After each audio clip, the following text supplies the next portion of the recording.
Hello?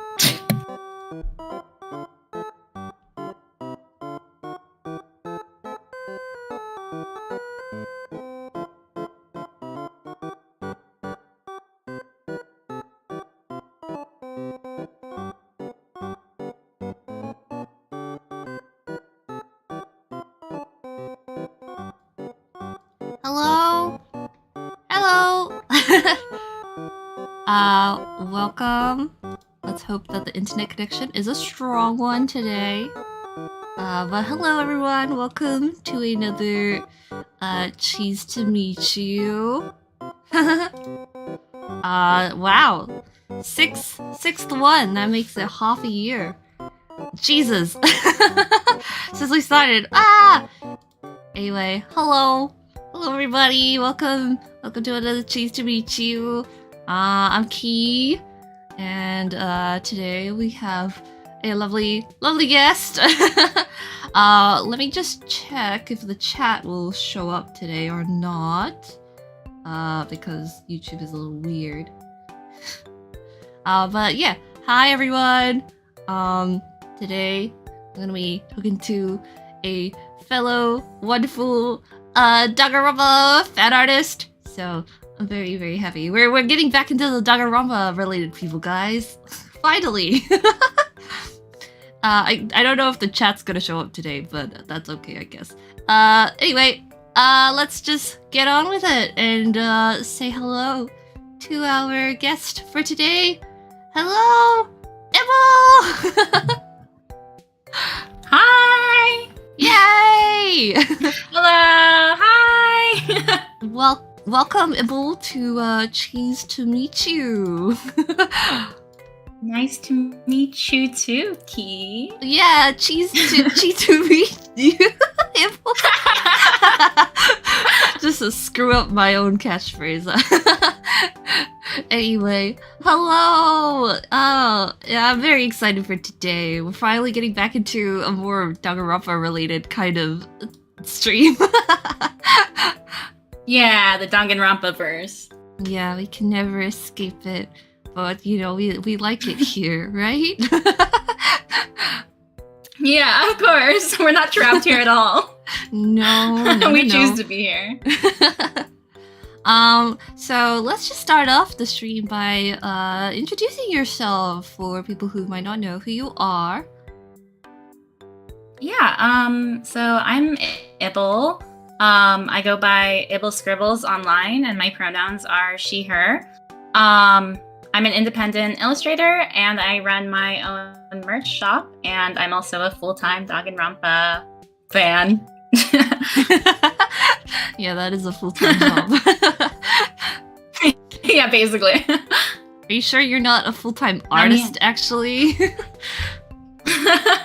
I was gonna say fan artist, but I have been branching out into other fandoms recently, but Danganronpa will always remain my home. I'll always go back to it. But yeah, I'm ibblescribbles on every social media that I have, like Instagram, Twitter, YouTube.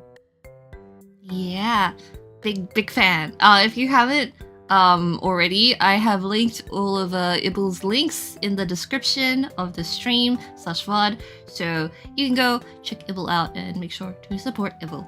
But yeah, so you're primarily an artist. So let's start with how, when, why did you start drawing? I don't exactly remember what age I was when I started drawing. I kind of always had an interest in art, but definitely my sister, Zeno Bun, was a huge influence on me. I run the shop with her as well.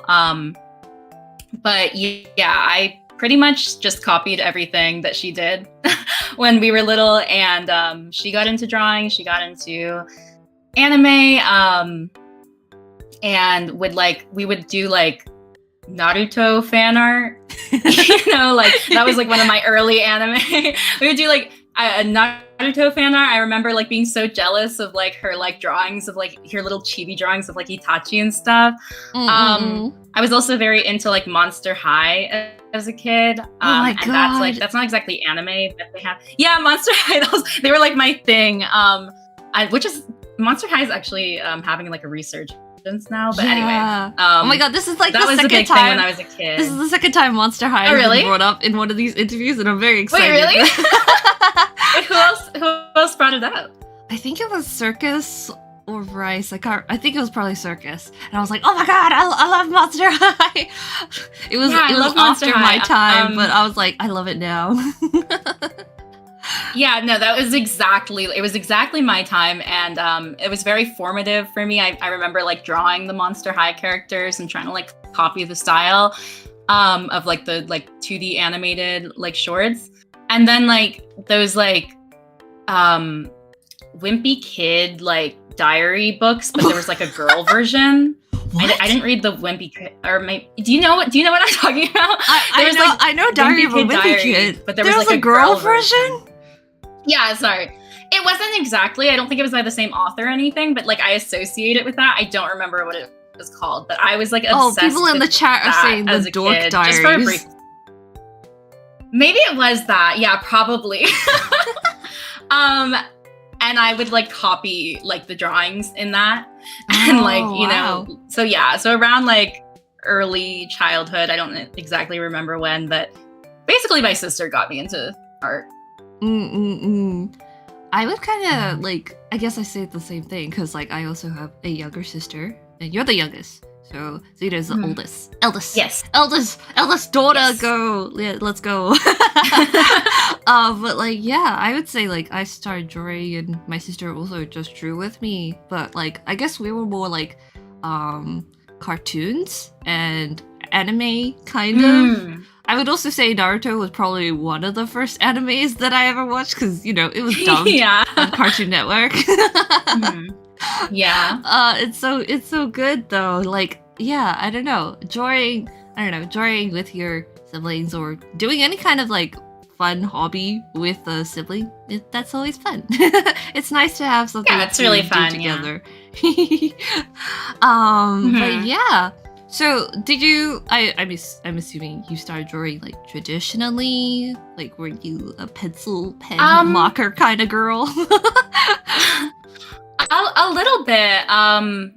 I definitely was doing like pencil drawings. I remember Zeno made me like a coloring book out of like her line art at the time, her digital line art. So she was into digital art, and that's I guess what got me into it. So even though I did like obviously everyone usually starts with a pencil, I actually got into digital art a lot earlier than I think a lot of people do.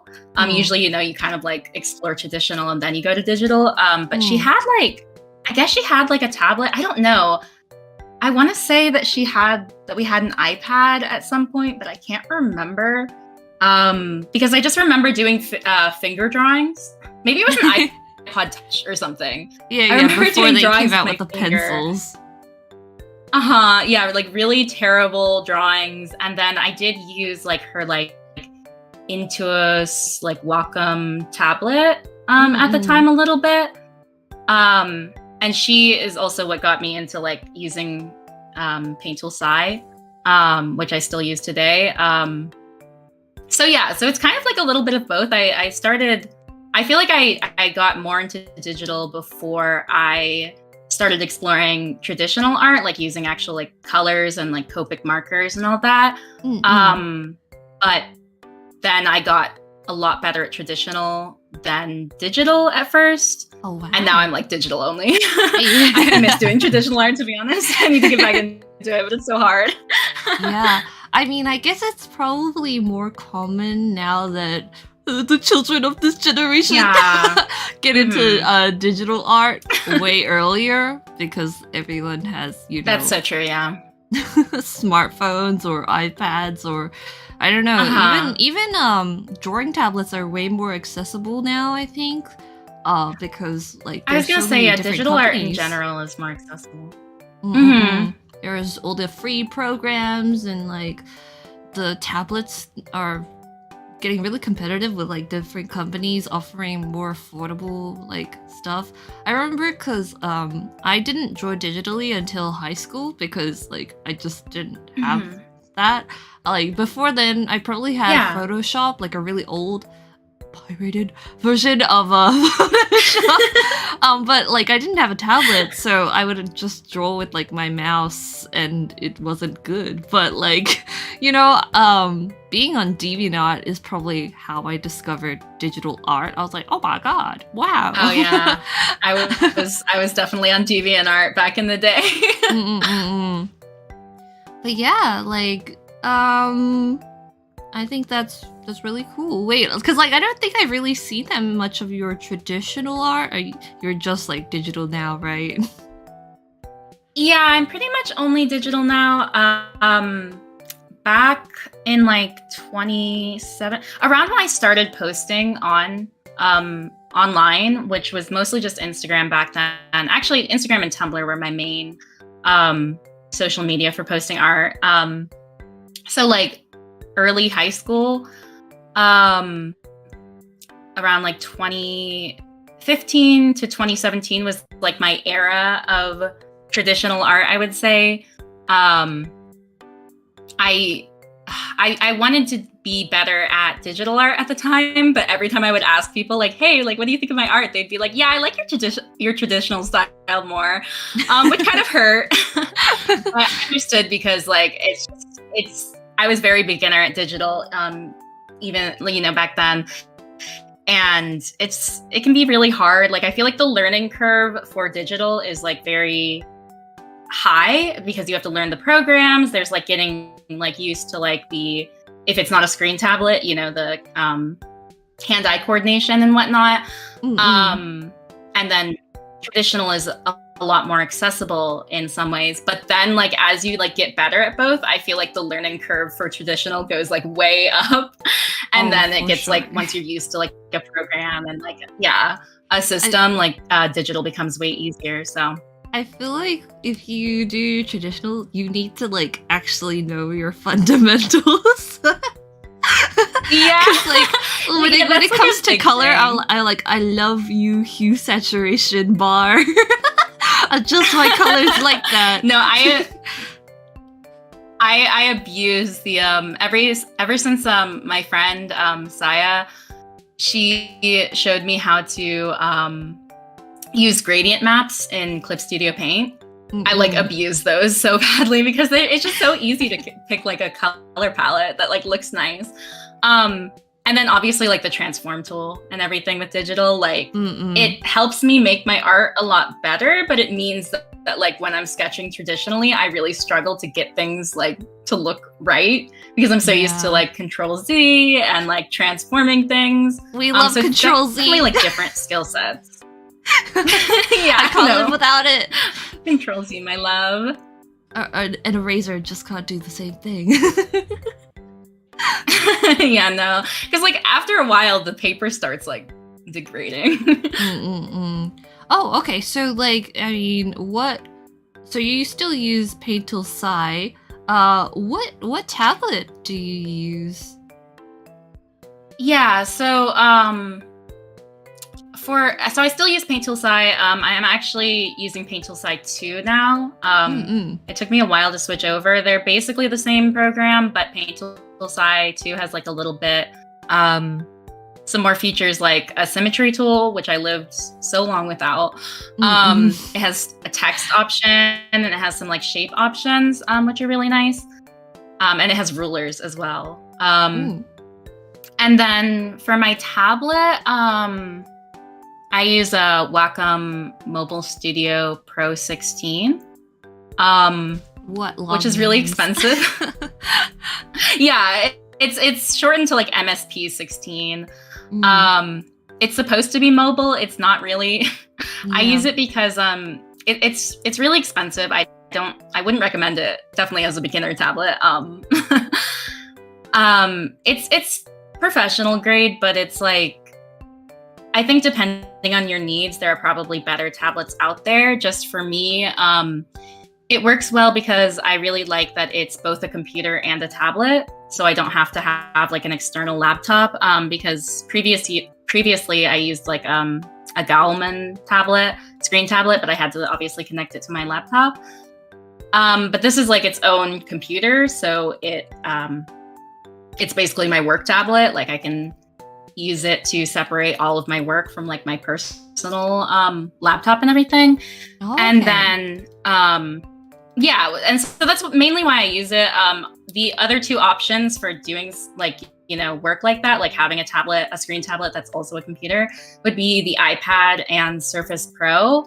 Kokichi? The chat's not like Sorry. here today, so I thought I would like have him fill the space. Anyway, don't get Oh my distracted. god, Kokichi! I mean, biggest fan. Jump scare. Kokichi jump scare. But Give him a Surface mic. Pro, I just I All don't right, stop getting like, distracted, people.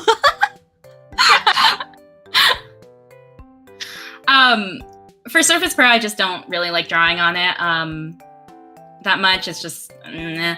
And then the iPad is actually really nice. It's like advanced to like, I feel like it's a pretty common professional tool. But it doesn't support Psy, which I really like Psy, and I don't really like a lot of the apps that it does support. So that's why I use a Mobile Studio 16. I see. For me, I think my first tablet was like a no brand name kind of tablet that we just got from a department store. Yeah. And like, honestly, I think that's fine. Like, I don't know. I feel like when it comes to tablets, for sure. especially for like beginner artists or people just starting, they're like, "Oh, what tablet do you use?" And I'm like, I feel like it doesn't really matter too much. I mean, as long as it's a decent like tablet, it's fine. Because now, in university, I bought a Wacom Intuos 5, a large one. Because we just needed to have a Wacom tablet because the university was like, you have to have this one. And I'm like, okay. And then once I started working, I started using more screen tablets. And so I was like, I like this way more. I don't think I could go back to a like non-screen drawing tablet anymore. But like, I've tried drawing on the iPad, and I can't get used to drawing on an iPad. Like, I don't know, the touchscreen bits, like that's kind of beyond me right now. It is something to adjust to. I think it is like a little bit intuitive. I don't like drawing on the iPad, but like I did test it out because I was looking a little while ago. I was looking for tablets for traveling, because even though the Mobile Studio Pro is supposed to be mobile, it's not very mobile, especially because it's 16 inches, so it's pretty big. It's very heavy. It's like a brick. And I'm always afraid I'm going to break it. But anyway, I was looking into like for travel, since I travel a lot for my job. And so I tried an iPad, and it's nice. Like I think they've improved a lot, you know, since they first like came out and people were like starting to use them for drawing. And it is like somewhat intuitive if you're used to using a touch screen, but I just, like you said, I can't get used to like not having like a keyboard in front of me and not having like buttons on the side for shortcuts and like using my fingers for shortcuts. Like that's not, I can't get used to it. Is it because we're like old? We didn't grow up with like digital screens. I know, I feel so old, like damn. But I know there are people who like draw on their phones, and I'm like, how do you do that? Yeah, no, and that's like a thing too. Like you can get like companies are now making tablets, like you know, not screen tablets, but just like pen tablets that like connect to your phone, and you use the phone like as the screen, which is like insane to me. That's wild. I cannot use a tiny screen. But it's a lot. It's way too small. I need like a huge screen. But it's a lot more accessible than it used to be for sure. And especially with all these like brands and stuff, like I definitely wouldn't recommend Wacom to like a beginner, because there are like better tablets or like equivalent tablets that are just cheaper, like Huion, Gaoman, XP Pen. Listen, I've listen. tried a This couple of is their not tablets, and they're all like, sponsored, but we would like to. yeah, it's not sponsored. Do you want to be a if sponsor of Broadcom Cheese does to wanna meet sponsor you? me Let us ever. know. But yeah. I don't know. Yeah, I think. I'm just And like- then for like programs, I like I said, Paint Tool Sci too, but also Clip Studio Paint. Wait, Just so for you effects. I don't draw in it because it scares me. Do you use a Picarto on the iPad? Picarto? No, I don't. What's I don't draw on the iPad. I just tested it. Okay. Picarto is Picarto. I think Wait, the apps for iPad Is the are name different? I don't remember. Yeah, it's like a. That's how much I don't use the What is iPad. it? It's Procreate. Procreate! Oh my god, what am I talking about? I Yeah. don't even know. I was like, Picarto. I was like, isn't that like That's a what is streaming that? thing. We have Oh to my Google god. it. Sorry, Yeah, it's like my a streaming brain. thing. I was like, I used to stream on Picarto. I'm sorry, I'm old, I'm going senile. Anyway. Speaking of art. So I wanted to ask you about like some artistic inspirations of yours, which we'll get to. Yeah. So I'm. This is probably going to come up multiple times in the stream. But just for any questions that are about like favorites, I'm really bad at choosing like favorite anything. So for the like for my inspiration question, I kind of just chose like one big inspiration, and then like another artist, which we'll get into in a second, because like. In terms of just like everyday inspiration, it's pretty much like, this is such a cop-out answer, but like it's pretty much everyone that I follow and whatnot. You know, I am always taking inspiration from different artists, and I love discovering new artists and seeing people's processes and stuff like that. But a huge one for me that's like been since like childhood, and I really have loved watching her work and everything develop, is Yana Kaboso, the mangaka for Kuroshitsuji, or nowadays she's been doing Twisted Wonderland. I love her style so much. It was a huge influence on me. Like I said, it's been amazing to watch like how it improves. I love that like when you read Kuroshitsuji, you can watch it like improve as the manga goes on, because it's been going on for like over 10 years now. And it's still ongoing. Still? Oh yeah, it is. My goodness. Yes, it's still ongoing, yeah. I was in Japan in April, and I was like looking at like the volumes, and there was like a new volume, and I owned the full set in like Japanese, and so I was like, oh, I should buy this. And I was like looking at it, and I was like, I can't remember if I own this one or not. So I ended up not getting it. Wait, can you read Japanese? Anyway, no. It's for practice. I think it has first of all, I just like looking at the art, and I just like owning it. And I prefer the Japanese manga for Kuroshitsuji specifically over the English print, because the covers, like the English one doesn't have like the fancy like jacket covers for the manga. Right. And it's also like a bit smaller, so it takes up like less shelf space, which is something I'm always thinking about, like storage and shelf space, because I just collect so much. But anyway, no, I think it has furikana in it. I can read hiragana and katakana a little bit. I'm rusty on katakana. So the furikana, which is like the kana that's on the side for kanji, I think Black Butler has the Japanese version. Anyway, I just really like the way that she draws faces, like expressions, the fashion in her art, like it's peak. It appeals to like the part of me that is really into like, you know, like Lolita style fashion and everything. And then just her rendering has gotten like so much better. She doesn't render too much or just in general, because, you know, she's mostly a manga artist. But when she does like do rendered pieces, it's like, I love it. And then for the artwork on the left of the screen, I just included that because even though they're not technically like a current inspiration for me, mostly because they just don't post online anymore. Their artist name was like Dia Magnet. or something like that. I'll type it in the chat, but I don't think they go by that anymore. But like, oh, never mind. Chat's subscribers only mode. Oh, you're not subscribed to me? What? I'm subscribed to you. I am on my main channel. I'm on my gaming channel right now. I'm logged in on my gaming channel. I swear I'm subscribed to you on my main channel.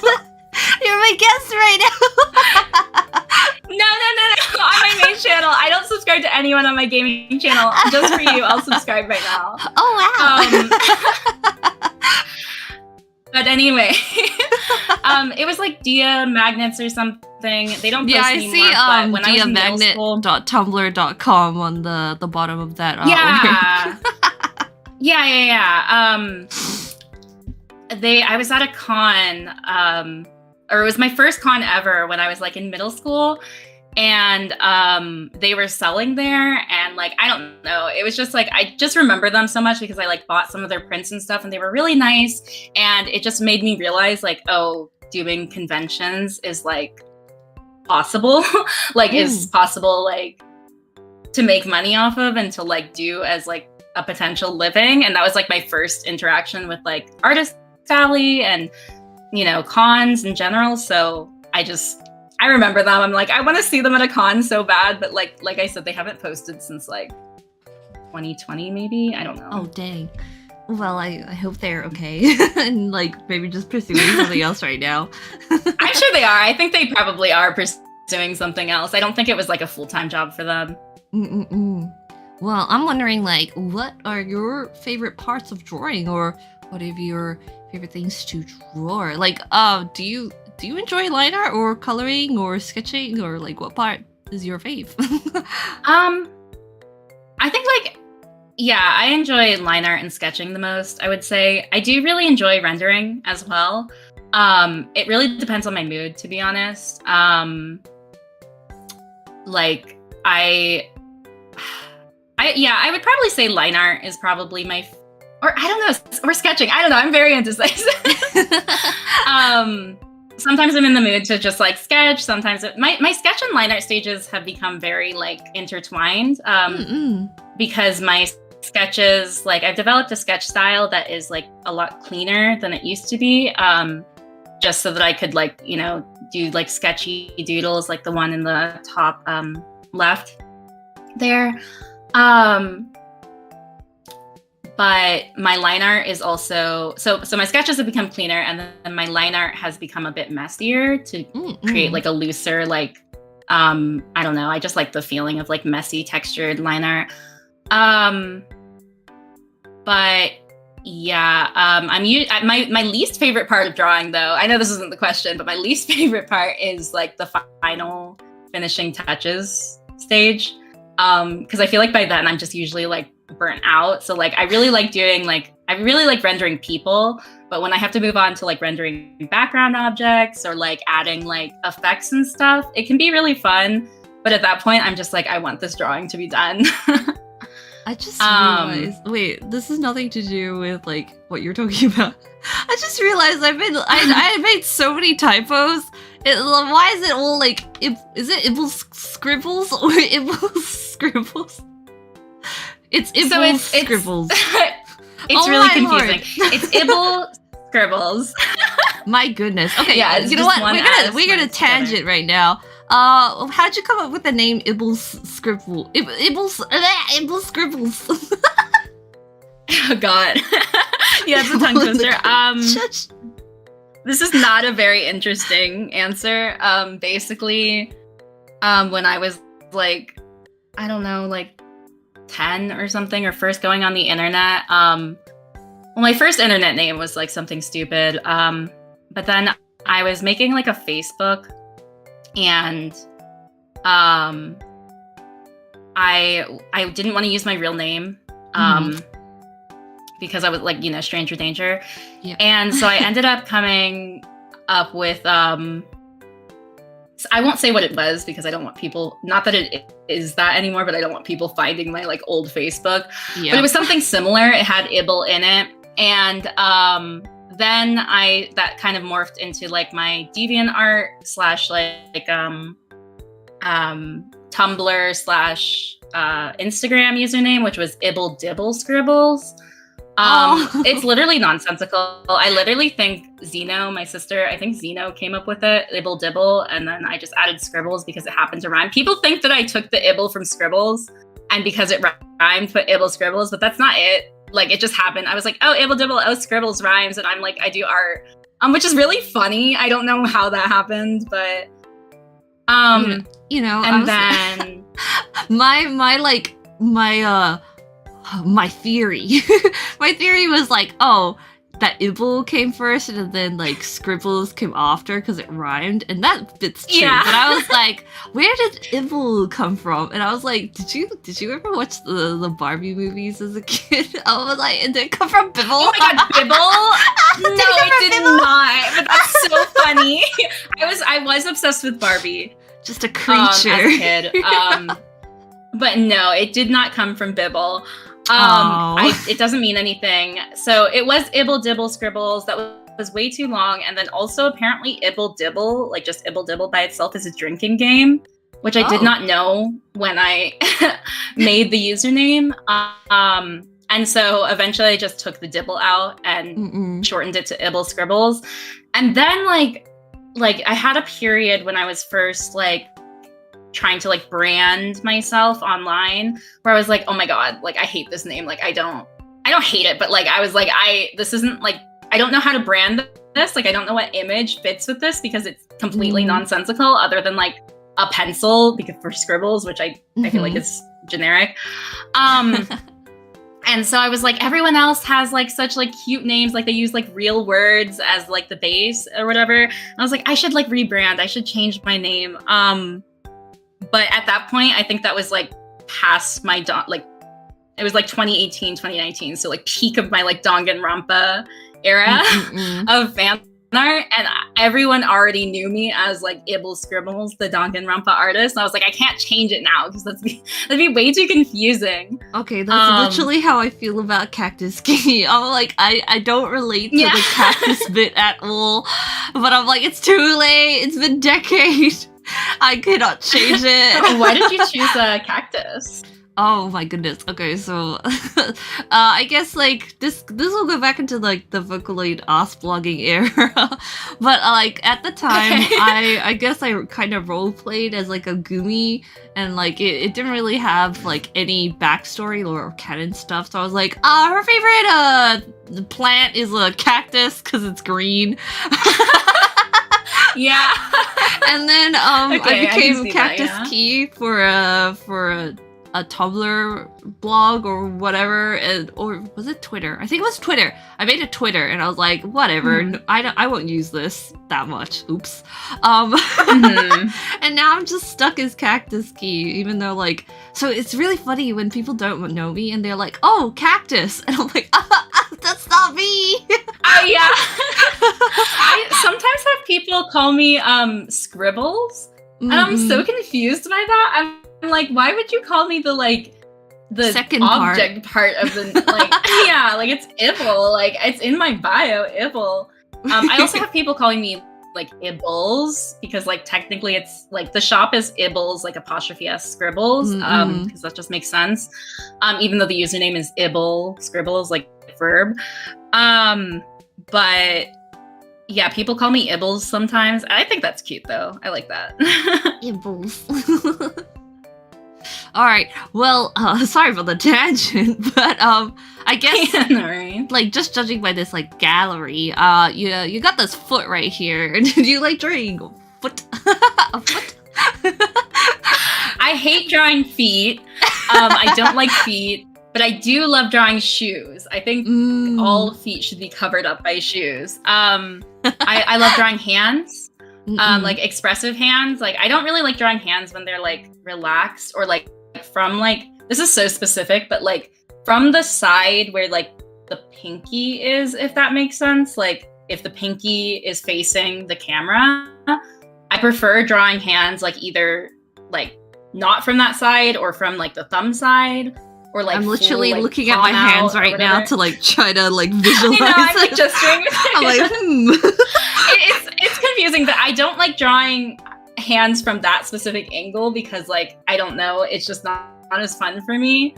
Mm-mm.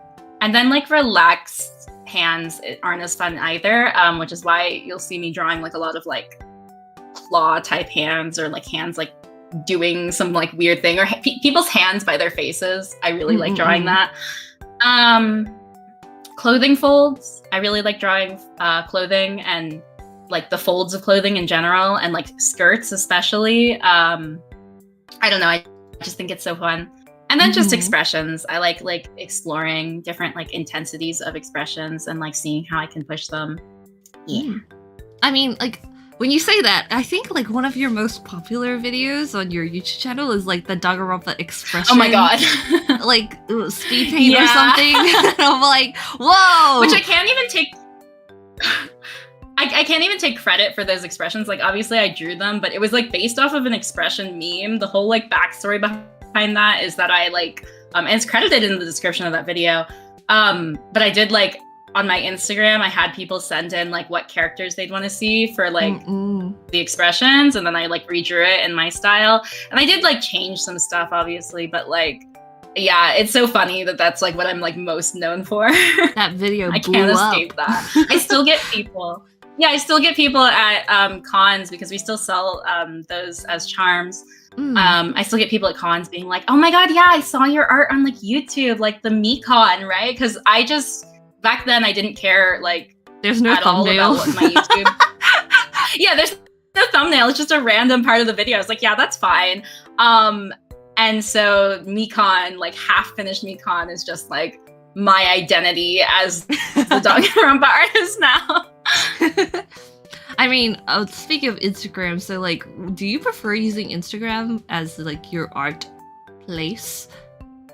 I do, yeah. It's kind of where I started. Actually, Tumblr would be more of where I started because I actually had a bigger following on Tumblr back in the day than I did on Instagram. But I've kind of stopped using Tumblr nowadays for posting art because I post on Twitter more often now, and Twitter is just like better for like reach and like marketability, and just finding other artists as well. And I just can't keep up with posting on multiple, like too many social media. It's just exhausting.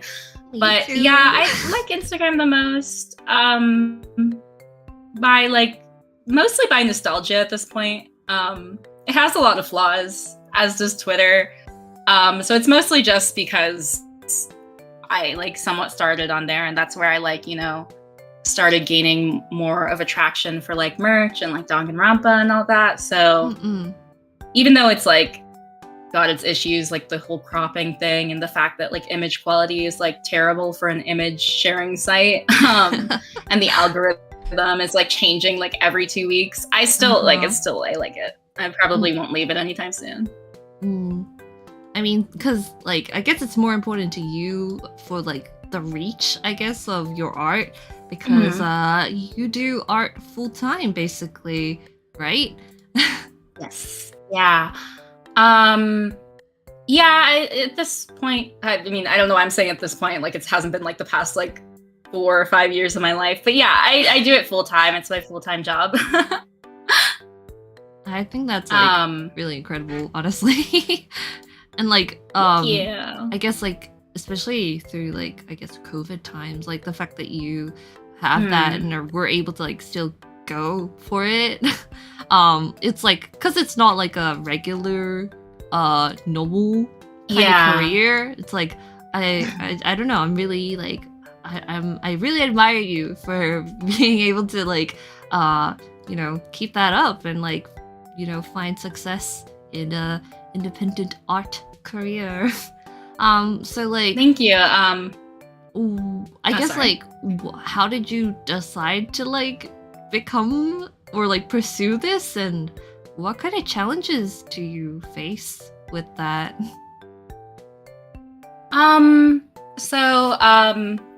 First of all, I do want to say that I run the shop with Xenobun, my sister at this point, and she does like so much for the shop. I just want to give her a shout out. Like through 2020, like the whole pandemic and everything, she was like a big reason that I was able to continue, like, because she joined around that time, like full time. Before that, I was doing it by myself. But she was a huge reason why I was even able to continue like doing it as a job and everything, and like actually turning it into something that is like that supports both of us at this point.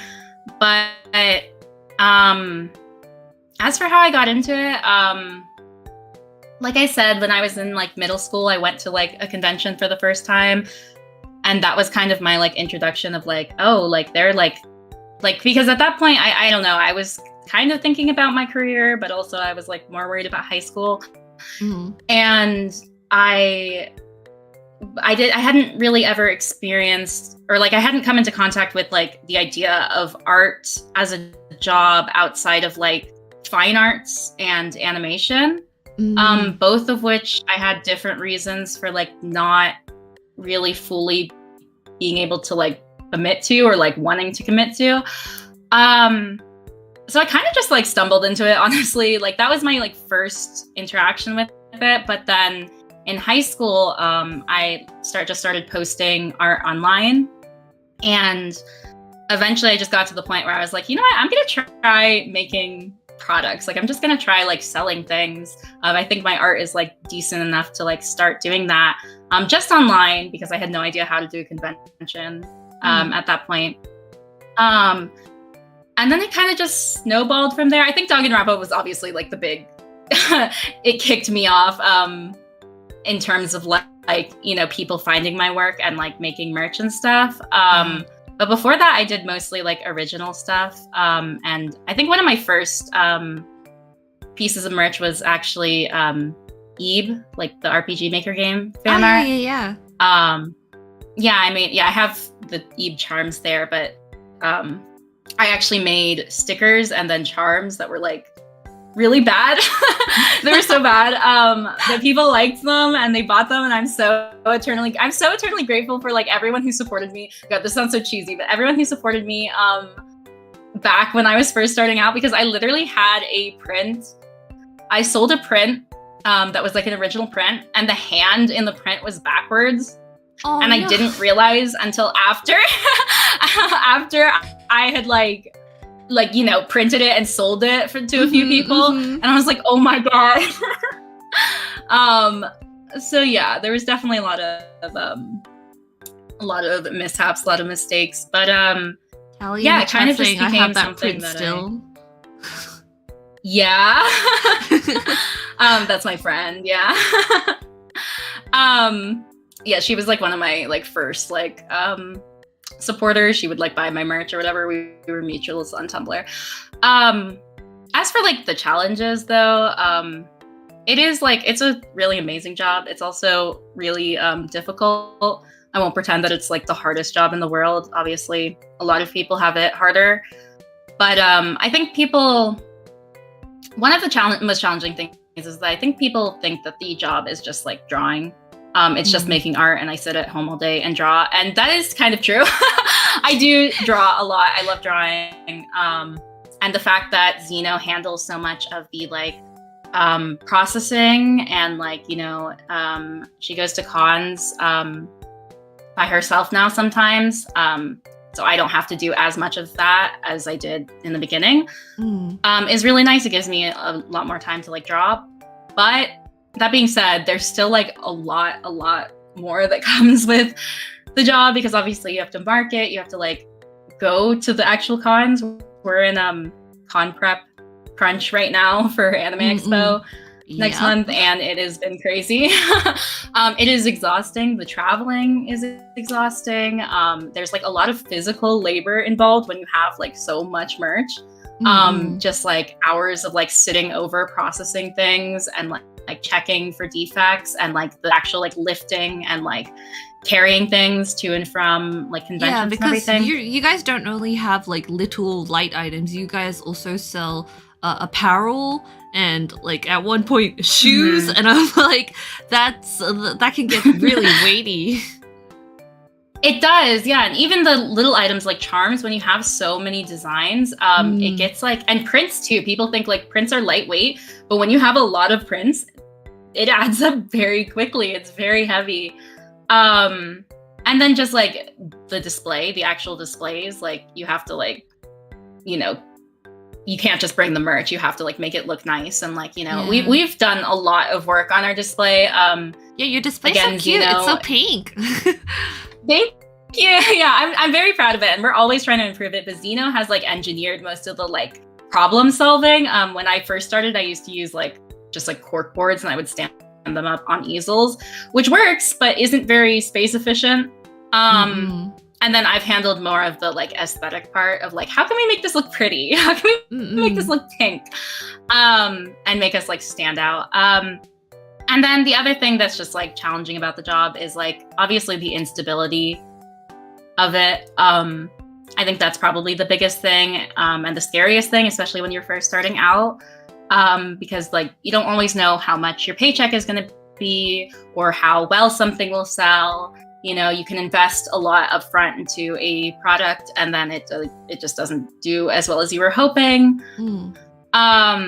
Stuff like that. Like it's like, and also like, it's not like, you know, we try to pay ourselves like a regular paycheck, but it's not guaranteed. And it's not like, you know, a job like where a company's paying you and you're guaranteed to get this much no matter how, you know, the company is doing. It's like, you know, at different parts of the year, depending on like, you know, tax season and con like season. merch, like con season, and yeah, con season for sure. And like, but specifically about con season, like ordering the merch for it and everything, profits will either be up or down, you know, like, so it varies a lot, and it's not as quote unquote stable as like a 9-to-5 job. But to be honest, like in this economy, I feel like a lot of jobs nowadays aren't necessarily as stable as people think they are or want them to be. So that kind of helps motivate me to like keep going, because like it's like at least I can work for myself.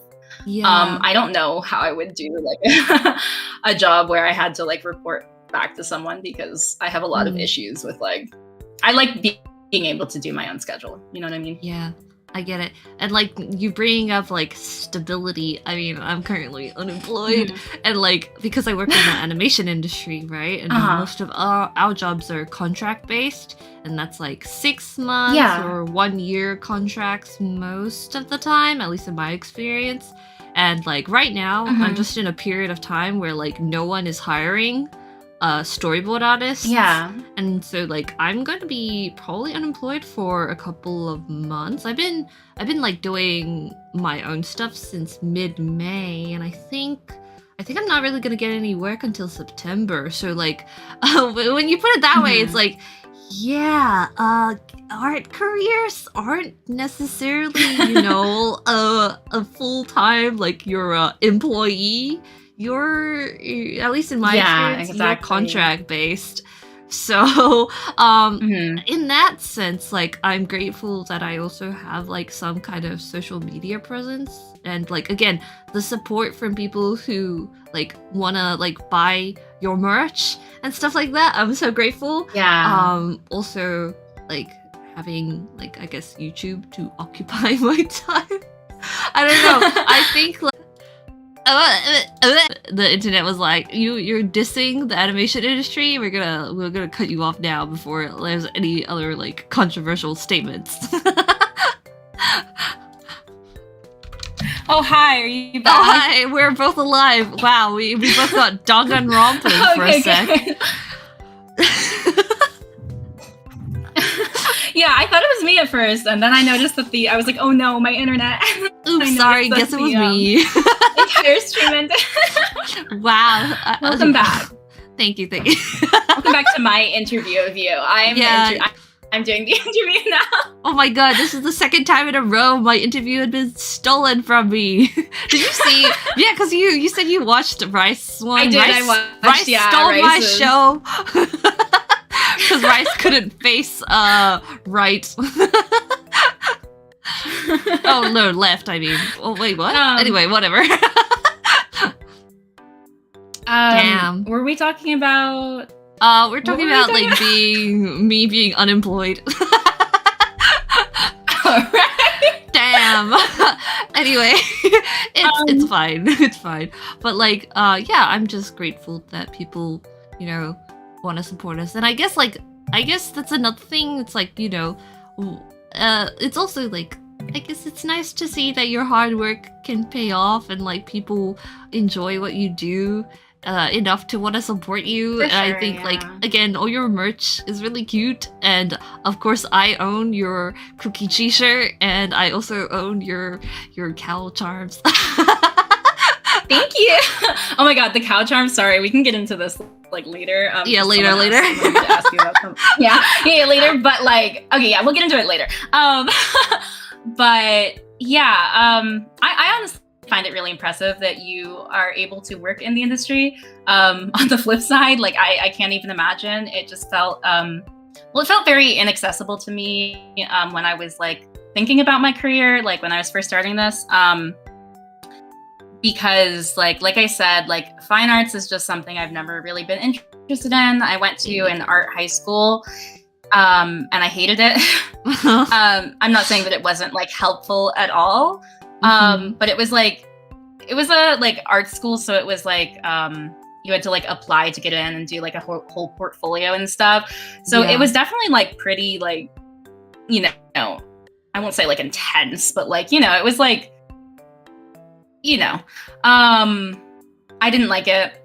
Yeah. And then for like animation, I think it just like never was an option just because like animation schools are so expensive.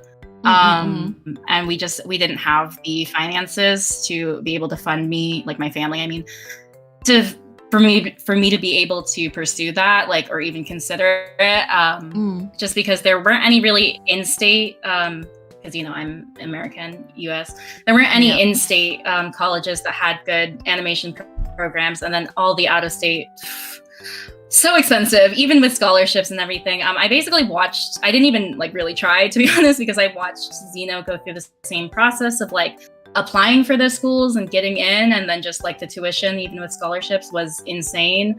So it just kind of like killed my like even my motivation to try for animation. Even though I actually am very interested in animation, but also then just like the industry, like you said, like I figured if it was going to be unstable anyway, and also just not, like I said, I really admire what you're able to do, like that you're able to work in the industry, because I don't think that I could. I think it takes a lot of like perseverance and a lot of like a very strong like work ethic to be able to do that. And it's not that like, you know, being self-employed doesn't, but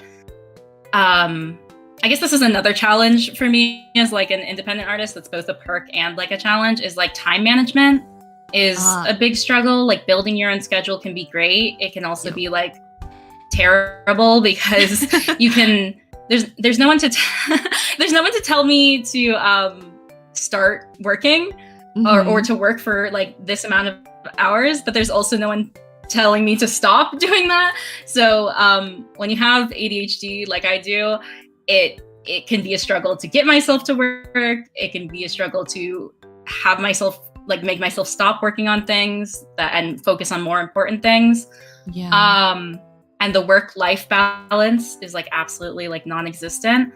And but at the same time, that kind of schedule does really work for me. And so I think like having to work like on very, very strict deadlines and like, you know, commission work like all the time. I do like doing like commissions like every so often, but like doing like commissioned work or working based on commission like you do for the, you know, in the animation industry is something that I feel like I would not be able to keep up with at all. I think I would burn out really fast. Yeah. I mean, I think it's like something that's not a secret in animation industry, but like a lot of artists do suffer from burnout because of like I guess the working conditions, and also like sometimes I feel like the industry demands more than what's realistic in terms of like deadlines. Yes. and Oh my also, gosh. Yes. Like, amount of work, and also like maybe the pay.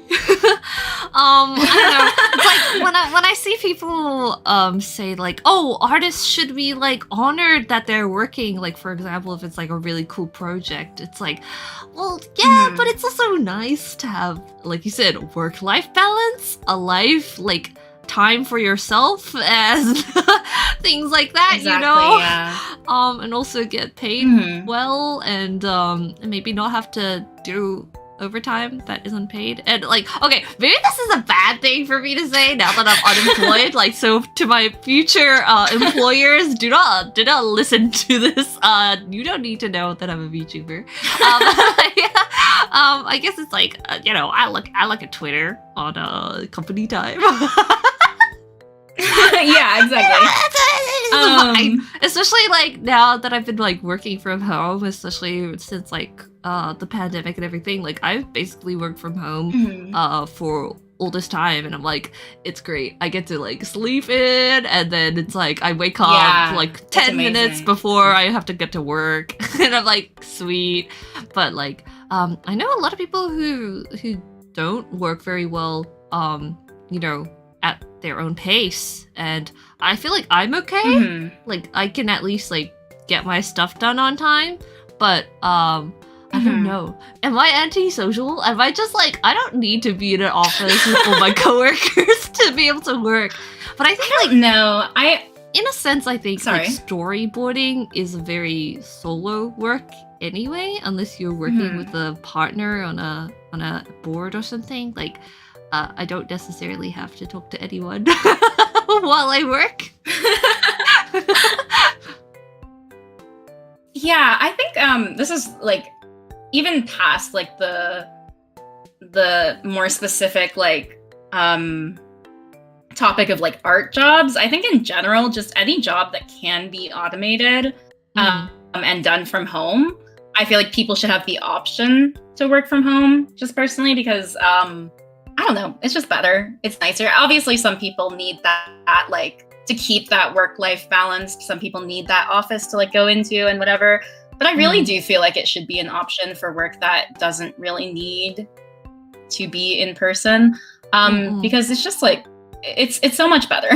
You get like a lot more done, I feel like, when you have that like time to yourself and you can work from that like, you know, comfortable Some people need the environment though to keep them like accountable to actually work. That's true.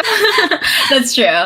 I guess no, I think it's extreme. Oh, sorry. Oh no, I was thinking like, cause like getting away from like animation, specifically more of what you do, like how do you like, I guess, organize yourself in the sense that like you're like, okay, this is what I need to draw, or this is what I want to draw for the next like shop opening, and this is like my plan for it, or are you just like spontaneous, like I feel like drawing this today. Oh, you know what? Maybe this would be the short answer is that I don't. Yeah, I'm not organized. I am very unorganized. I jump around from project to project so much. Again, like I said, I have ADHD. And, you know, on the one hand, that makes me, you know, whatever, a very creative, spontaneous person, and what have you. But I also just like, I don't know. It's like you have to have some level of like discipline, quote unquote, I guess, obviously. But I definitely struggle with like deadlines, and there's definitely like, I think from an outside perspective, it's easy to like think like, oh, this artist, and it's not just me, because I have a lot of like friends who do Artist Alley and stuff, and like mutuals, and I kind of see their behind the scenes as well. And it makes me feel better about the way that I am, because I think from an outside perspective, it's easy to look and see like, oh wow, this person has like all their shit together, and like, you know, they're like releasing these products or whatever, and blah blah blah.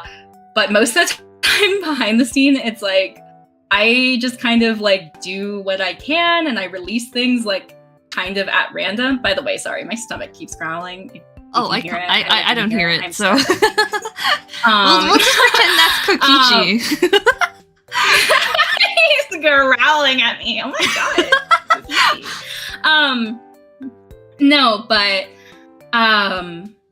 anyway, yeah, like it's obviously there is like some planning and there's some level of like I have to sit myself down and like do things that I necessarily don't want to do or don't feel like working on. I do try to like kind of lean into the flow of like if I feel like working on something and it's something that is like I can turn into a product or like will benefit like the shop in some way, then I do try to like work on that if I'm like feeling inspired.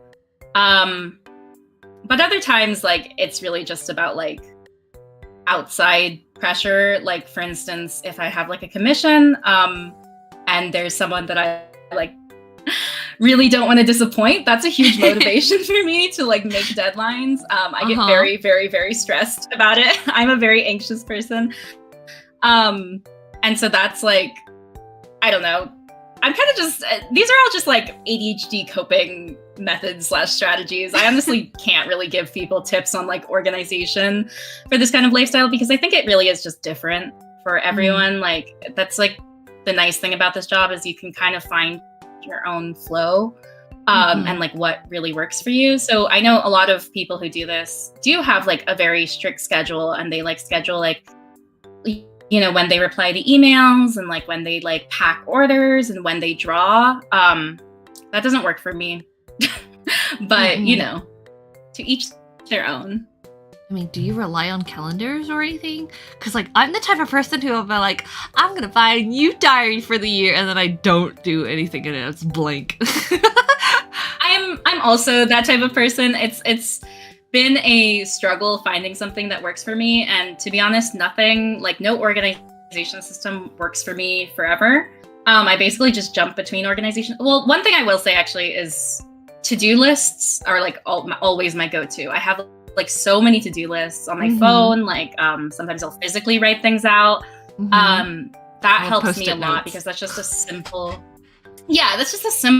way for me to like see. So I do have a planner, but I like will skip, like I'll use it like I don't know what the word I'm looking for is, but like, you know, infrequently or like randomly. Inconsistently, I guess is what I'm trying to say, is like sometimes I'll be using it every day, sometimes I won't use it for weeks. But basically all I use the planner for is like when I like have a lot of things to do and I'm getting overwhelmed, I'll just write like the 3 most important things that I need to get done or that I need to even just work on, even if it's only like 30 minutes that day or something. Just like work on, make sure that I'm like, you know, moving towards whatever goal or deadline I'm trying to meet. And then, yeah, I do use like an overall like wall calendar as well, just for marking out like deadlines, order dates, merch order dates, which I'm always running up against. Zeno and I are always like crunching out the last bit and we're like, wait, we can fit one more design into this order. But it's important that those like have to be placed at a certain time if we want to get merch into time for different cons and everything. And then, yeah, I don't know. So yeah, a calendar system and a to-do list system seem to work the best for me. Just like keeping it simple. Because whenever I try to like overcomplicate and make things like aesthetic and like give myself rewards and stuff like that, I've tried all of that. Yeah, if you never do like the like scrapbooking for some or journaling, I'm like, it could not be me. Oh my god, yeah. I cannot commit I want to that. to be a scrapbook host so bad. I do scrapbook actually, like not for not like journaling, not like for like daily like diary stuff. I can't do that, but I do try and scrapbook. Like, well, I say that, but I haven't touched it for like months. But I really want to because I like doing it. There's like something like nice about getting to do like crafty, like artsy stuff that's like not for a job and like not like I don't know, you know, it's like tangible. And also like I like preserving like all my memories because like I travel a lot for my job, so it's fun to like, and I take like so many pictures. But I'm really bad at it at keeping up with it. Okay, jumping a little bit, but when you say like crafty stuff, do you like sculpt in clay? Do you like sew? Do you knit or anything like that?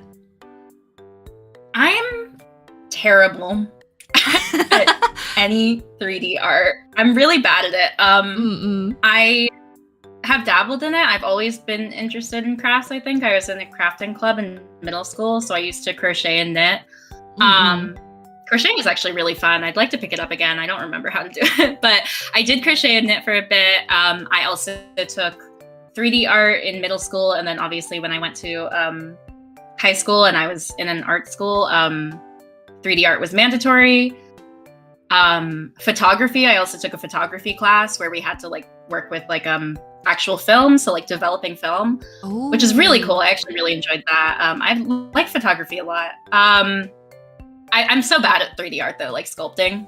And I don't have like hand-eye coordination and dexterity. I know, it's funny because like I'm an artist, but I'm bad at it. Whoa, what is the Barbie joke? That was a Twitch alert. Okay. It just popped up. Interesting. Anyway, I'm sorry. No, it's that off. Oh, it like covered up Kokichi's beautiful face. No, I like the little surprises that happen during your streams, Khee. They're very nice. They're great for my very distractible brain. Speaking of distractions, I keep looking at your avatar's eyes and thinking that they're like little Among Us characters. You know, not like what I was expecting you to say. I just like, yeah. I'll never open my eyes again. I love staring into your Among Us eyes. Sus? Sus? My Among Us eyes, oh no! Anyway, yeah, now you distracted me! They're cheese? They're right? cheese? They're cheese. Oh, it's because like they got the Swiss cheese, like Swiss holes cheese, and like the stuff. holes. That was not the idea, but like that's smart. That is really smart. It's smarter than Among Us.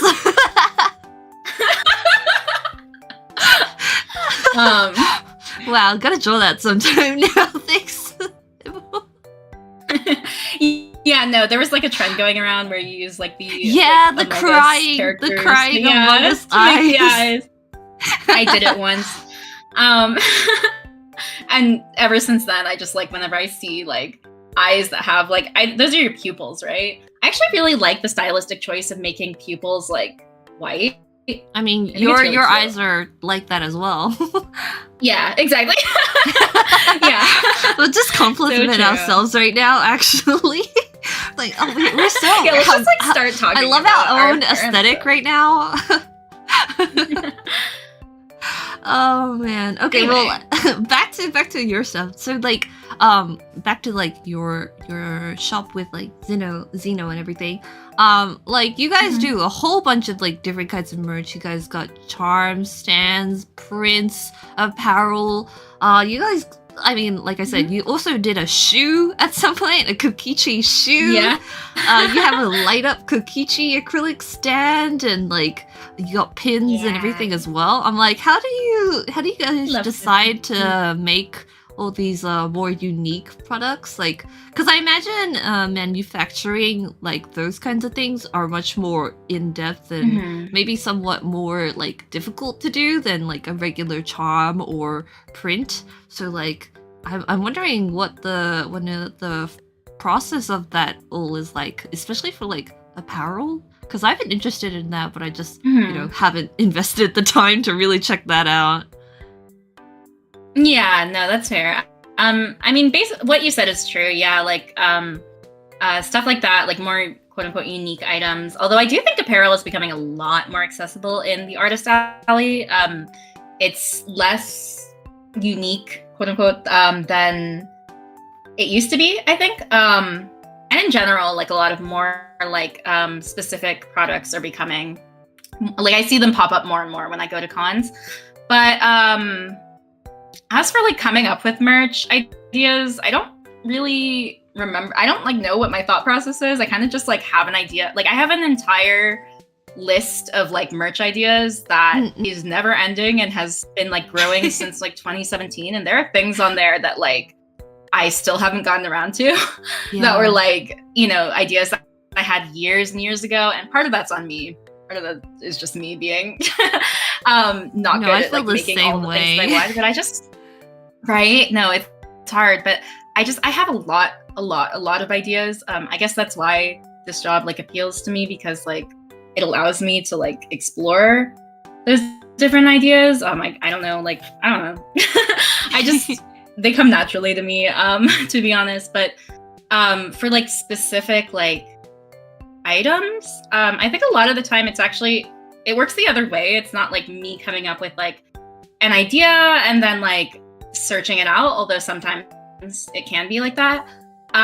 But for instance, for like the shoes and like the light up stand and everything, it's more just me stumbling across a manufacturer that makes that, or seeing other artists make something similar and being like, oh, I should like look into that, like, you know? Because I've never seen someone else sell a shoe, you know? Yeah. Honestly, that's why we do the shoes like pre-order only, and we haven't opened pre-orders in quite some time because it's entirely based on our manufacturer's schedule, and also it's just a lot. It's a lot of inventory to keep track of, because unlike clothing sizes, which there's like a range from like small to like, you know, 3X, that's usually the sizes that we carry for our clothes. There's so many shoe sizes and it's so difficult to like figure out like what your shoe size is. Because like, yeah, you know, you're not a like huge retailer. Like if someone's like, oh, my size is this, but it's actually different, they're like, oh, I got the wrong size. It's not like you can be like, oh, don't worry, we have the one in that size. We can swap. It's like, no, we just exactly. And even if you fit into like a certain size, like technically, like measurement wise, like different cuts. So like the Kokichi shoe is like a Converse cut, basically. I guess Converse is technically like copyrighted or whatever, but like, you know, it's like a Converse basically. And Converse are like just, you know, they're thinner. And so if you like have like a wider foot, you could technically fit the length, like the, you know, length measurement size, whatever, but like still not fit into it, or it's like uncomfortable because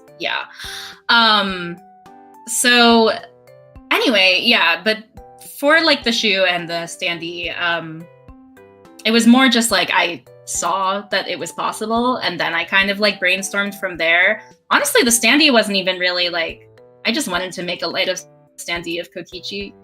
Yeah. And I had the art. I drew that art, I think, to promo the shoes actually, and my sweater, my Kokichi sweater. And then I made it into a standee because I really liked the art and people liked the art and they asked me to make it into merch. And I made it into a light up standee because I personally just really like displaying that kind of stuff. Yeah. So I think a lot of it is like stuff that I would want, you know. I'm like, I want Kokichi shoes, so I'm gonna make Kokichi shoes, you know. And luckily that just seems to overlap a lot of the times with what people are interested in buying. Yeah, my mom bought me a Komaeda light up stand. She's like, that's your favorite. And I'm like, oh wow, thanks. And I remember like after she gave it to me, we had a blackout one night, and I was like, wait, I can use the light up stand. It's very handy. Actually, like, do you have any of the Kokichi light up stands left? I do, I think. Okay, yes. Everybody, you gotta buy a Kokichi light up stand. So in the event of a blackout, you're gonna have him to light your way. And just make sure you put batteries in. Yeah. Make sure you have the batteries, or else Komaeda lit up my world, literally. Yeah, I think I actually have like a generic like Kokichi light up. Like, Yuna says there's like LED 50 stand as well. Okay. Yeah, we have a lot left. Buy all the Kokichi light up stands. Your world will never be dark. It is last chance. We are discontinuing the LED stand, just because it's a pain to take the boxes to and from cons. But yeah, Sorry, I had to remember what we were talking about. Anyway, yeah, it's definitely like a process, communicating with like manufacturers back and forth, and it's really stressful, and part of the job that I really dislike. I dislike anything business related to the job. Not like anything. Yeah. Obviously, I wouldn't be doing it if I hated it.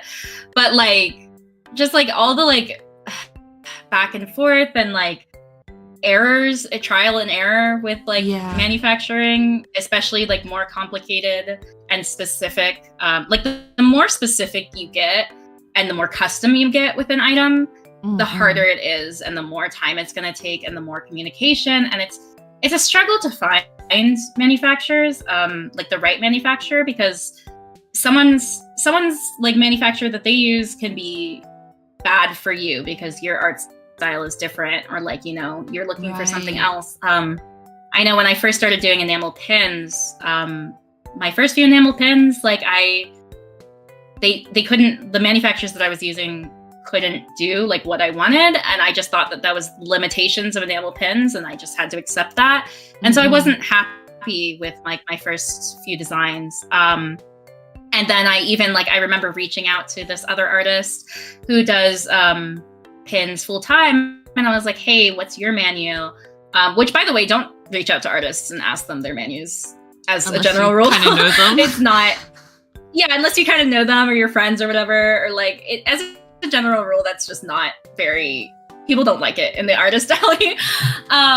There are resources online that you can find, and if an artist is willing to like offer that up, that's different, but like it's considered rude. But anyway, I reached out to this person, and I said like, oh, who's your enamel pin menu? Because like I'm trying to find a good one. And they actually gave me their menu, and it was someone I had already worked with before. And I was like, man, how are your pins turning out so much better than like mine? But it just, that manufacturer didn't work with like what I wanted from my pens, because I have a very, very like intricate line style. Right. And it's very, excuse me, it's very difficult to replicate that in such a tiny like enamel pin. But I eventually did find like manufacturers that worked better for my style. And then also like when I first got into apparel, it was a disaster. I was trying to do cut and sew, but combined with like screen print. And it like, not that that's not possible, but it was very expensive and it went wrong. It went wrong. It turned out very badly when I was in the middle of like the sample making process and everything. I was just like, oh boy. And it discouraged me a lot, because that was when I was very, very new to merch making as well. For some reason, I decided to delve into apparel like pretty early on, which is, again, not something I'd recommend because it's very expensive. It's a huge upfront cost, and you don't know if that will do well. Anyway, and so that was like, that kind of put me off for a while. But like I said, eventually after like going through like several menus and trying to like testing things and trying to like figure out like, you know, what was good, what was bad, I eventually found like a couple manufacturers that I work with regularly now. It's still a pain in the ass even after you find a manufacturer that you work well with, because there's still like a lot of back and forth. But in general, like finding manufacturers and communicating with manufacturers is like a big part of the job that people don't think about, I think, and is also like what allows you to do like more unique things. I would say like after the production like phase of like making merch, another thing like that I'm currently going through is like the storage of all the merch that comes in. Oh my gosh. My current bedroom is like full of boxes. I'm looking at it right now. It's a mess in here, and I'm just like, it must be like tenfold for you guys, because you guys got like apparel and like so many designs of prints, so many designs of charms. I'm like, you need your own dedicated room and space to like keep everything trapped in here. Yeah, for sure.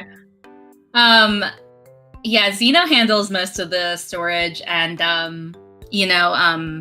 like stocking and like, and all of that nowadays. when I first started out, I was still living like with my family or with my parents, and so like our house like was constantly looking like a warehouse. Especially when I got into apparel, because the apparel boxes take up so much space, and it's just like, you know, it our living room, especially when we were like preparing for cons, our living room just like filled up with boxes. Now we've recently just moved, and we have a room specifically for storage. But that doesn't stop it from like spilling out into like the main parts of the house too. Zeno basically sleeps surrounded by all of our merch, which is a sacrifice she's willing to make. Thank God. But yeah, no, storage is a big thing, and it's honestly something that I've been stressed about recently, as we prep for Anime Expo and the con that Zeno is at right now. What? Zeno's at a con right now? Well, she will be at it. She will be at this weekend. Oh. She just did set up today. Oh yeah, that's right. Yeah. Right. Happy early birthday to you. You know, I heard it's your birthday. Yeah, happy early birthday. Tomorrow's her birthday. Yeah. Yeah, happy birthday. She's working through it, which for some reason tends to be the case with both of us. I think because her birthday's in summer, which is con season, but then my birthday's in winter, which is like holiday con season. And so for some reason we often find ourselves either prepping for or at a con working during our birthdays, which is fine. It's fun. Birthday making but yeah, money. for sure. Yeah, exactly. But for some reason,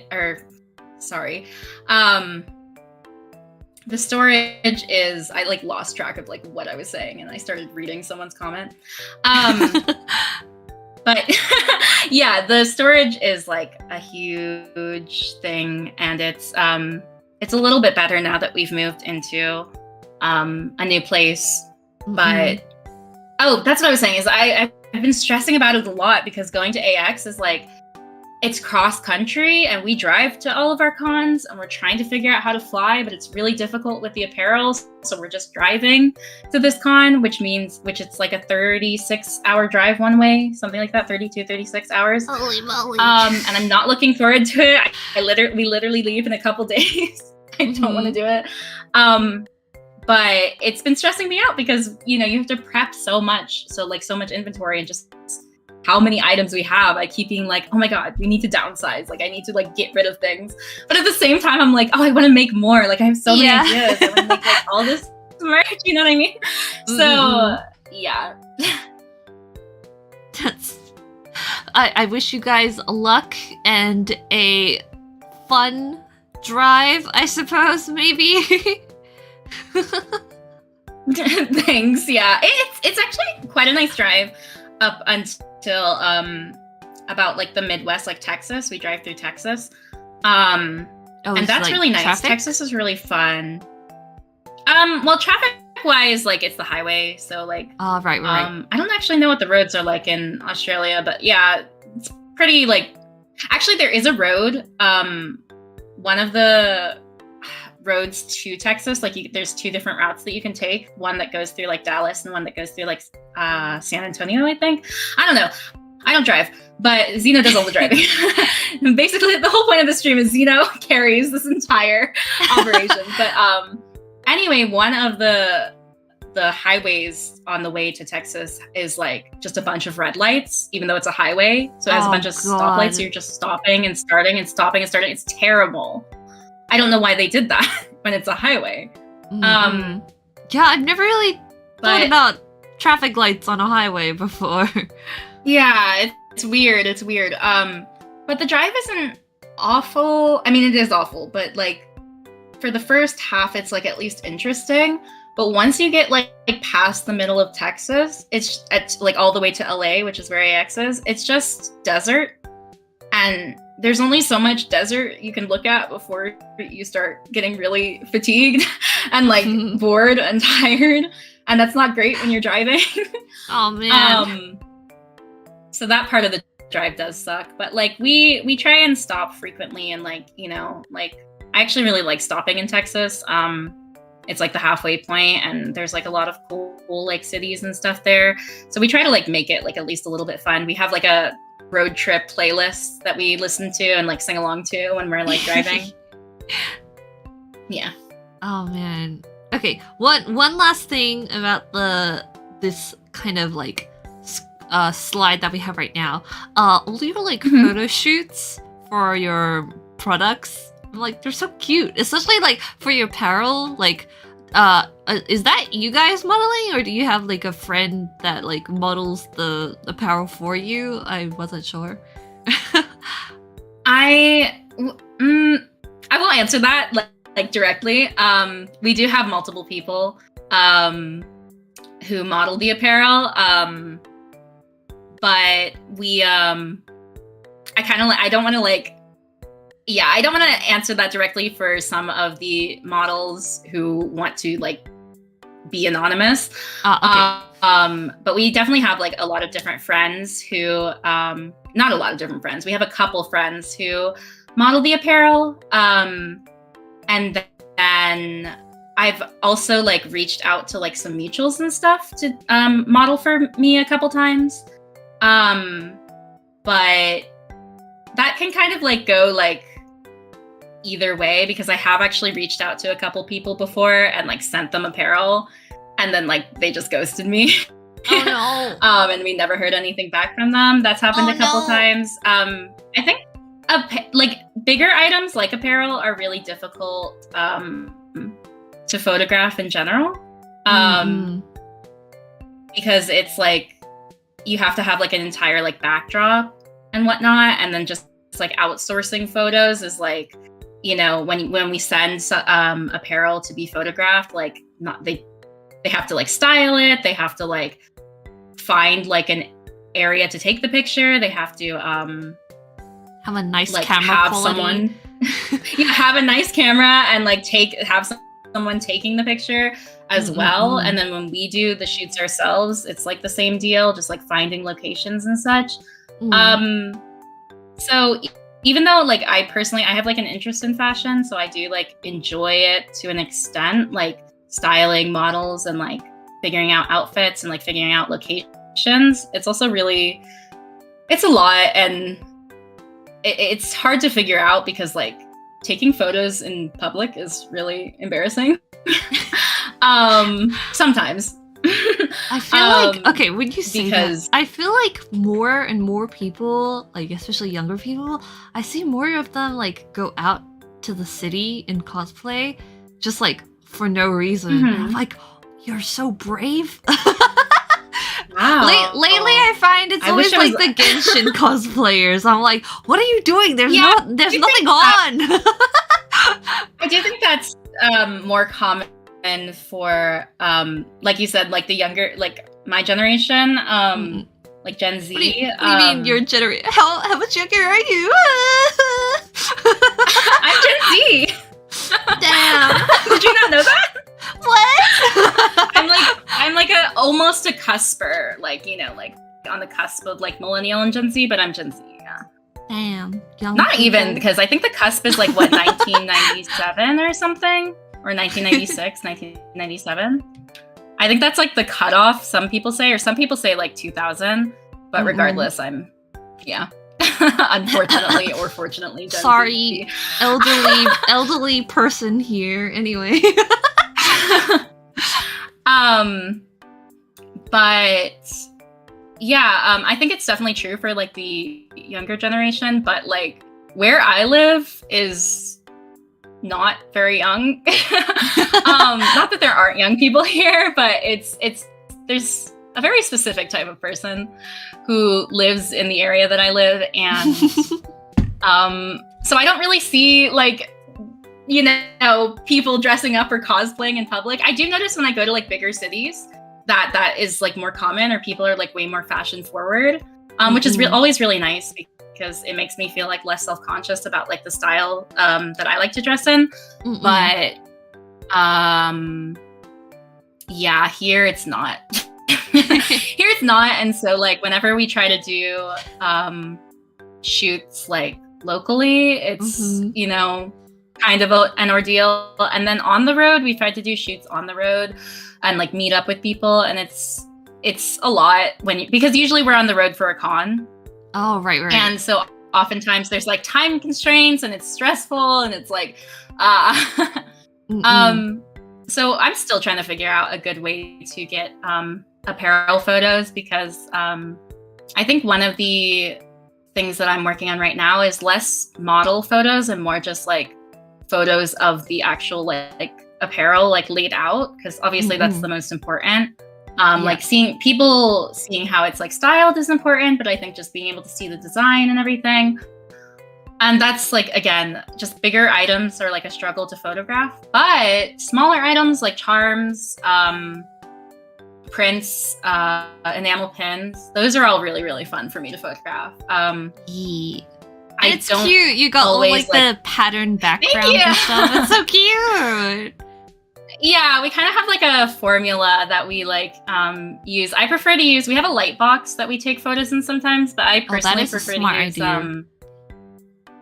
and Zeno uses it a lot for like when we need to snap a photo like that's like specific for like a social media post, like promoting a product that hasn't moved in a while, or like you know, for a character's birthday or something.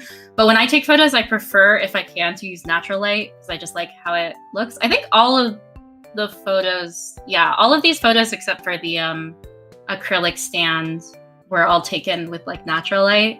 I literally just set it up like on the floor next to like a window and like arrange things and like gather different props. I don't know, whenever I have like an idea for like how I can like photograph something, like what props I can use, or if there's like a specific pattern background that I want to use, it's really fun. It's like an art project in and of itself, like, you know what I mean? Yeah. I mean, like, I'm curious, because we chatted a little bit about this, but like, are there any kinds of products that you want to make in the future that you haven't done yet? Yes. I want to get into cut and sew apparel. And I've been saying that for years. I mean, like I said, like my very first attempt at apparel was like partially cut and sew, and it didn't go well. So it's really scary because for clarification, what is cut and sew? Oh yes, sorry. So cut and sew, so like the type of apparel that I do now is custom like screen print. So we are printing on bases of apparel that is already pre-made. So like brands like Gildan, American Apparel, like generic brands that like sell blanks, right? And we still have to like choose like the blanks and like, you know, figure out like what the fabric quality and all that is, but like we don't have to like make the measurements ourselves. Cut and sew is like starting from scratch with the manufacturer, working out like choosing the fabric type, choosing the material, you know, choosing any specialty like types of like, I don't know, embroidery, sewing and all that, and also providing the measurements. So it's like just way more customizable. Yeah, it's way more. Yeah, exactly. And it's also a lot more expensive. And that's something that I've seen a lot of. It's something I've seen a lot of other artists do, and it's something I wanted to get into, and I have designs for. Zeno and I have actually been working on Twisted Wonderland cardigan designs. Ooh. And then some like original cardigan designs as well. And I really like cardigans personally. I love wearing cardigans, but you don't find a lot of because cardigans are usually like knit, right? And so you can't really like, I actually had a cardigan design that's discontinued now that was like screen printed, but I want to get into like making more customizable, like more like focused on like pattern, like color blocking Oh, that apparel, would be I guess. So cool. like I have some really cool designs that I wish I could share.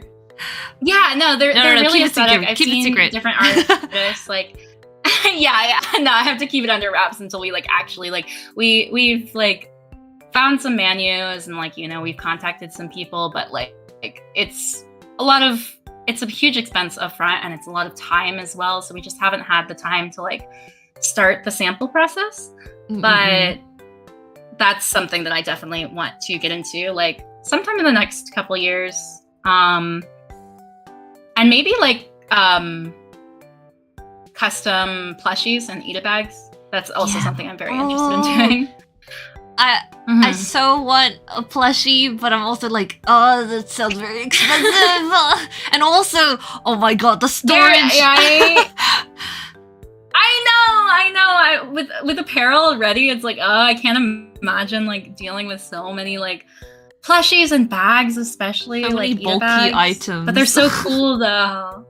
I feel like stuff like that might be good to do like a Kickstarter or like a limited time type thing, like, you know, one time, or it's only like it has like certain runs or something. I don't know. Like, you know, Kickstarter can take like a decent fee out of that, so it's like, oh, then it's like more expenses to think of. Yeah, it does. I think I'm trying to remember. I've done a Kickstarter before. No, it definitely. I mean, obviously there is a fee, but I think the thing with Kickstarter is like you build those fees into like your final goal.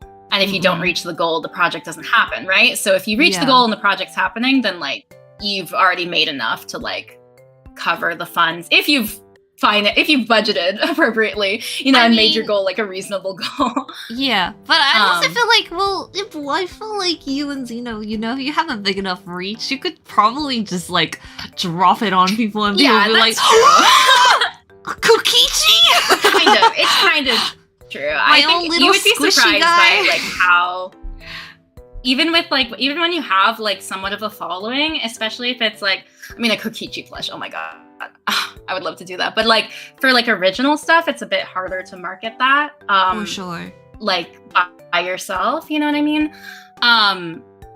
Even if you have a following for original and everything, it can be helpful to use like a platform like Kickstarter to get your project out to people who maybe haven't seen it before. But I definitely think I would prefer doing it through my shop if possible, or seeing like the prospect of how it would do just through the shop alone, because obviously like if you can avoid additional costs and additional fees, that's like the best. Yeah.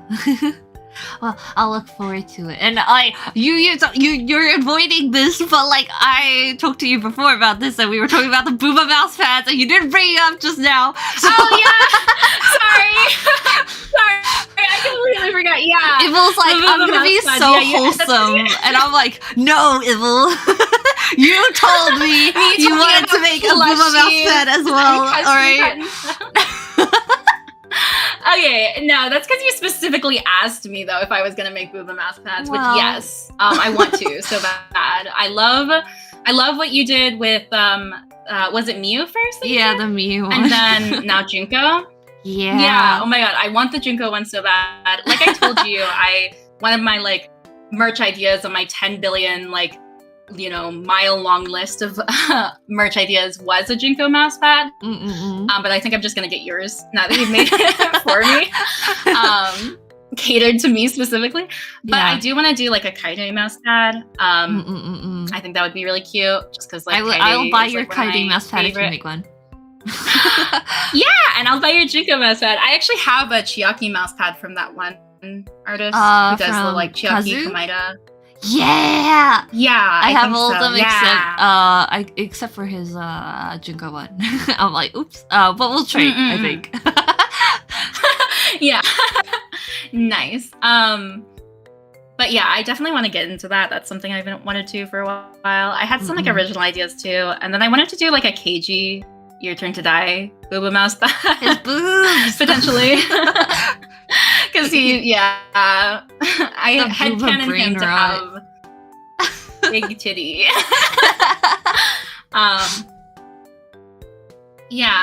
And then I also want to do body pillows, like dakimakura. Yeah.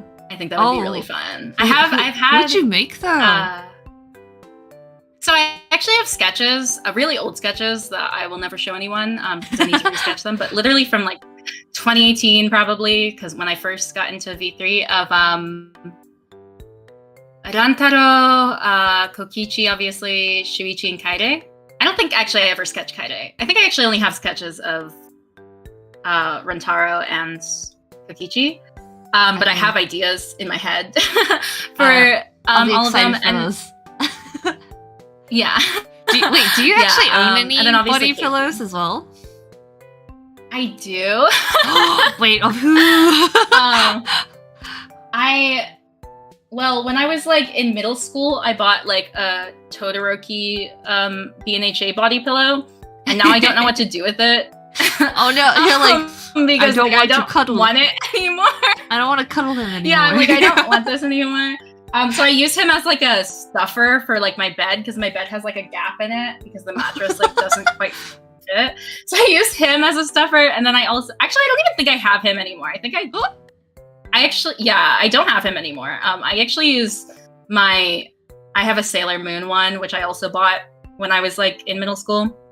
And I don't want her anymore, so she is used as like a stuffer in between my bed. But the one that I do cuddle with is Sweetheart from Amori. Oh, wait, yeah. I think that was an official one, right? Yes, they came up with it for Valentine's Day, like last year, or something like that.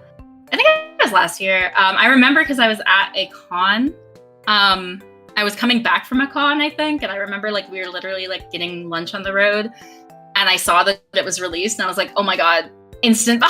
Like I went on my phone and instantly bought it or pre-ordered it because I was like, I have to have this.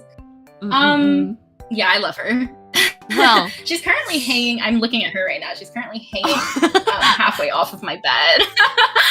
Yeah. I have 2 Komahina Daki covers. Like one I drew myself, and then one I got from Nato, who was an artist a couple of years back, but then they're not active anymore, and I'm like, no. But so I've got like Komaeda and Hinata like in their Danganronpa 2 outfit, and then also the one by Nato is in their DR3 uniform. And I'm like, kinda want, like, feel like I should get another one of spoilers. Alright, spoiler warning. Mute for like 10 seconds. So I was thinking I should get one of like a servant and Izuru, and I'm like, oh, that would be cool. But you know what? Yeah, that would be really good. I'll bring this up again when we get to the audience questions, because there's maybe another one that I might want. Anyway, so speaking of like collecting merch and like stuff, let's go check out your like little collection photo. Okay, we should get back down here. So sheesh. Wow. Okay, so like you got the Kaede bunny, and I got it too, but I haven't opened it yet. But I'm like, okay, so I love all your Mikus. The riddle from the Twisted Wonderland. That figure looks so cool. It's got a great, it's amazing, like, and like base and concept.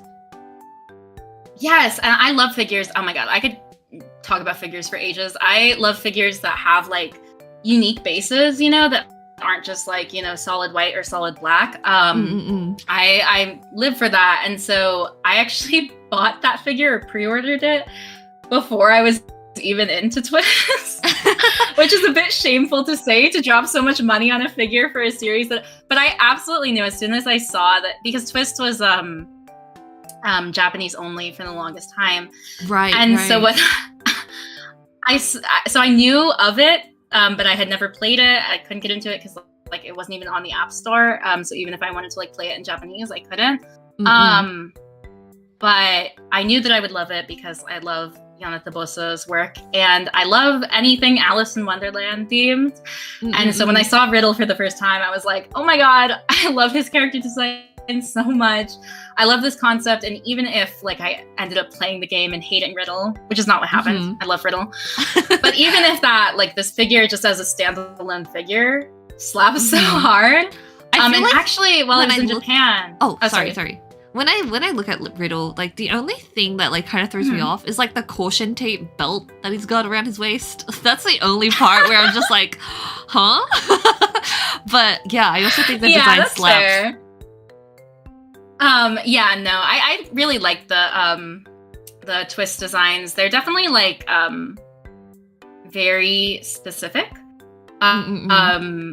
like specific as in they're meant to appeal to a very specific like audience, and like so I don't think they explore the design, like the theme of like Disney villains as much as they necessarily could. And that's definitely a critique you could make on them. But just personally, to my aesthetics, I really like them. But yeah, I was in Japan in April, figure searching. I mean, that wasn't the only reason I was there, but I did a lot of figure searching. And I ended up stumbling across, like literally on one of the last days of the trip, I stumbled across the Azul like matching figure, because they're doing one of every like house warden in the series. I saw it had like so the tentacles and everything, right? Yeah, and like the like black ink and stuff. It's really cool, but like I said, when I first pre-ordered this, I wasn't into the series and I didn't know too much about it. So obviously I didn't pre-order the Azul one because I was like, I can't I'm not gonna be that crazy. I'm gonna like invest my money in every single figure. So I missed the pre-orders, but while I was in Japan, I found it for like a really, really good price. And so I brought it home with me. I haven't unboxed him yet, but I'm so happy. Every time I remember that I own him, I'm like, wow! But yeah, I'm really into figures. That Junko, actually, my head's kind of blocking it, but that Junko in the like 2013 one, that's not like the pop-up parade one, the bigger one. Yeah, I actually got that in Japan as well. Which was a great find. Yeah, that's one I would like to have as well, but like you have to get it secondhand by now. Exactly. Yeah. I've seen. Yeah, that was like way before I was 12 when that figure came out, so I did not have the money. Nor did I don't think I was into Danganronpa at that point. But the Kaede figure is my first ever bunny figure. And she's huge. The Danganronpa bunny figures are the only reason I started being like, ooh, bunny girls, maybe. Exactly, me too, right? Right? I was like, do you agree? So like Freeing, right? The company that does all these quarter scale bunnies. I'm like, so many of them look so boring to me. I can't believe the Danganronpa ones are as like nice as they are. I'm like, they got their like individual suit designs, and I'm like, what the hell? How did this happen? Yeah, I'm actually pleasantly I was pleasantly surprised with like the design choices, because I really felt like they could have just shoved the characters into like a normal regular like black bunny suit and called and just called it a day. So I'm really happy that they at least have like some level of like customization. Personally, I think the designs that you did for like Junko, and I think you did one for Kaede, maybe. I don't know, the designs when you were like guessing like the are superior. I would like kill to have like figures of those designs. But I do think that they did like a really good job with these figures. And yeah, I would not usually buy a bunny figure, but for Danganronpa, I'll stoop to any low. Me too. Okay, so Freeing, this is an open letter. Could you please maybe think about some male bunnies? Because I think bunny boys, please. I think like, you know, there's an untapped market there, and you could make tons of cash. I'm sick of seeing the same generic like bunny girl figure in a black bunny suit just standing there doing absolutely nothing. Can we get some like bunny boys, please? I want Bunny Komaeda, Bunny Kokichi. If they made a bunny, okay, but first of all, Kokichi just works really well with like the bunny boy aesthetic. Like I feel like you could easily design a very like nice bunny suit for him, because his color scheme already works like with, and then like the checkerboard and stuff, and there's so much that you can do with it. So I feel like you said, that's an untapped market. Like they need to get on that. Have you seen my design for Bunny Kokichi? I have. I really like it. Yeah. I think I have. Yeah. I think I saw it on Twitter. I'm just like, you're doing like a whole like bunny dog. Yeah. Oh my god, right? my zines came in. I'm like, oh my god, they look so cool. Yay! Yeah, so it's always so fun when like merch comes in for the first time and then you like look through it. Oh god, yeah. Anyway, it's always really fun for like the first millisecond you open everything and then like you look through it and it's like, wow, it's so like new and like, oh, it turned out so well, and then you move on to like packing, order processing hell. Yeah. You're like, okay, I guess we're gonna pack now. But yeah, I mean, when it comes to like your figure collection, I mean, I'm seeing Danganronpa, I'm seeing Miku, I'm seeing some Rem and Ram, and then also Twisted. Do you collect much else? Because I see one Tanjiro, and this is like just the blind box things. Mm-hmm. This is like a fraction of my collection, to be honest. I couldn't fit it on, and then also I don't really have pictures of most of it because these are from my old room, so I moved and a lot of stuff is in storage right now. But these are actually the reason they're like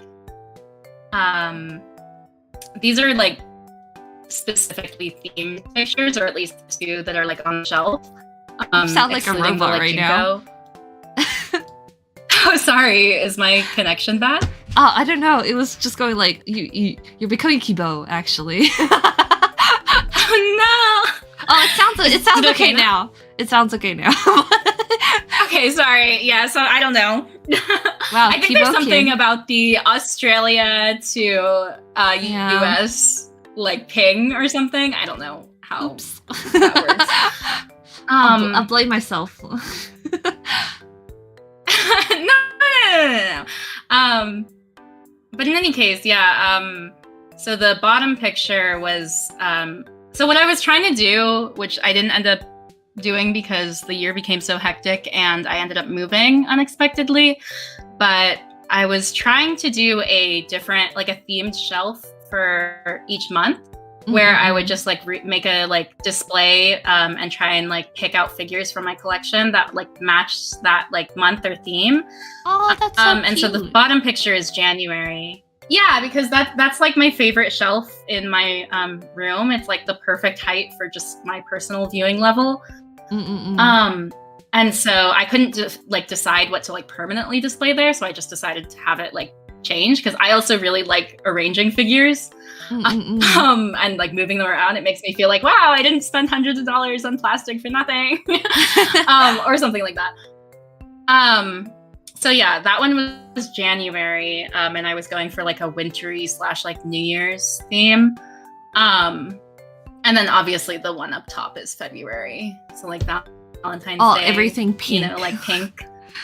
Yeah, so like that was like kind of my idea. But I do have from other fandoms. I have like quite a few Kimetsu, like a decent amount. Mostly Nendos of the Kimetsu series, because the like scale figures are too expensive. Yeah.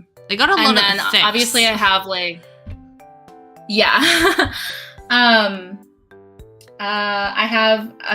I have one, I think, Kuroshitsuji figure. Which one? They're it's the one of Seal on his, on a horse, like on like a chess piece, like riding a horse. Yeah. I've seen that one. Wanted that That's figure. So cool. I wanted that figure for so long. I wanted like any of the like older like but like well made, because like Kuroshitsuji got some figures that are like not good. But I wanted them for so long and I couldn't find them because obviously they're like old, discontinued, like secondhand. But I happened to stumble across him online a while back for like a good price, and I was like, yes, please. So I own that one now. I also own one Kakegurui figure. Which like one? Gambling anime. Mary on the poker table, where she's like laying on the one by My Ethos or something.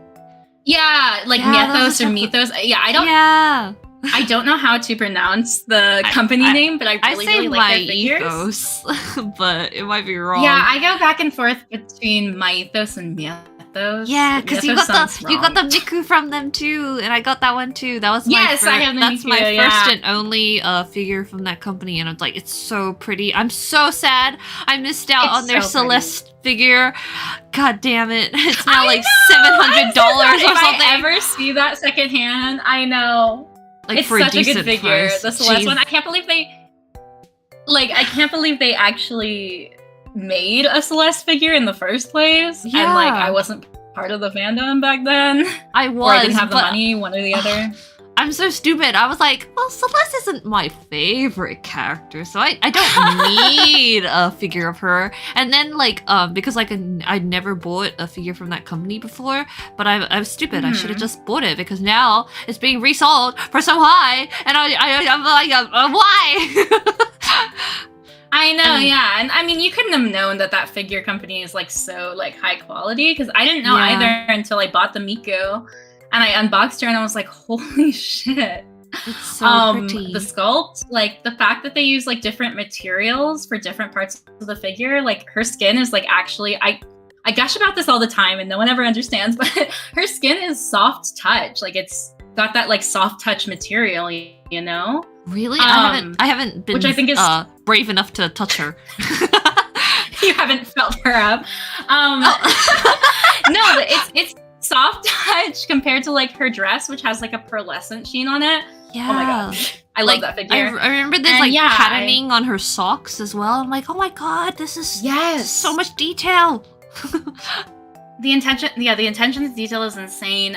Mary is I don't think she's as detailed necessarily. No, well, she's still pretty detailed. The poker chips, like have like the little like poker chip details on them, and then the poker table is like I don't know what material that is, but like that like velvety felty material that real poker tables are, if you know what I'm talking about. Yeah, and that's really, really amazing. I bought that figure. I do like Kakegurui. I've seen the anime, and I've like started the manga. I need to like actually read it.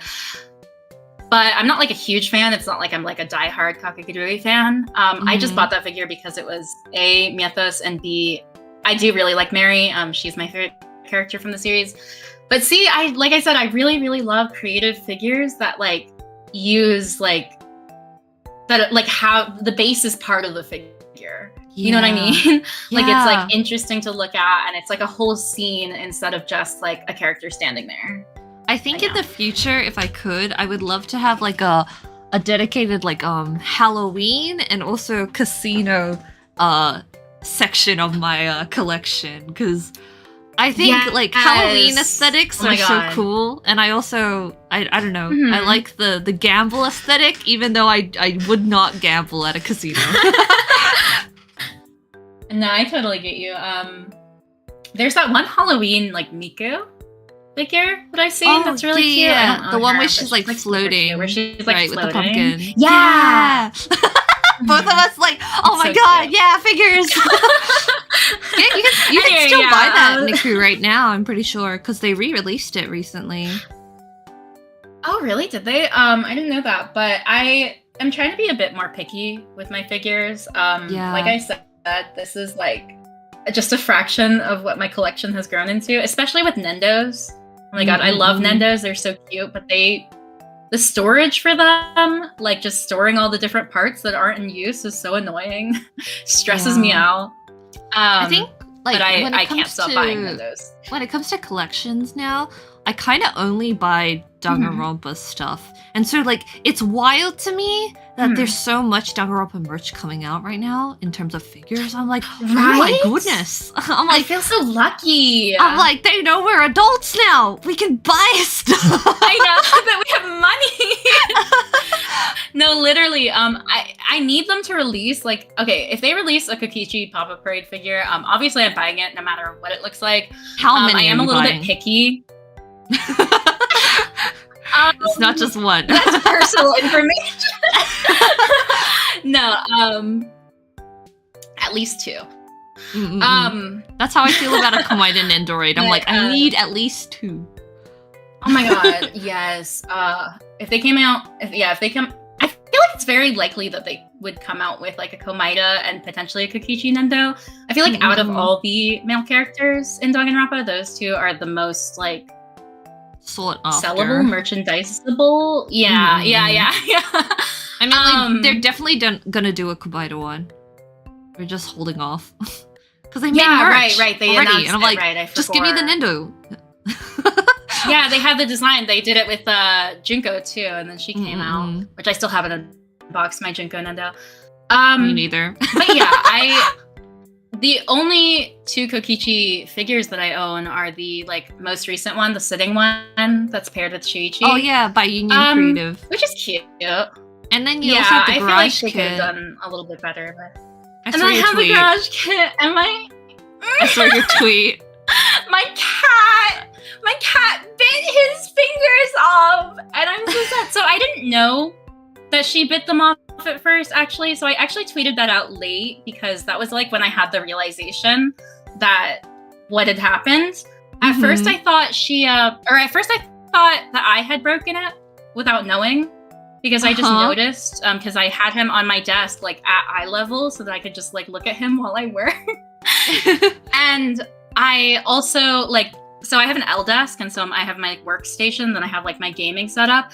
And so while I'm gaming, I often have to prop up my work keyboard on my desk, and I like put it next to where he was. And so I thought that like while I was gaming and I was like, I don't know, propping my keyboard up or something, I had like hit the figure and broken the fingers off, and I was like really upset and mad at myself. I was like, oh, I shouldn't have displayed him like so like close. But I was like also really confused because I had never like, I didn't remember knocking him over or like making any kind of impact or anything. I just looked over and his fingers were gone. No. And I couldn't find, I actually found one of his fingers, but I couldn't find the other two. Yeah. So I have one of his fingers, but I couldn't find the other two anywhere. Like I scored my entire desk, I scored the floor. And then upon closer inspection, I realized that there are bite marks on his hand. And I remembered that my cat had been up here like the day before I noticed that his hand was. And so I was like, so I made the connection. I was like, oh my God, because she's been like biting things. We need to get her some biting toys. She didn't used to do this. But I don't know, this is her new thing. And so, yeah, apparently she tried to bite his hand and his fingers snapped off and she ate them, 2 of them. Oh. And I was so upset. I still am pretty upset about it, to be honest, because it's a garage kit figure. I actually ordered it because I knew about it before, but you linked it once in your in the Discord we're in together. And you were like, oh, like there's a pre-painted like version, because like I've been eyeing this figure, but I'm not like I said, I'm not good with my hands. Or like so 3D like art stuff. Yeah, so I ordered it and I waited like literally over a year. It took over a year for them to make it and like actually send it out. And I was like emailing them. I think it was almost like 2 years. Dang. And then I have it now, and his poor fingers fingies are gone. Yeah. No. To be fair, at least from far away, you can't really tell because he still has like 2 fingers. He has his thumb and his like index finger. So from far away, you can't really tell. Okay, That's the only way I'm comforting myself. spoiler mute for like 10 seconds. Spoiler. He's trying to be like Komaina, you know. No, I literally thought about that. I was like, I literally, right next to him, I have my Komaida Papa Parade, and I was like, at least if this had happened with Komaida, I could have like made like some kind of like Junko-esque like hand, you know, or something, and put it on. It would have been canon. But no, it happened with Kokichi. But what I said, I don't know if you saw the tweet, but what I said was just the knife game in the Sayoma FTE went terribly wrong. Which I actually stole that joke from my friends, Tally in the chat, and then another friend that I talked to. Sometimes you gotta like get through the hard times with a bit of humor. Yeah. It's what he would have wanted. Yeah. See, that's why it's very unfortunate. This sprite on screen right now, he's got his hands behind his head. You don't know. Maybe he doesn't have any fingers behind his head. Yeah, it's canon. He doesn't actually have fingers. Oh gosh. Anyway, it's sad. But you know, it happens, I guess. It's like, at least I got to enjoy him for like a while, and I still enjoy him. He's just, every time I look at him, I feel pain inside my heart. So anyway, they need to come out with another Kokichi figure that's like really nice. Parade. Yeah. So I can replace this one. I think it's amazing how like pop-up parades are you know, the Danganronpa ones at least, because like, oh, with the pop-up parades, I hate the colored bases. Like, because some of them are really ugly, and I'm like, oh, why do they look so bad? But like, at least the Danganronpa ones, they seem to all have the same pink color base, and I'm like, thank you. Yeah, like the have pink some consistency. Blood, that's great. Kind of nice. Yeah. I also like, like that it's like at least like shaped and like, I don't know if the other pop-up parades, I don't own any pop-up parades except for the Danganronpa ones that I have. Yeah, they all have that. Yeah, I have the Junka and the Nagito. Yeah, it's like, you know, I don't love it, but it's like you said, I like that it's like, I like the color, and I like that it's like at least a little bit interesting, and it looks like it's not just like a circle. Maybe when they make the Hinata one, they'll give him an octagon base. That would be hilarious. That would be a good one. Anyway, so so you create a lot of fan merch, but you also create a lot of like original works too. By the way, this is your store. Everybody go to the, was it the Ibble's Cafe? Ibble's Scribble Cafe? Yeah, it's ibblescribbles.cafe. Yeah, it's like on that top corner there. On that banner, ibblescribbles.cafe. Everyone's gotta support you and Zeno so that you can buy another Kokichi figure. Exactly. You can buy some Please fingers. Support my addiction. Anyway, so to you, is it important that you balance the amount of fan art and original stuff that you make?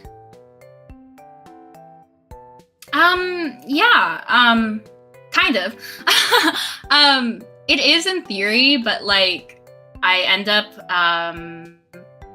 doing a lot of fan merch because I just get like inspired and I get ideas, like, you know, and it's fun. I guess it's fun to make stuff for fandoms where people, you know, that people will appreciate them because there's already this like attachment that other people have. Whereas with original stuff, you kind of have to like build that attachment, or people like maybe appreciate it, but they only appreciate it like aesthetically. But that being said, like I do really value my original art and my original ideas. There's a lot of like stories that I eventually want to tell like myself. But also just like a lot of my original stuff is purely for aesthetics, just exploring like design work and everything. I didn't actually used to consider myself a fan artist. It really was like Danganronpa that like catapulted me into doing fan art. I used to think that I wasn't good at fan art, and that every time I drew a character, it would look different. You know, the character would look different. I couldn't draw characters consistently that weren't my own characters. Looking back on that now, that was just like a skill issue on my part. But yeah, I do think it's important to have some kind of original work as well, just for like longevity and like branding sake. But as well as like I just have a lot of ideas that I want to explore with like my original characters, and also, like I said, design. We actually have a con, like a convention in Ohio. That's called like OhioCon, that we go to every year because one of my friends is based there, or she moved this year. But we usually stay with her, and we go to this con because it's an original only con. And that works really well, just like as a yearly refresh of like, oh, like it's like a reminder of when it's coming up, like, oh, I should like work on some of my original ideas. Because it's not that I don't have them. It's just that they're often overshadowed by the fan art. But in general, I have been trying to branch out, not just into more original stuff, but into more fandoms in general, because I think I really solidified myself as like a Danganronpa merch artist, and I love that. But I need to expand as well. I'm interested in other things, and Danganronpa and my love for Danganronpa really helped me get into fan art. And now I want to use that to like, you know, express my love for other series that I haven't really had the chance to make merch for. For sure. Because like, I guess for me right now, like I would say like 90% of what I draw is like Danganronpa. fan merch. So I'm like, I understand where you're coming from. But like, I don't know, in the past, like, you probably experienced this too, but like in the past when I was at conventions, I would like try to draw whatever's popular. But like, I personally had no fulfillment from doing stuff like that. Or like, you know, like we also talked about like comparing like seasonal shows to maybe games fan art. And it's like, it's because like I find that when you make merch of something that might be a seasonal show, it's like, yeah, you can make it, but like it probably won't sell next year. And like it's fine in the time being, but I guess it's like I kind of like my art lasting a little longer, I guess. Yeah. Like the lifespan of fandom is definitely gotten shorter and shorter. And I think like you mentioned this, like we talked about this a little bit, but like you said, like video games just in general seem to have like a longer lifespan, or they like come up again and again, while like seasonal anime, it really like if something gets really popular, like yeah, you can capitalize on that. You can capitalize on that and make merch of it really quick, and it may make you like, you know, a good profit at the time, but then like, you know, the next season rolls around and like it stops selling. And that's fine. That is how some artists do. Yeah, more like, power to them. Make merch at like at cons. Yeah, it's really impressive to me, honestly, because I'm not fast enough to do that. And I do think there's like value in staying aware of what like the current like trends are and what's like popular and what like anime, you know, is hot right now. But like you said, personally, I just like prefer to like, I have like a very niche sense of like, or not niche sense, but like I'm into more niche fandoms. And so it appeals to not as wide of an audience, but the people it does appeal to is like they're very, very into it, and they're really happy when they come across like fan merch for it, and like, you know, artists that make pieces for it. And I don't know, that's just where I've personally found my like, I work best making merch that maybe takes a little bit longer to get out, but has a bit longer of a lifespan as well, and appeals to those like niche fandoms and audiences. That being said, I do want to like make merch for more like popular things. It is nice. It feels nice to be like a little bit timely and to be like on top of these things, because I do pay attention, like, and keep up with like seasonal anime and stuff, just because I enjoy it. But yeah, definitely I would say for the most part, I like focus on niche series. I would say I'm the same, but it's like, I don't know, it's fun, and like I would rather draw something that I have interest in as well. So I don't know. Danganronpa forever until we can never escape Danganronpa. No, honestly, I'm glad that Danganronpa has had like, it's had multiple resurgences, I think, throughout the years, even just in the time that I've been part of the fandom, and like with each new wave comes like a new set of like creators and like, you know, people making content for it, which is really cool to see. There's definitely like a cycle that it goes through. I know we talked about this a little bit, like where it's like popular for a while and then like people start calling it cringe and stuff again and all that. And that's kind of frustrating. I've definitely had people like tell me to my face at cons like, oh, Danganronpa is like so cringe, or like, you know, like I remember my Danganronpa phase, and it's like, you mean like 2 years ago? Like it's not that long ago. But I understand it. Like, you know, it's not for everyone, and for some people it is just like a phase. I just don't think you like, I think you can move on from a fandom and just like not like shit on it after you leave it. You know what I mean? I feel the same way. But like, I guess it's also because we're just a bit more attached to it. Like if it was something else, we'd probably be like, well. That's completely fair. Yeah. It's okay. Again, I've accepted that I'm cringe. It's fine. Tell it to my face. I'm cringe, but I'm free. Yeah, I'm cringe, but I'm free. You think a non-cringe person could draw this?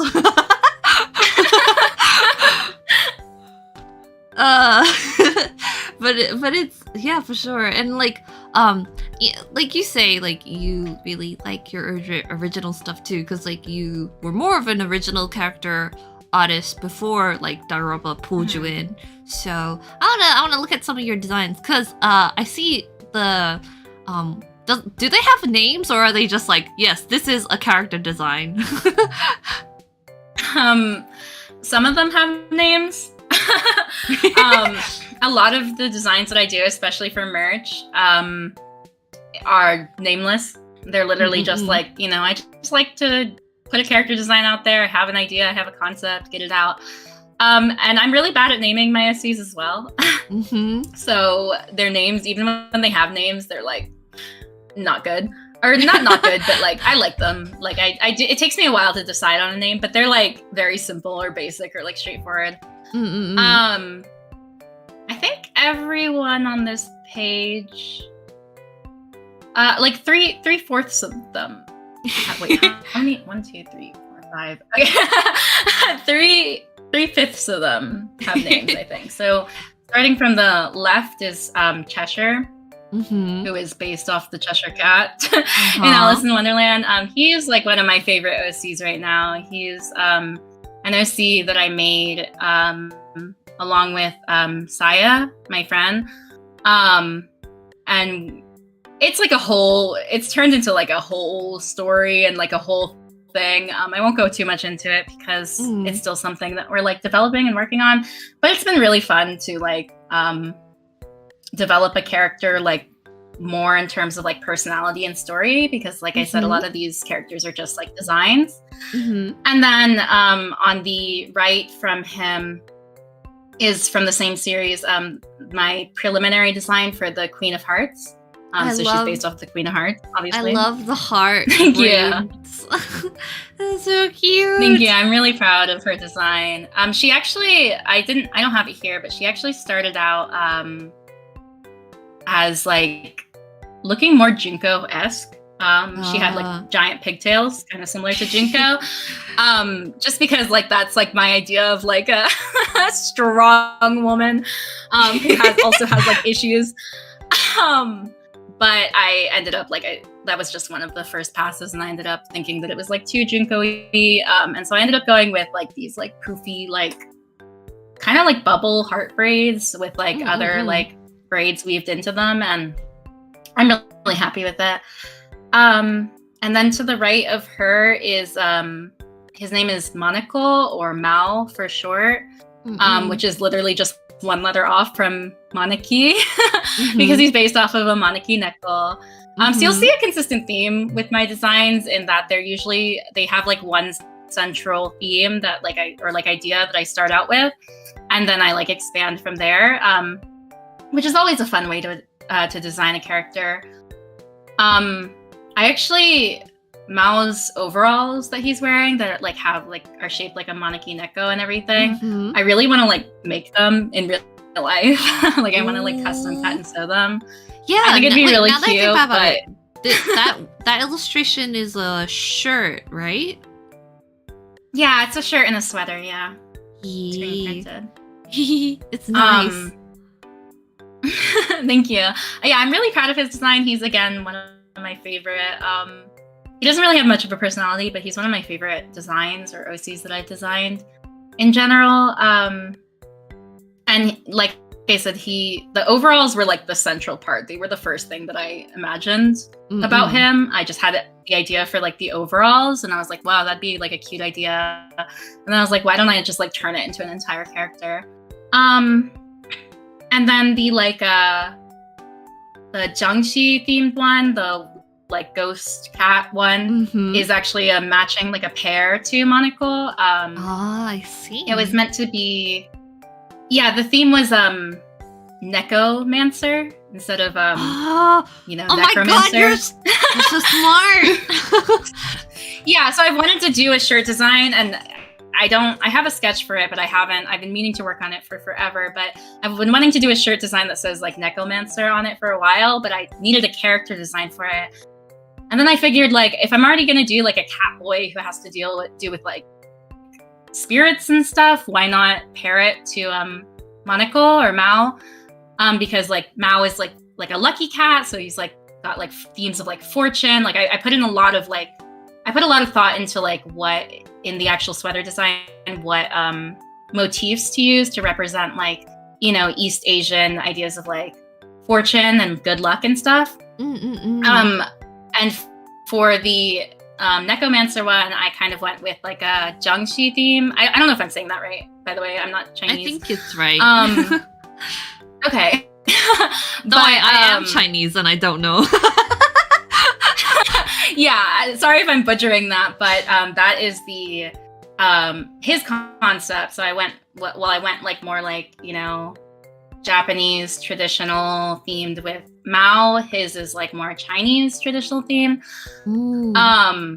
And I was thinking more about like symbols of death and like decay and like kind of bad luck. There's not a lot of symbols for like bad luck that I could think of other than like black cats or things that aren't really like visual metaphors, like walking under a ladder. And especially in like East Asian culture, I couldn't really think of any other than like, you know, like the number 4 in Japanese and stuff like that. But I did like in general just try to think of you know, ghosts, death. I'm really, really proud of his scythe design because he's a necromancer. Of course, he has like a scythe. A fishbone. So cool. But it's like a dead fish. Yeah, it's like fish bones. I'm really, really proud of that. And he's also got like a hat that's like a shrine, kind of like it looks like a shrine. And he's got like ghost catfish because there's like a fish that like is called like a glass catfish or a ghost catfish. Which is why you'll see that note that's scrawled, because when I realized it, I was like, oh my god, that looks perfect for this design. So yeah. Oh man. Bro, when you're talking about like when you're talking about luck and like seeing the fishbone thing. Okay, I know there's a thing like at New Year's. So we'll have like steamed fish, right? But you can't flip the fish over. So like, you know, you get the meat from one side. You're not supposed to flip the fish over because that's considered bad luck. Oh yeah. For the next year or something like that. So it's like you eat one side of the fish. That, and that was definitely intentional. Yeah. So you eat one side of the fish, and then I think the next day you can eat the other side of the fish. But you're not supposed to flip the fish over to get the other side. Like you can eat the second half of the fish, but you just can't flip the fish over. I don't know. Yeah. Like, so I'm like, ooh, that's like luck-based kind of. It's just like fortune and omens that's or stuff like that. I actually did choose, so I didn't know about that. So that ends up working out really well. Because yeah, I want like omens to be like a theme with that character in contrast to like Mao. And what I did think about though is like the steamed fish like in New Year's dinner and everything. Which is why I went with like a fish motif, also because he's a cat. Yeah. But I just thought it was really fitting because not only can you go with like the fish bones and like decay, but it also does like it is like important in like traditional East Asian culture, just like food wise. I love his I'm really skull, proud of that design. His skull eye. Thank you. Yeah, it's kind of hard to see because it's so small, but yeah, that was like one of the first things I thought of. I was like, so I want skulls to be a thing, and I want him to have skull like irises. It's so cute. Let's go to the last one. I really want to now. like actually properly draw. Yeah. Biblically accurate angel. Yeah, so I'll go a bit more into him when we talk about my persona design, because he's actually the foil to my Sona design. But his name is Uvi, which actually his full name is Uruvi, like Uruvi, which is I'll get into it when we talk about my Sona. He's basically like the foil character to my Sona, the opposite of her. So, speaking of more kinds of like original character designs, you recently were approached to work on the character designs and artwork for Circus P's CMYK album. Yes. So like that's very exciting. And like Rice and It was extremely I can't exciting. remember if Circus talked about this, but like you want to like explain how you got into all of this stuff. Actually, Circus probably did say his side of the story too, but go ahead. So I'm actually making a video right now, a YouTube video for my channel where I do like a voiceover and I kind of talk about the whole process of like getting into the project and like working with like Circus P and Rice for this project. So I won't go too much like in depth, but basically, obviously I've been a fan of Circus's like work for like ever since I've like been into Vocaloid basically. And you sent a link to your like Danganronpa Discord, right? To like a Google form or to like a tweet where they had tweeted out a Google form looking for artists to do music video art. And so I saw that through your link. So because you were like, oh, I've worked with Circus before, and it was like great. I was like, okay, yeah, like I'll give it a try. So I submitted an application in the form, and I really didn't think anything of it. I was like, yeah, I'm not gonna get contacted. I have no like prior experience with music video work, but I just thought it would be interesting. And they did contact me. They emailed me, and they didn't approach me about making music video art, but they did approach me about doing the character design for the mascot of the album and doing all the EP and then the final album covers. Which is really, really, really cool. And I freaked out when I got that email. I was like, oh my God. I like still remember because I was like on the road, I think, to a convention, and I just happened to check my email or something, and I like read it, and I was like, oh my God. Anyway, and it was such an amazing project to be a part of and to even say that I was a part of. Rice and Circus were like amazing to work with, and were so like easy to like talk to and like, you know, bounce ideas back and forth. And yeah, I'm just I'll like I said, I'll talk more about it in the video, but I'm pretty happy with overall how like the character design came out and like how everything just like came together in general. Yeah, and I like because you uploaded the speed paint of. Did you upload the speed paint of all of them or just the album cover for the final one? I've uploaded all of them, yeah.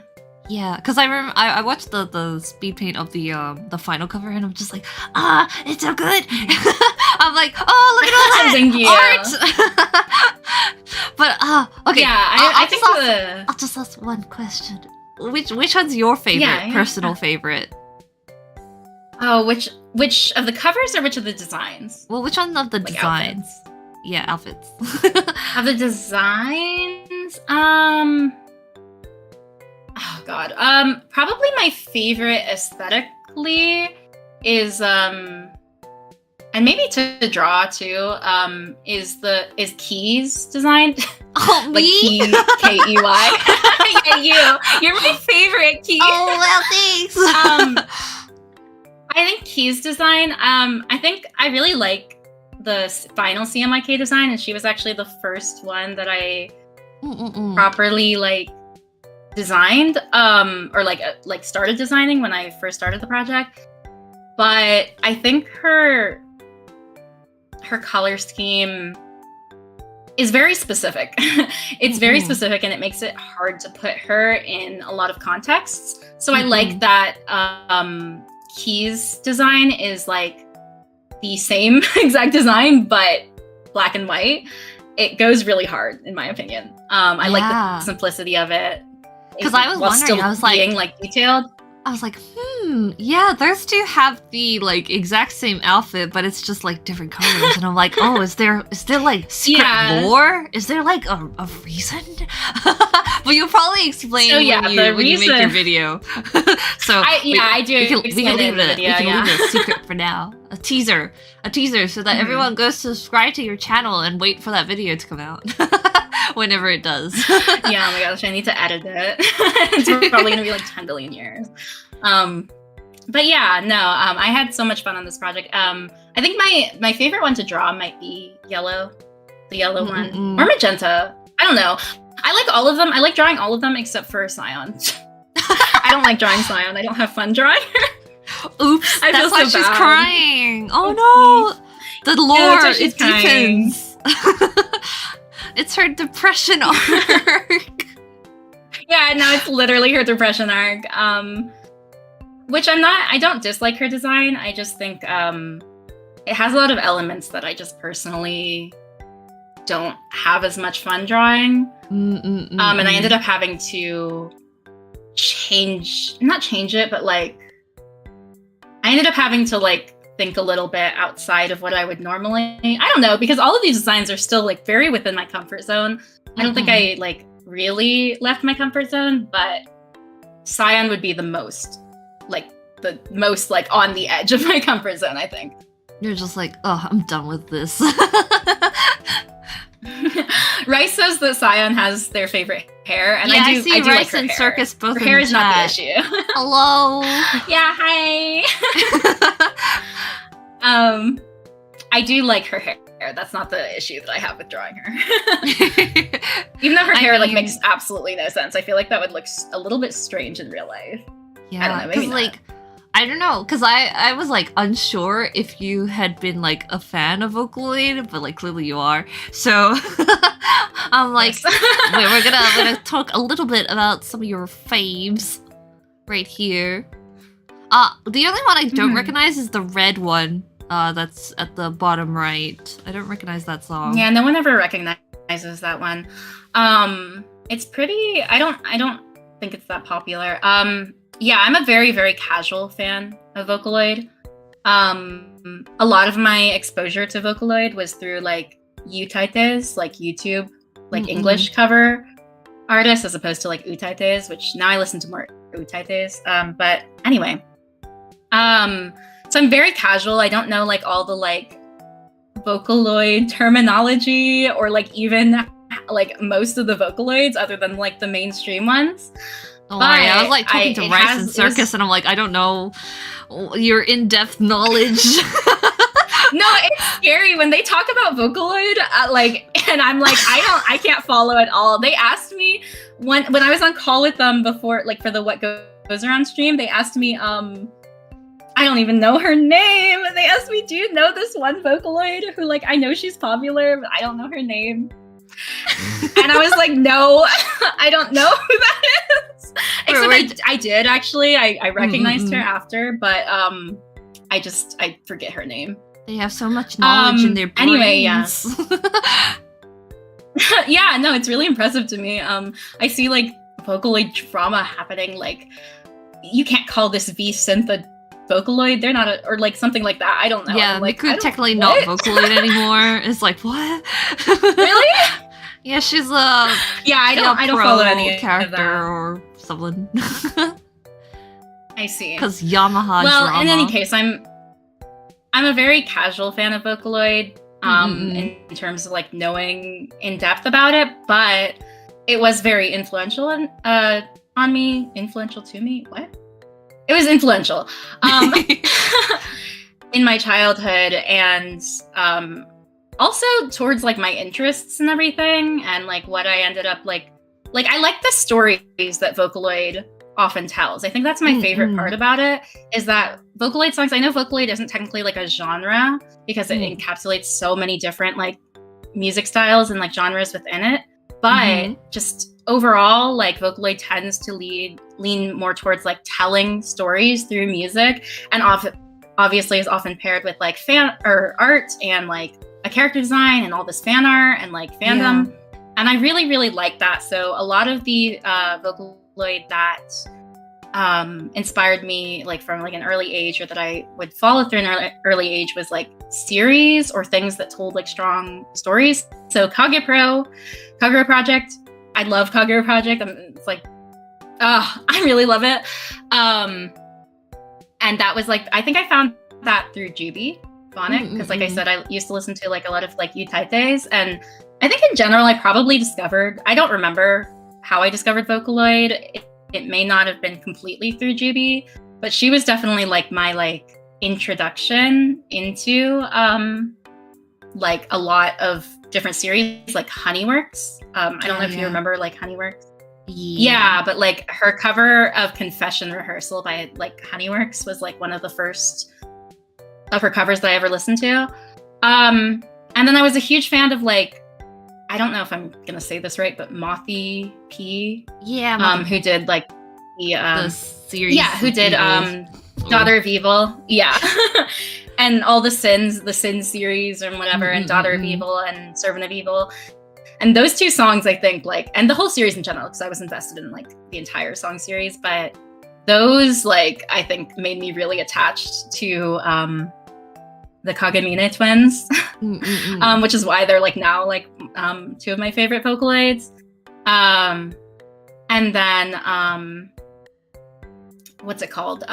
Sacrifice of Sheep by Gakusen P. I think it's part of a series as well. I think I've seen some of them, but I just remember discovering this and like thinking that it went so hard. Just the artwork, the style, the like actual song, the lyrics, like everything about it I really, really like. Yeah, I don't know. It's really good. And then the last one is Swirling Evening by Mel. I don't know anything about the producer, but in the caption it just said Mel, M-E-L. Anyway, this was one of the songs that got me into Flower, because Flower is like my favorite Vocaloid ever. And just because I like, I don't have like specific reasons for liking Vocaloids other than their designs and then just like the certain songs that they tend to be used for. And Flower songs I tend to just like really, really enjoy. But usually Flower is used for yeah. Usually Flower is used for, now I'm doubting myself. I think this is Flower. I think Flower is used in this video. I hope so. But regardless, usually Flower is used for like rock covers and like rock style music, at least as far as I know. I don't know. Don't trust me. But this is a very gentle, melancholic song. The melody feels so like nostalgic and makes my heart ache. Even like before, when I first discovered it, I had no idea what the lyrics said. And now I know like a little more Japanese and I can like understand the lyrics. Also, Google exists. And just everything about it is like really, the artwork is really pretty. And like, I don't know. It's just when I read the question, like, oh, what's your like favorite Vocaloid song? That's like just one that instantly came up for me because it's one that I return to over and over again, even though it's like not popular for some reason. I don't know. I really like it. I would definitely recommend checking it out. It's called Swirling Evening. You'll have to link it to me. I wanna listen to this after now. I will. I love it so much. Yeah. All right. If I ever did like covers, I would definitely cover it. Can you sing? I feel like someone should cover it. Recreationally. Oh my god. Surrounded by singers. I wanted to be a singer, or not a singer, but like I wanted to be like a cover artist or a yutarete when I was like 14, and I like wrote fan lyrics. I wrote fan lyrics for Daughter of Evil actually. And I would like sing them and record them. I still sing for fun, but I don't know how to record or mix or do any of that. That's like a huge hurdle. I'm seeing for getting into that. I'm seeing Tally and Saya being like, yeah, Ibble, sing! Don't listen to that. So well, yeah, wait. Can you sing Happy Birthday to Zeno? What? Oh my god, no, that's so embarrassing. Just a little taste. Do that. No.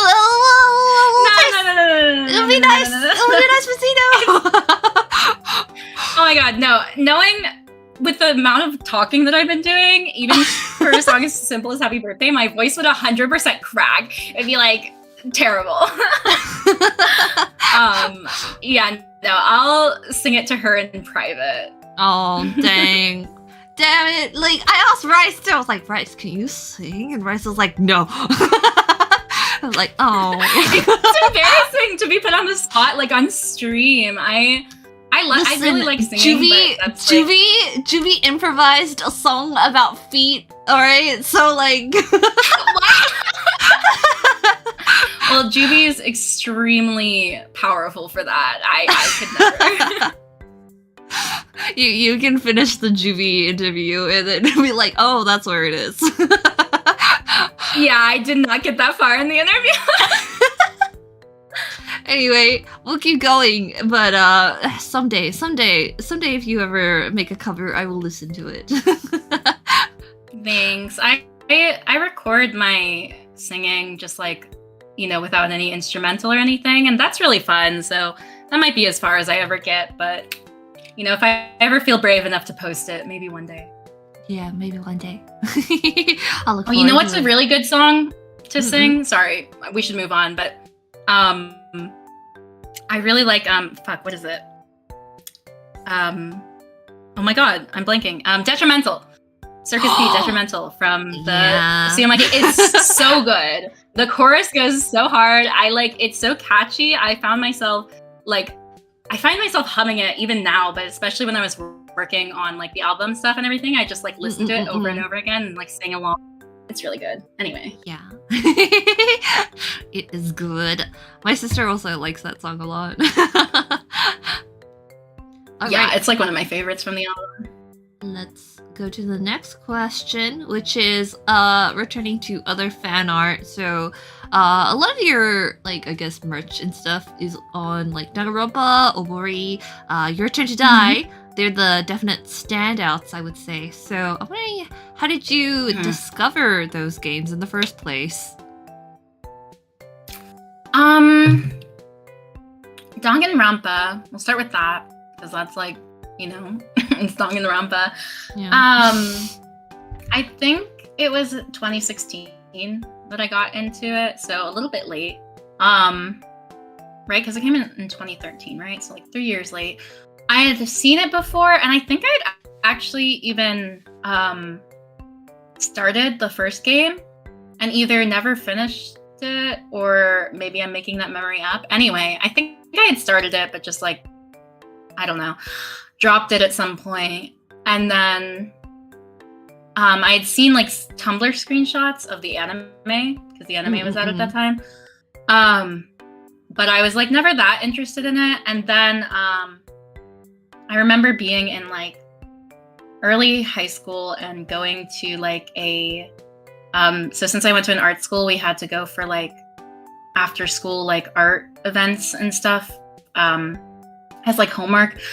And I went and I brought my like purse with a bunch of like anime buttons on it, and one of my classmates was there, and my classmate saw one of the buttons and was like, oh my god, Junko, I love her. And I looked at the button and I was like, who is Junko? I was like, who is that? I don't know who that is.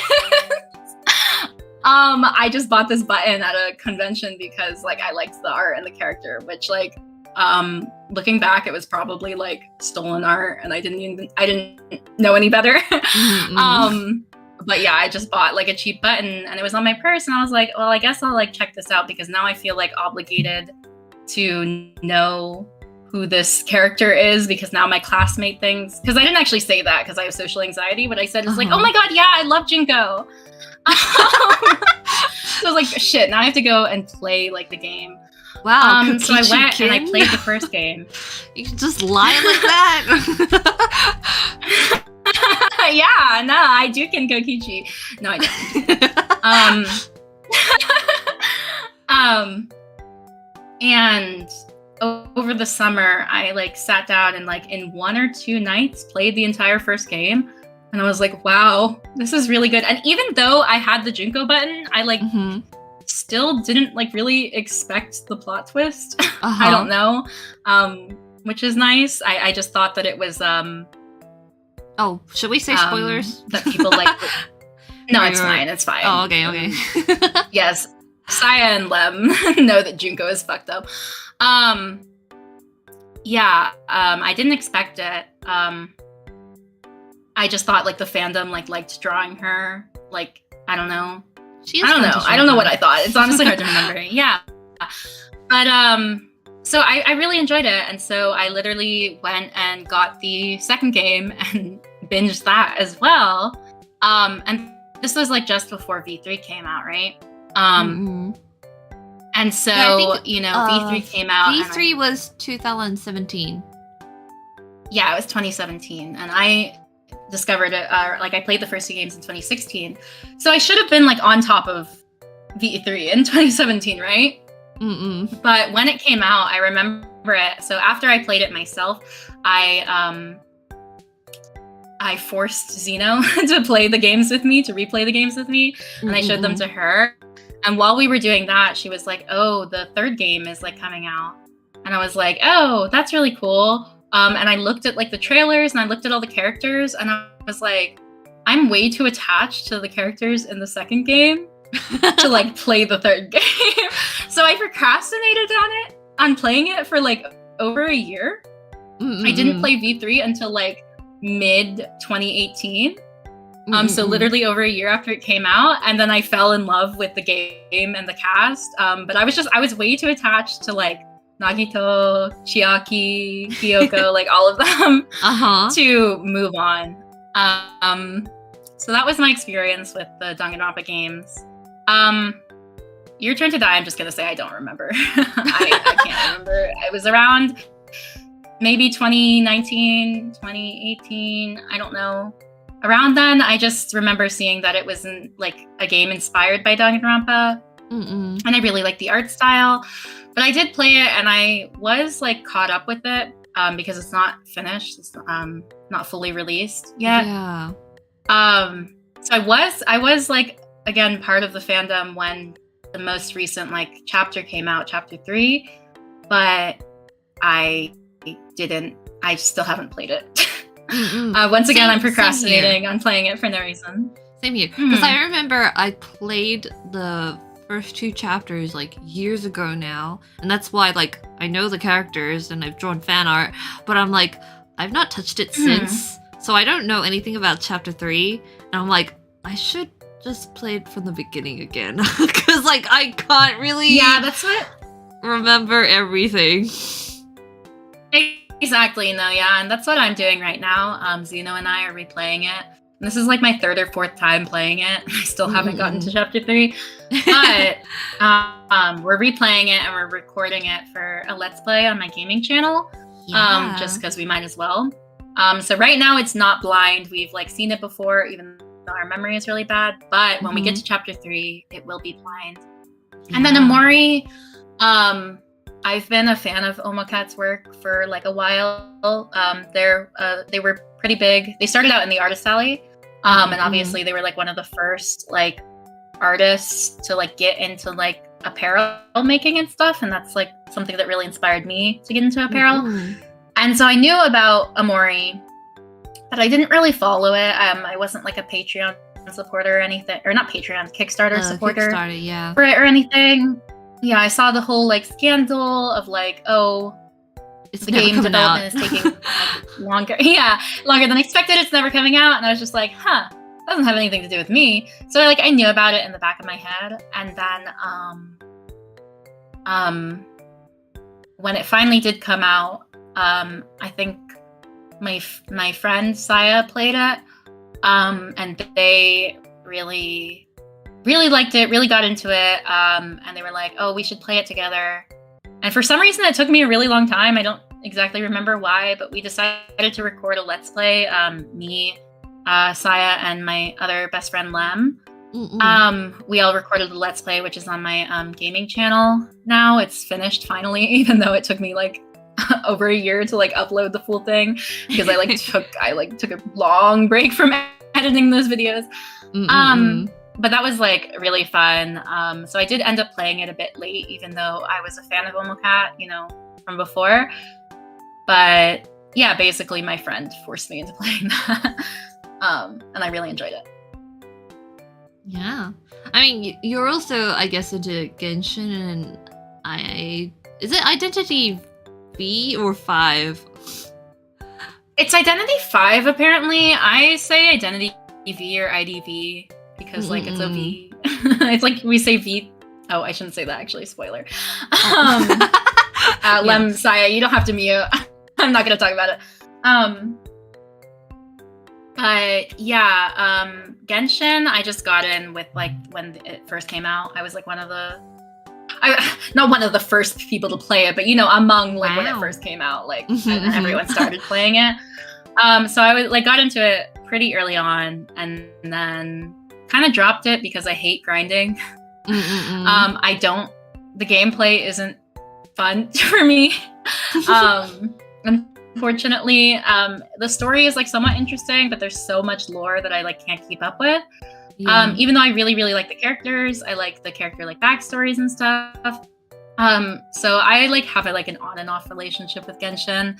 And the main thing that's keeping me like tied to it, I mean, I haven't touched it in a while, but the main thing that has me coming back to it is Scaramouche. I fell in love with Scaramouche the first time I saw him. Because he was introduced like early on in the game. Yeah. Way before he was like years before he was playable, and I just like was waiting for him to become playable. Like I'd only come back to Genshin anytime there were rumors that he was going to be playable soon because of those Scaramouche like drip marketing and all that.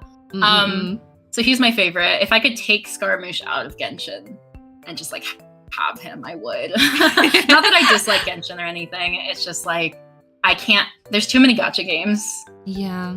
And I already have IDV, which I remember I tried Genshin at the start, but like I never really played a game like that before, and I was like, I don't know how to make progress in this game, and I also just do not care about your lore enough. But I was like, characters are pretty. The character designs. I was also like I'm not spending any money on this game. I spent money never mind. to get Scaramouche. But only for Scaramouche, though. You spent money on IDV as well? Yes. Yeah. Especially for the Danganronpa, the collabs, right? Yeah, so for how I got into IDV was like a lot of mutuals that I had on Instagram played it, and they would post like things about it in their story. Like a lot of times they would post like, this like hunter like did this, or like, you know, or this survivor was like salty to me, and I was like, I don't know like what any of these terms mean. I mean, obviously I know the terms, like I know the words separately, but I had no idea about the gameplay or anything. And it just looked very stressful because it's a very stressful game. And I was like, I'm not really a competitive person. I don't really like competitive play. Asterisk. I'll get into that in a second. But I just avoided it because it was gacha and competitive play, and those are two things that I don't really like in games.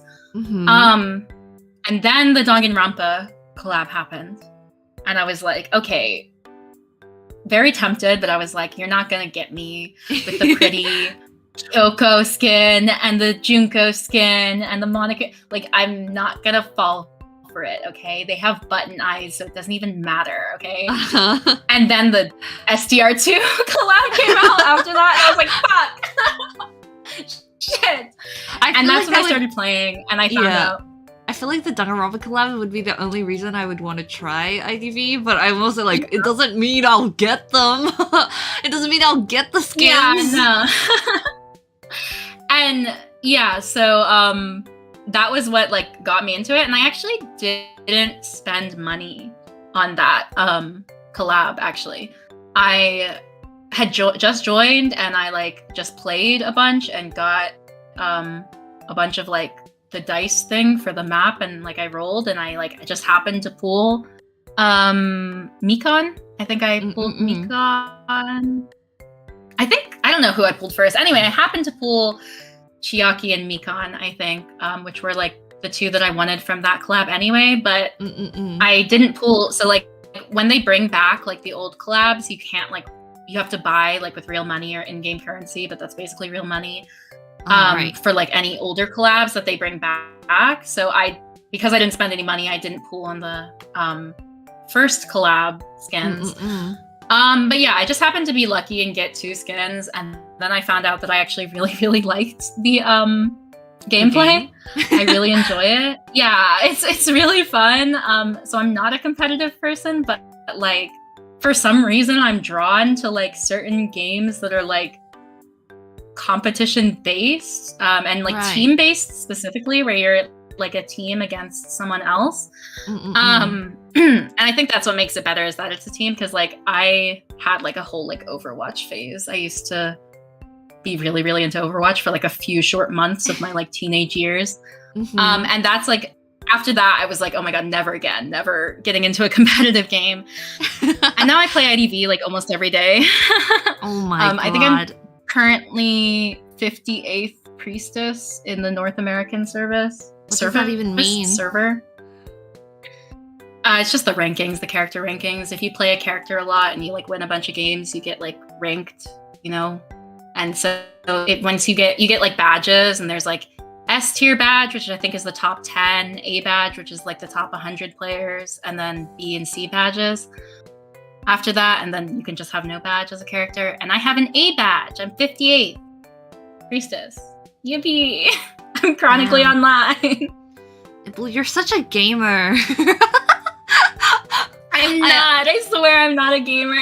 The thing is, like, again, like I didn't grow up with those kinds of games, so I'm like, they seem really complicated to me, and I don't really know what the gameplay is like. I think it's a struggle for me to navigate a 3D model, like character in a 3D environment.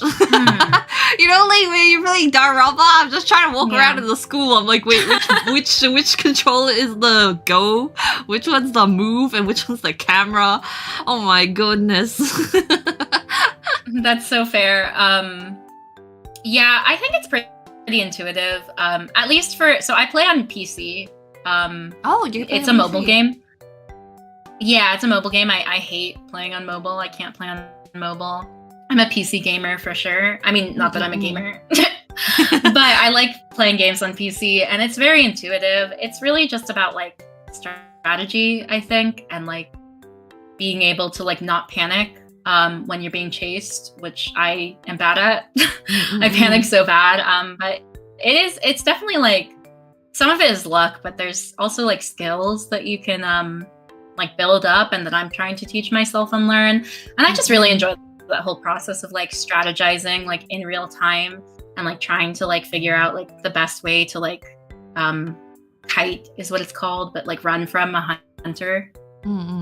So wait, when you play, are you always playing with like random online other players, or is it like collabs with like people you can play with your friends?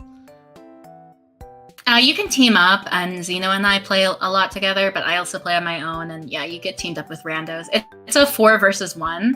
So if you're not teamed up with anyone, 3 of your teammates are strangers, and then obviously the hunter is a stranger. I see. I don't know. It's if you ever stream it sometime, like let me know. I'll watch and see like what the game is like. Because I'm like, I would probably be so like. I remember so many of the Danganronpa artists are like, "Oh my god, anime!" And I'm like, I wanna see what it is. Yeah, there's like a huge overlap for some reason between like Danganronpa artists and like, I wonder why. Either IDV or Dead by Daylight. I wonder why, huh? The Danganronpa collab doesn't. Yeah, that's true. Oh my gosh, no, it was so funny when I first started playing, because like I said, I started playing when they released the SDR2 collab. I got recognized because my name on IDV is just like Ibble. I got recognized so much. They were like, "Oh my god, are you the Danganronpa artist, ibblescribbles?" I was like, "Yeah, I am." And then I would like proceed to like throw the match, not on purpose. They'd be like, actually, not as cool as I thought. Yeah, maybe stick to drawing. Yeah, I'm actually kind of bad. Xena says, "We'll teach you." Yeah, you should play with us, Khee. We'll teach you. Okay. I think streaming it would be like really, really stressful for me. I definitely have performance anxiety, but I do have like some of my better kites that I've like recorded, because I just do that as a hobby. I don't know if I'll ever post them, because I think I have that like gaming channel, and I thought about like posting my like good kites before, but my fear with that is that like if people watch those and then recognize me from those, not that I expect them to do well, but if people watch them and recognize me from them, then they'll expect me to like do well. No, they'll expect me to do well in the game, and I don't like that, because I do badly. I make mistakes, okay? I just play this game for fun. I see. But I have recorded some of my kites, so I can send them to you if you want to see what the gameplay is like. Yeah, because I'm like, I mean, from what, this is a long tangent on this one game, but like, I was like, yeah, it's like you, I kind of just want to, I just want to be a Danganronpa character, you know? I just want to run around. Yeah, it's really fun. My main is Doctor, who has the Mikan skin. Or my main other than Priestess. I'm like 68th Doctor. And yeah, so I get to play as Mikan a lot. Which makes me really happy. I like don't use any of the other Doctor skins. I just use Mikan. And then I'm trying to teach myself the characters for the new crossover that's about to happen. Or it's gonna happen in like August. Kokichi's Acrobat, I think. So I've been practicing Acrobat, who is really difficult. Because I just want to be Kokichi. I wish you all the gacha luck. Thank you. I hate gacha. I am gonna spend money. Speaking of Kokichi, potential spoilers upcoming, because I wanted to look at some of your favorite fan arts that you've done for Danganronpa. So yeah. But these are all iconic. What year were they drawn in? Because I remember them very clearly, but I can't remember what year. Oh god. 20. Well, they must 2020? be like. I want to say 2020. Oh. 2020 for like the Junko, Mikan, and Kokichi, I believe. And then I think Tsumugi was maybe started in 2020. But like finished in maybe 2021. I have bad memory. And then the like flatter Junko that is an apparel design was like 2022, maybe last year, maybe. Yeah, I think so. They all go hard. Yeah. And then thank you. Yeah, no, these are like I think these are what I'm like most well known for in terms of like as like a Danganronpa artist, other than like the despair expressions and stuff. They're like the peak of my Danganronpa phase. And then here we got some Omori and Your Turn to Die, Mr. Keiji. Yeah. I like how here you decided to cover his foot. Yeah, I don't know. I just was like trying to make sure that everything was in the center. Yeah, no, you've seen enough of that shoe, okay?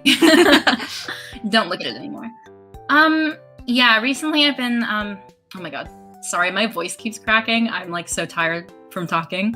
Oh god, I'm so sorry. But recently I've been into No, it's okay. It's me.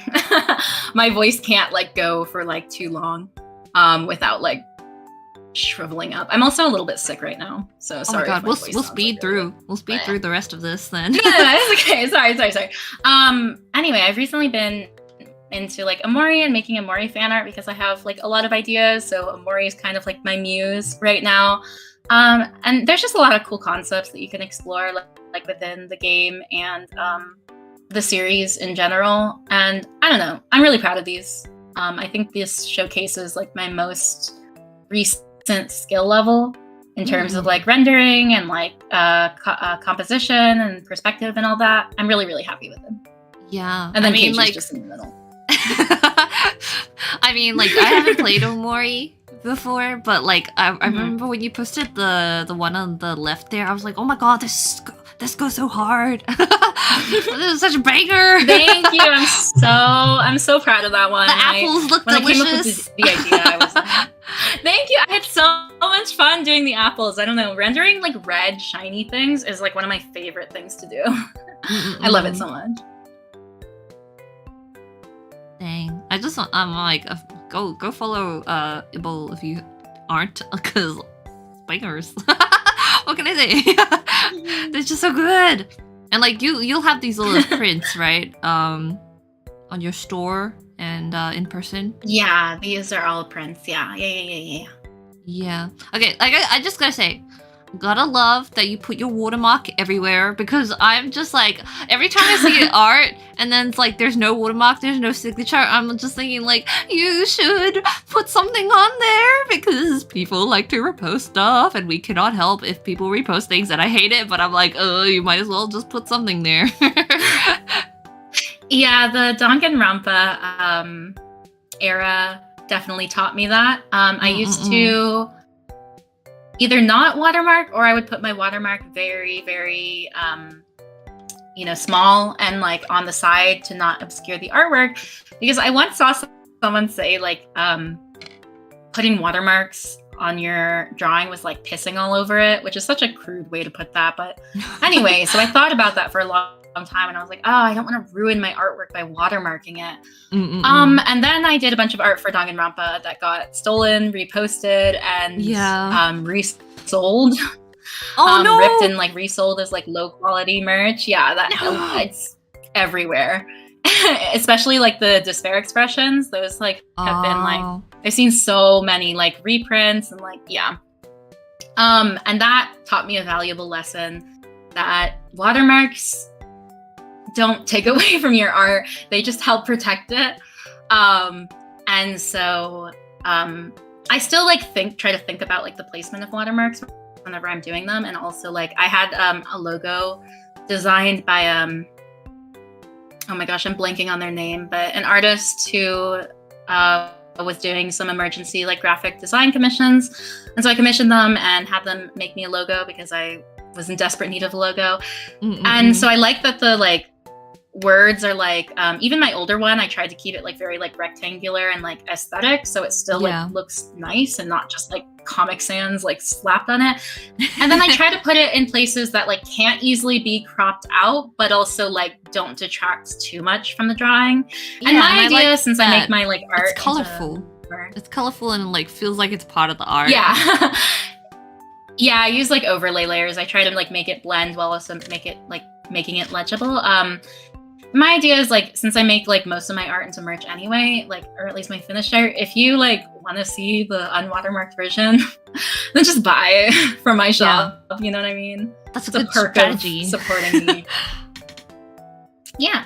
Oh, Saya says it's Kota Kotonya is the artist who did my logo. Yeah. Cute. Thank you for the crediting. All right. Thanks, so I remember I asked you, so like I don't remember if we took the slide out or not, but oh right, your favorite Danganronpa characters. Or do you have any like favorite moments of the series that you enjoy? Why is Hiyoko so low res compared to well, Kamai's low res too? I just pulled these off of Google. My bad. So these are all your besties. Yeah, so these are like my faves of the faves. If I went through like every character, like I'll just go through quickly like through the games. DR1, I don't have a lot of faves, but Junko is like my fave. And then I like Celeste and Sayaka. SDR2 is Nagito, Chiaki, Hiyoko, Mikan, who are all up there. That's why I was so like attached to the game. Ultra Despair Girls, Nagisa. I still haven't finished Ultra Despair Girls. But Nagisa is voiced by one of my favorite seiyus, Maria Ise. So yeah. And then well, it is like Killua, that's why. Yeah, exactly. Killua. That's why I like her. And obviously V3 is Kokichi, Rantaro, Shuichi, and Kaide. But I also really like Tsumugi and oh my god, there's another character that I like, but I can't remember. Oh, Maki. Maki. Obviously, Maki. Yeah, so, but these are like my faves. As for like moments, I can't really think of anything like specifically, especially not that's like, not super like spoilery, but like as a like generic or like general answer, chapter 6 across all of the games is like my favorite. are one of my favorite chapters. I just think they go so hard in every single game. Like DR1 is my least favorite game out of the trilogy. Not that I don't like it, I just don't find it as compelling as compared to the second and third game. But I do still really love the last couple chapters in that game. I think I don't know, it's just like where everything comes together and like the glitch effect and everything. And then chapter 4 in SDR2 I really like. Just because of the like, I really like the like amusement park theme and the like fact that the like colorful room. I don't know, I just remember having a lot of fun when I played that game. And then in chapter 4 specifically, I also like there's a lot of chapters in SDR2 that I like. And then chapters 1 and 5 in V3 are also I really like. And chapter 4 in V3 I really like. And then the V3 plot twist. I mean, wait. Yeah, sorry. These are very specific. Like, did you go into V3 knowing that like the ending was controversial? No, I was completely blind. I avoided it somehow, even though I didn't play it for a year and a half. I didn't know anything about it. That's great. Not even that like people were like, yeah, that there was controversy over the ending or anything.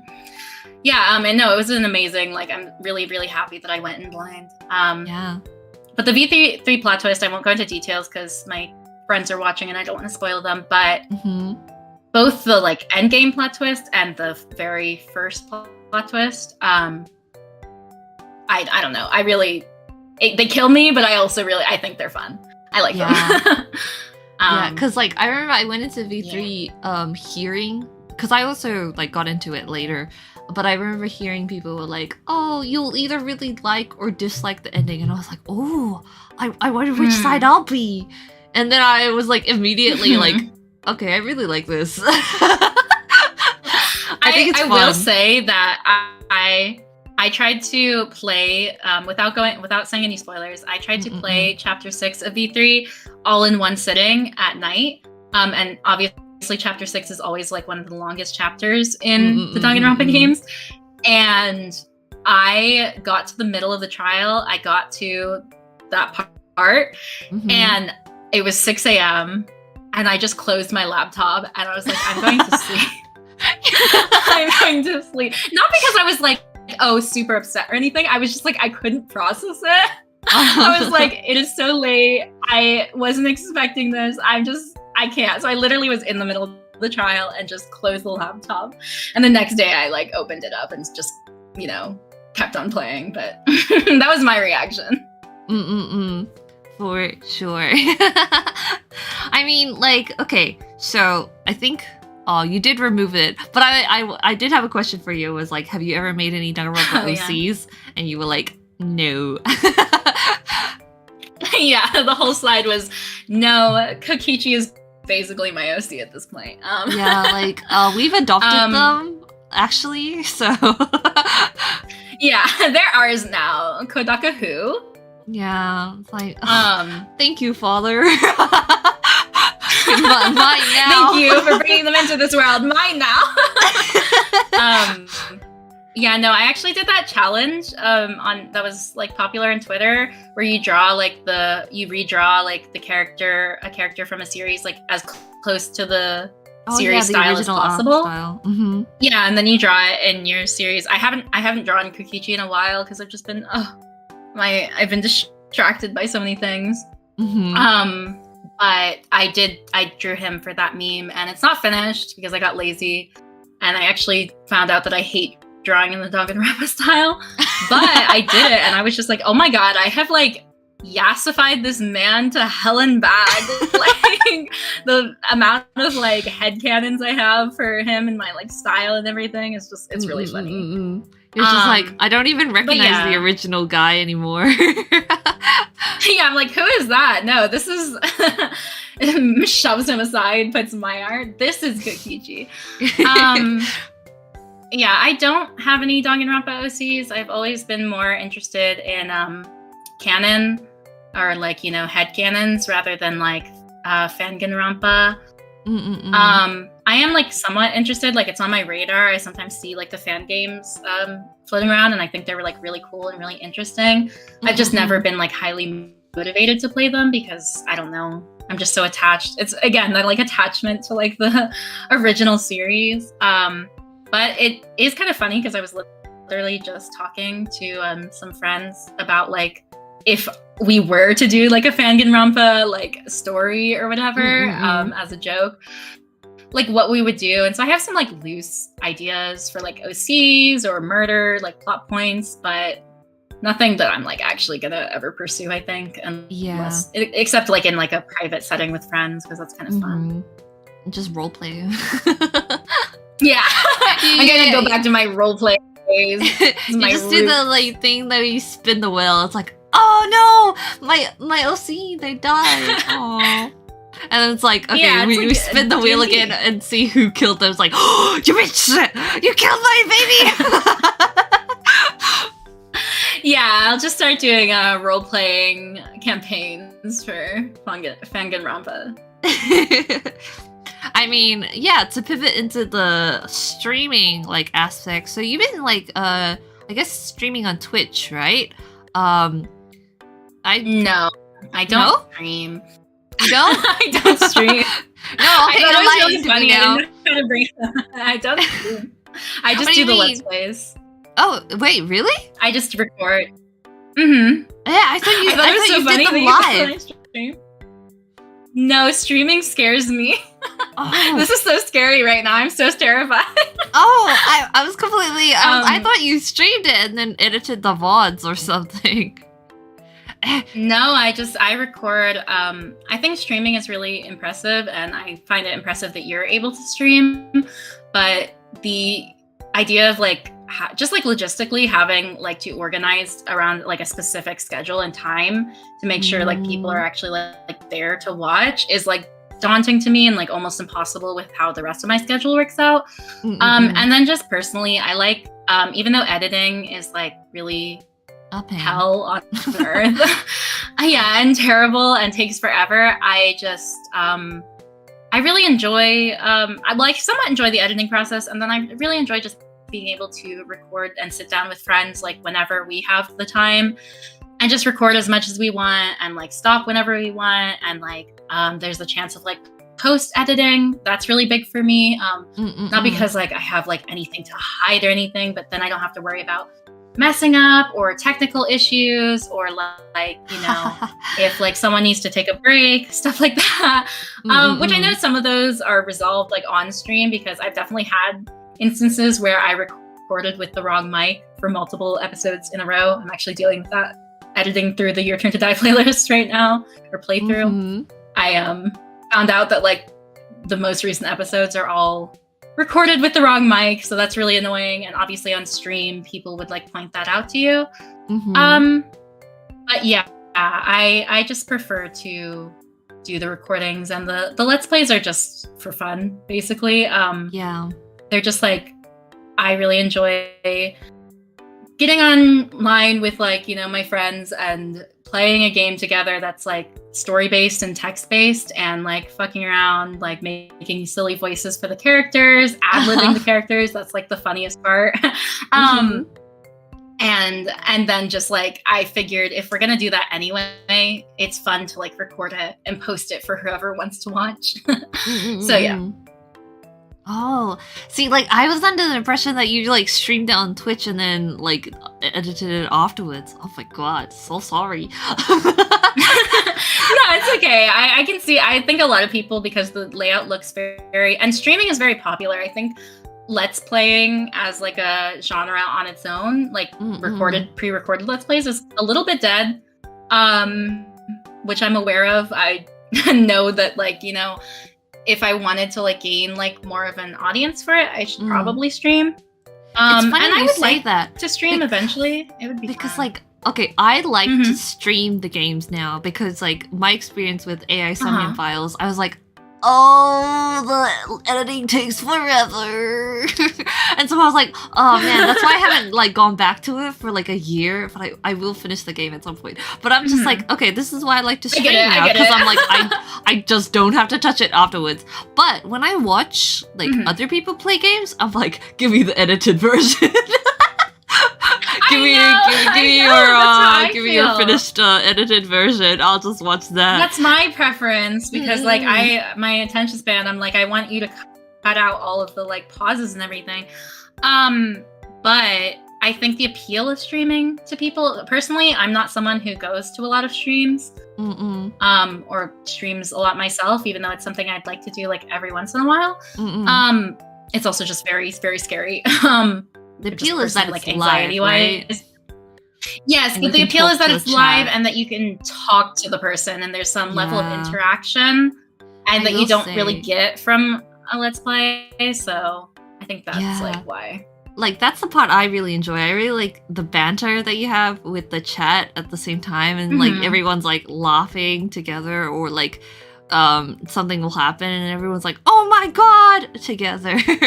Yeah, it's fun to see like people's like live reactions, both ways, from the streamer's point of view, the chat, and then like from the chat's point of view, people like feeling like they're like a part of something. And I understand that. I think it's something that I would like for instance, I want to play, my friend really wants me to play Nier. I've tried to play it like multiple times and it's just like such a long game. And I like bounced the idea of like doing a Let's Play of it off of them, but then I like we kind of quickly realized that like it's way too long of a game. It's not like story based like Amori and like Your Turn to Die and Danganronpa is. It's like very open world and there's a lot, and I don't want to sit through and edit all that. And so that would actually be a really good game to stream. I feel like if I ever got into streaming, I would probably enjoy streaming that. But yeah, I think going off of what you said about like laughing together with people, I think that's why I do the Let's Plays with like a group or at least one other person. I don't think I would enjoy it as much doing it by myself because I'm not doing it just to create like content. I'm like doing it to spend time with people, and it's so much more fun to like voice characters with other people and then like bounce off of each other and like laugh. So since I don't have like the chat to do that with, you know, it's nice to have like a friend or whatever to like crack jokes with and like react with and everything. So that's like my favorite part about it, obviously.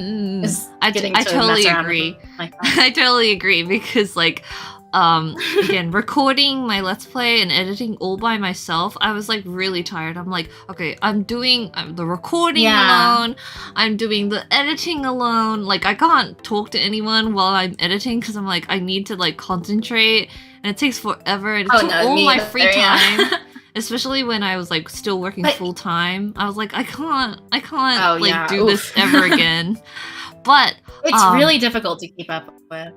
If I could, and I probably won't, but like I love the highlight clips, right? Because I'm like, you know, people who don't check out the streams or whatever, they can watch the highlight and be like, oh, so that's the peak moment. Exactly. Yeah, what I do, since I have to like watch through the entire videos anyway, like each episode I have to completely watch through in real time anyway, what I do while I'm editing is I like note down anything that I think is like funny or I think is like would make it good for like a highlight, and then I will like mark it down with the timestamp. I have like a doc for each each game that I play, and then it's separated into like each episode.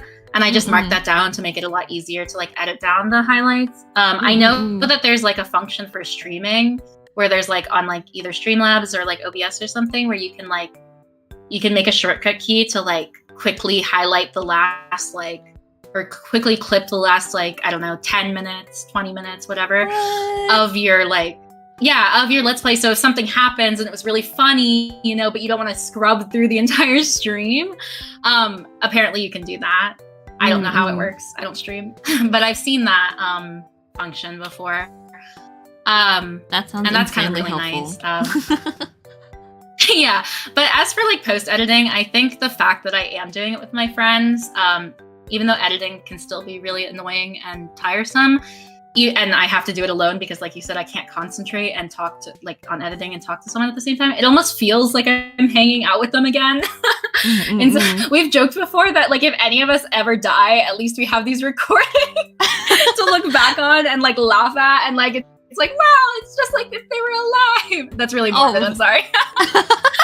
But I really enjoy it. It is nice. It makes like it a little bit even like these interviews, right? Like I told you, I was like, it's a way for me to like have a little memory of like spending time with someone. Yeah. Because like, you know, like I said, like because for example, like the Danganronpa fandom, right? I've been here for 10 years now, and like people come and go, which is like very natural. In fact, like I've come and gone from Danganronpa as well, but I'm still here, and it's just like it's nice to see and like make memories with the people that you care about in a like in any space, community. Sure. Because like maybe in the future you won't have that anymore because people might move on with their lives. I know, yeah. It's like, and it's like, well, at least there was this.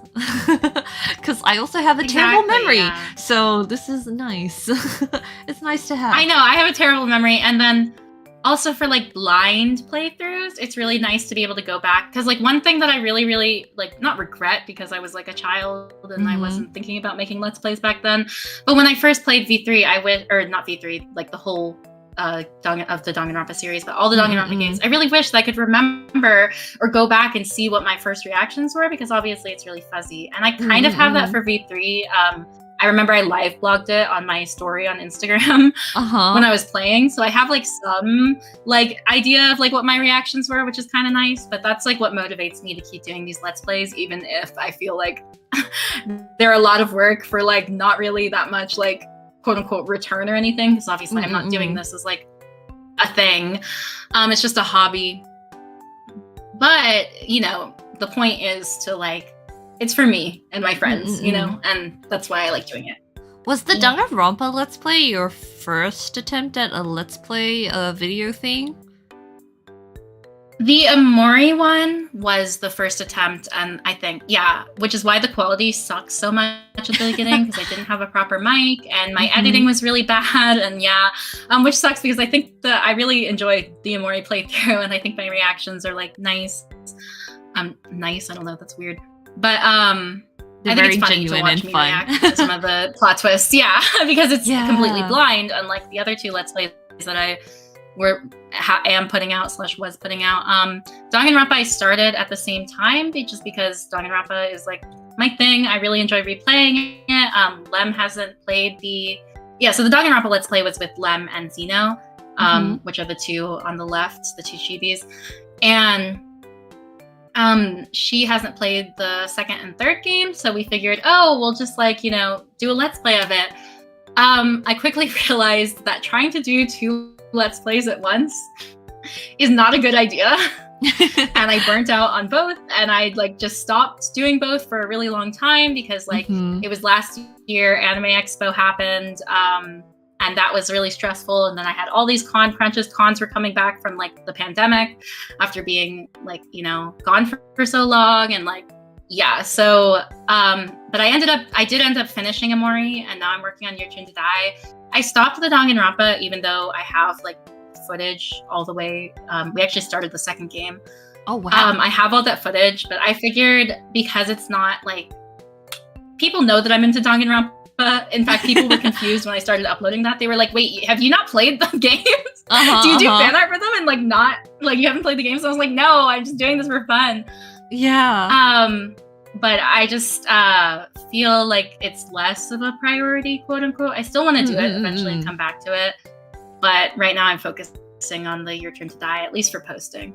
Yeah, that's how I feel. Because, like, again, like, I also know everything about Danganronpa, so I'm like, but I think it would be fun to play the games, like, maybe as from the perspective of, like, knowing everything. But it would be so much funnier to have someone who is blind play with me. Like, I think that would just be, like, fun. Exactly. I'll be like, oh, just you wait. But, like, I don't know. No, I love doing that. Yeah, but like at the same time, I'm just like, but like I already know Danganronpa, so I'm like, maybe not for me. But I'm also like, but come on, I want to play Danganronpa 2 at least to be like, hello, my boy. I know, yeah. Revisit that game. Dude, sorry, this is like a tangent, but people who play Danganronpa like out of order baffles me. I think Rice said that they played STR2 first. Maybe I'm misremembering that in their interview. I was like I mean, not shocked because I've heard that before. A lot of people do that, but I'm like, you can't do that. It ruins the impact. It ruins the like whole thing. Don't like, do that. Like at the end, the spoilers at the end of the first game are in like, well, you know, and then it's like, wait, okay. Yeah. Anyway, yeah.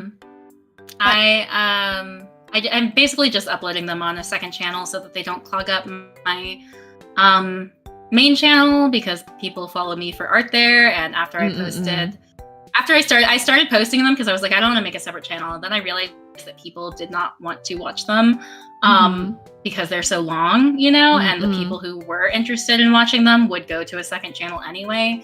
So that's why I did that, because it was like, it really tanked my interaction. Not that that's like super a huge priority for me, because YouTube is not my job, but it, you know, it's something I definitely took note of, and I was like, okay, people want to see art content here. I guess so like I'll keep it's kind of the same thing for me, because like I had made non-art videos, and then I made art videos, and then like again, like obviously my V3 animatic popped off, and like that's where majority oh my god, of that's people so good. know my YouTube channel for. But then afterwards, I was just like, I'm not making animatics for this channel only. I want to do other stuff. So I started just like uploading other videos, and then people probably didn't follow me for that.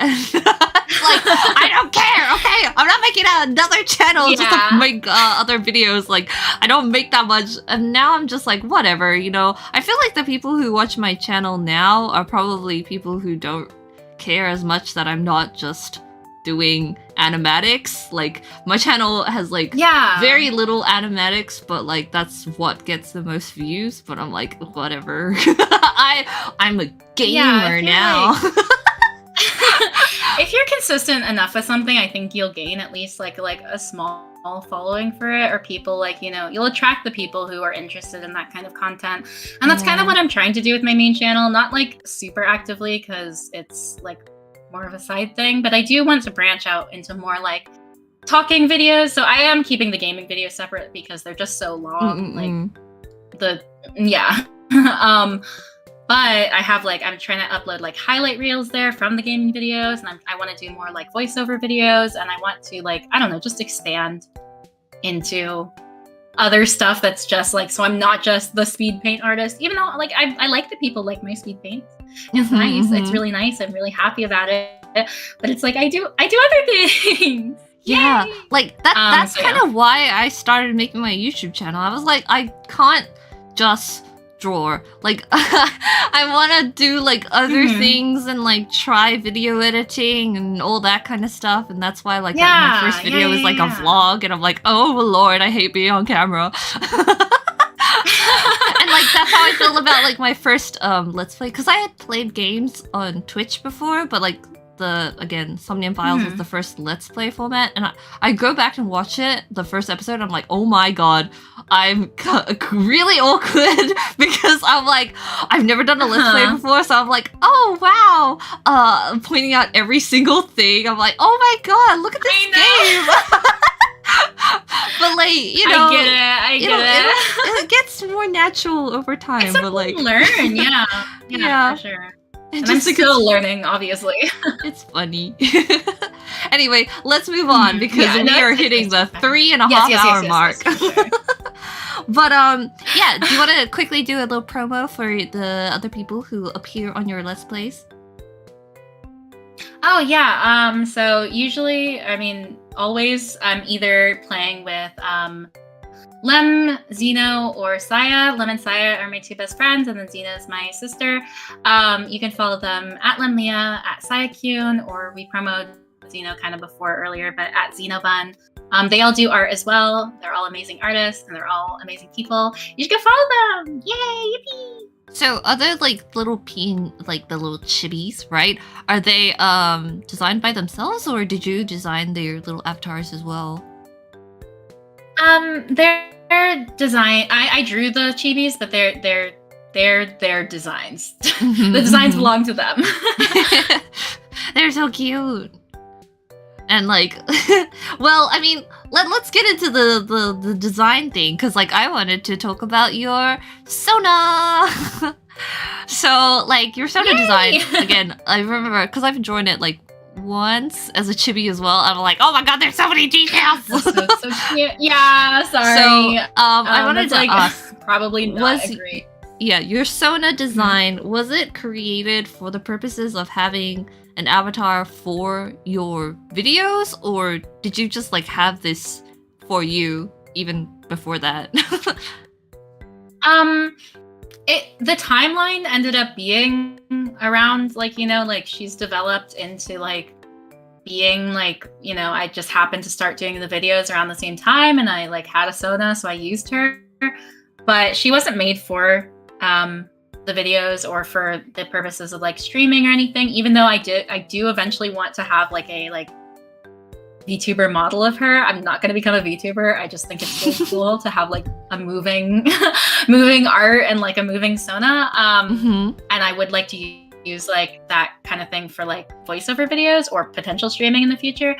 But yeah, I mostly just wanted a mascot to like represent me online and also for the shop. I tried like multiple times over the years to make one, but it never like really stuck or like felt like me. So she's like this is her most recent design, but on the next slide you can see like the all the renditions or some of the renditions that she went through when I first created her back in like 2020 or like 2021-ish. And so the very first, like the top left one corner, that was like the first design pass I ever, actually, that's a lie. The sketch to the right was the first pass I ever did of her. But then the other one was the first like proper like reference sheet that I tried. And it was mostly because my my bestie Saya was making their like they wanted to do streaming and like become like a VTuber kind of ish, and so they were making a VTuber design, and I was like, okay, I'll try. And in general, I was just at that point getting better at design and getting more into design.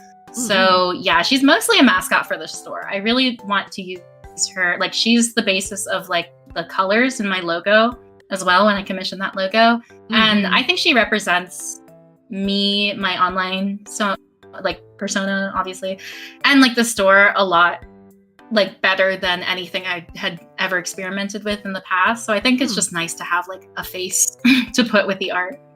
So can I ask, like, what, like, is she, like, what species is she? Yeah, so this is gonna sound so cringe.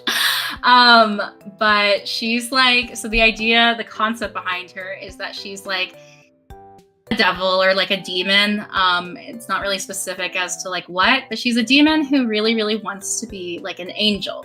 And she's basically lived in like the demon realm or whatever her whole life and grown up like hearing about angels, but not like human interpretations of angels, but not really knowing like what an actual angel looks like. And so she's got this very like narrow-minded, naive view of what an angel should be, which is why she has that stupid little halo on her head. Because she thinks that's what a halo should look like. It's like a party like costume halo. And then her like motif just mixes like angel / devilish like features, as well as like traditional inspired features from my own like culture. I think like the outfit is a bit hanbok inspired, yeah? Yes, yeah. Yeah, because I'm Korean, and since she was my Sona, I wanted to like, you know, pay tribute to that. I actually, when I created her, I also created, that's why he's in the corner right there, Uvi. Oh yeah, so her name's Ibble, obviously from Ibble. And I got that because I like didn't know what to name her, because like to me, Ibble is like me plus the Sona combined. It's like my online personality or whatever. But Ibble is like her own character. And so I didn't know what to name her because Ibble didn't feel right because I go by Ibble.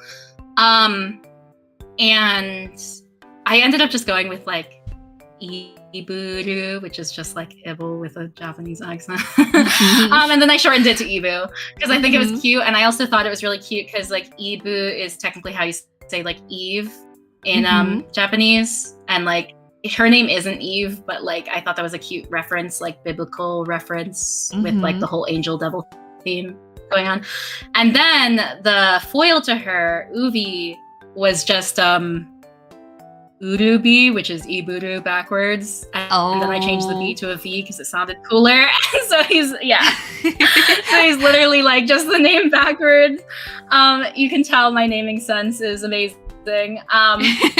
Anyway, he's an angel. I won't go too much into it. I think I want to make like a video or something, like a voiceover video talking more about like the design and like her story and like what like she means to me. But listen, like when you make your VTuber like looking thing, you can be like, "This is my lore video." Yeah, this is my lore video. No, but anyway, Uvi just basically acts as a foil to her. He's like an actual angel, but he doesn't act like an angel at all. He's like a little piece of shit. Think like Kokichi. And he's like basically like, so their story or whatever takes place in like the human world. So that's how they meet. And he is like kicked out of, I say heaven. I'm not gonna push like the whole Christianity narrative because I'm not religious, but like, you know, for lack of a better term, heaven. He's kicked out of wherever angels come from. And he basically just torments Ibu. And he's a foil to her because he pretends to be, he's very devilish in nature and everything. So yeah. Yeah. I mean, for anyone who might not know, what is this 3D doing over here? It's like, 3D real? So a while back, Saya and I decided to try and make like Vroid models just for fun, because like 2D Live is a huge hurdle and Vroid was like a little bit more accessible. And this is how far I got. I actually got like a decent amount of the way. Her hair is just weirdly colored because I was like trying to separate out the parts, and Saya actually sculpted the back part of her hair, like her hair wings for me, because I was like struggling with that a lot. I tried and it looked terrible. But yeah, I'm actually really proud of how far we got, but I quickly realized like all the extraneous parts, like her horns and the like other parts of her hair and her tail, and all these parts just weren't they are possible technically, I think, in Vroid, but you have to sculpt them all out of hair. Like anything that sticks out too, that's like not already modeled, like a bow and whatnot, needs to be sculpted out of like the hair texture. Which is a lot. I'm not good with 3D, so I kind of just abandoned it. This is like a year old, over a year old, I think. Maybe I'll come back to it one day, but I don't know. I just included it because I thought it was like, I'm really proud of her expressions. Yeah, and you can't see obviously because there's still pictures. But I mean, the eye texture looked very well done. Thank you. I drew that in Vroid, I think. When she moves, her entire hair just like bounces, and it's so like satisfying to look at. I really like it. But yeah. Yeah, because like my 3D model, I also made it myself in Vroid, and I kind of like how like her hair is like floppy. That's how I made the physics. I was like, it's supposed to look like string cheese. String if it cheese? was like, yeah. So good. I love it. It's supposed to be Your just model is kind of really cute. floppy. So I think that worked out pretty good. Yeah. And plus, I designed Chuu to be very easy. So she's literally just got a shirt, pants, and like, that's it. So I was like looking at your design, because I remember when I was drawing it, I was like, oh my lord, there's so much here. How long does it take for you to draw a lot. I tend oh god, I don't know. I don't even want to think about it. Like, honestly, I mean, you can simplify her. And her design has changed to be a lot more like both easier for me to draw and also just like more pleasing to me, because you can see she was a lot like darker toned and like less saturated at first, because I wanted to like have that, like, I wanted her to be pastel, but I also wanted her to feel like kind of like not just angelic, like more of the like demon traits, and then B, just like also bring in that like the rich like color palette of like traditional wear, East Asian traditional wear. But I really struggled with it at first, and so it took me a long time to get to the point where she's both pastel and still like has those deep colors. But anyway, yes, I think one of the biggest critiques, which is not like, this is true for a lot of VTubers, like their designs are very, very complicated and detailed, and I really enjoy doing like more detailed designs, but I do think like it makes her harder to draw and it makes her less appealing to draw, which is maybe not the best design choice, but I like it, so whatever. It's good aesthetically, you know? You know, people will draw Genshin characters over and over again. They can draw your That's Ibble. true. But like when you said Ibble and Ibble, I was like, oh my god, that's just like me, khee and chuu. Should not be, but she is me. All right, let's move on because we need to also do some audience questions going on. But so your YouTube channel is mostly just like the speed paint things, and I'm wondering like, what did you find appealing about speed paints? What do I find appealing, or what do I think other people find appealing? Well, I guess both. I guess. I don't know why people watch my speed paints. I honestly think speed paints are like, again, kind of dead. Like there's definitely a culture for them, don't get me wrong. I literally just started posting on YouTube because someone on Tumblr, when I was still posting on Tumblr, asked me, hey, can you like post a recording of your process? So I did. And then I think the first video, and then I was like, oh, this is kind of fun. Like I like watching back on it. And then after I did like a couple, I think the first one that really popped off was a Doki Doki Literature Club speed paint that I did, where I used one of these like fan songs in the speed paint, but I like timed the speed paint to the song to like switch between the characters and like all the glitching and everything. Ooh. And people really liked that. And also DBLC was just popular back then. And I don't know, I guess there's the appeal of just like being able to, I don't actually watch speed paints that much. But sometimes I do if I'm really, really interested in an artist's like. I'll be real. They have. I skip through because I'm like, oh, why are you so long? I'll just skip through. That's why, like, no, that's fair. I know a lot of people do the speed paint. I just put it to one song and like make it really fast. I'm like, okay, cool. That's it. Yeah, the problem is that my process takes so long because I'm just such a slow artist that if I speed it up too much, which a lot of mine are already sped up like a lot and are honestly way too fast for my taste and like visually, but they have to be so I can condense them. You just get a bunch of like whipping around the canvas, flipping the canvas 10 million times. Like it's like not watchable. Because a lot of these are like 30 hours condensed into like 20 minutes. But yeah, anyway, I think the appeal is just like being able to see the process and like see like a breakdown of like what, because I know I really value that, not necessarily in the form of speed paints, but anytime I can see the behind the scenes, whether it's the roughs or the sketches or just like a breakdown of like how they went through and like tackled the piece. Yeah, it helps me to see that from artists that I really admire. So I think that's why people like speed paints. And there's also just something satisfying about watching like a giant piece like come together. I notice my rendered speed paints often do much better than my non-rendered speed paints because like it's just more interesting. It's like cool to see like how did they can turn. How did you do that? Exactly. Yeah. So I guess that's the appeal, and that's why I like them. I mostly just make them for me at this point. I mean, obviously, like I really enjoyed the feedback, and it's honestly for some reason I like YouTube comment feedbacks YouTube comments feedback because like it's less common, I think, for me to get YouTube comments, and like people don't comment as much on YouTube. Really like mean a lot to me. Like I read them and I like think about them for so long, and also people tend to type like paragraphs on YouTube a lot of the time, so like it's really nice. So I do really value that. So I guess it's not just for me, but for the most part I just try to keep it like I'm just doing this because I want to have a record of like my process to watch back in the future. So yeah. They're good.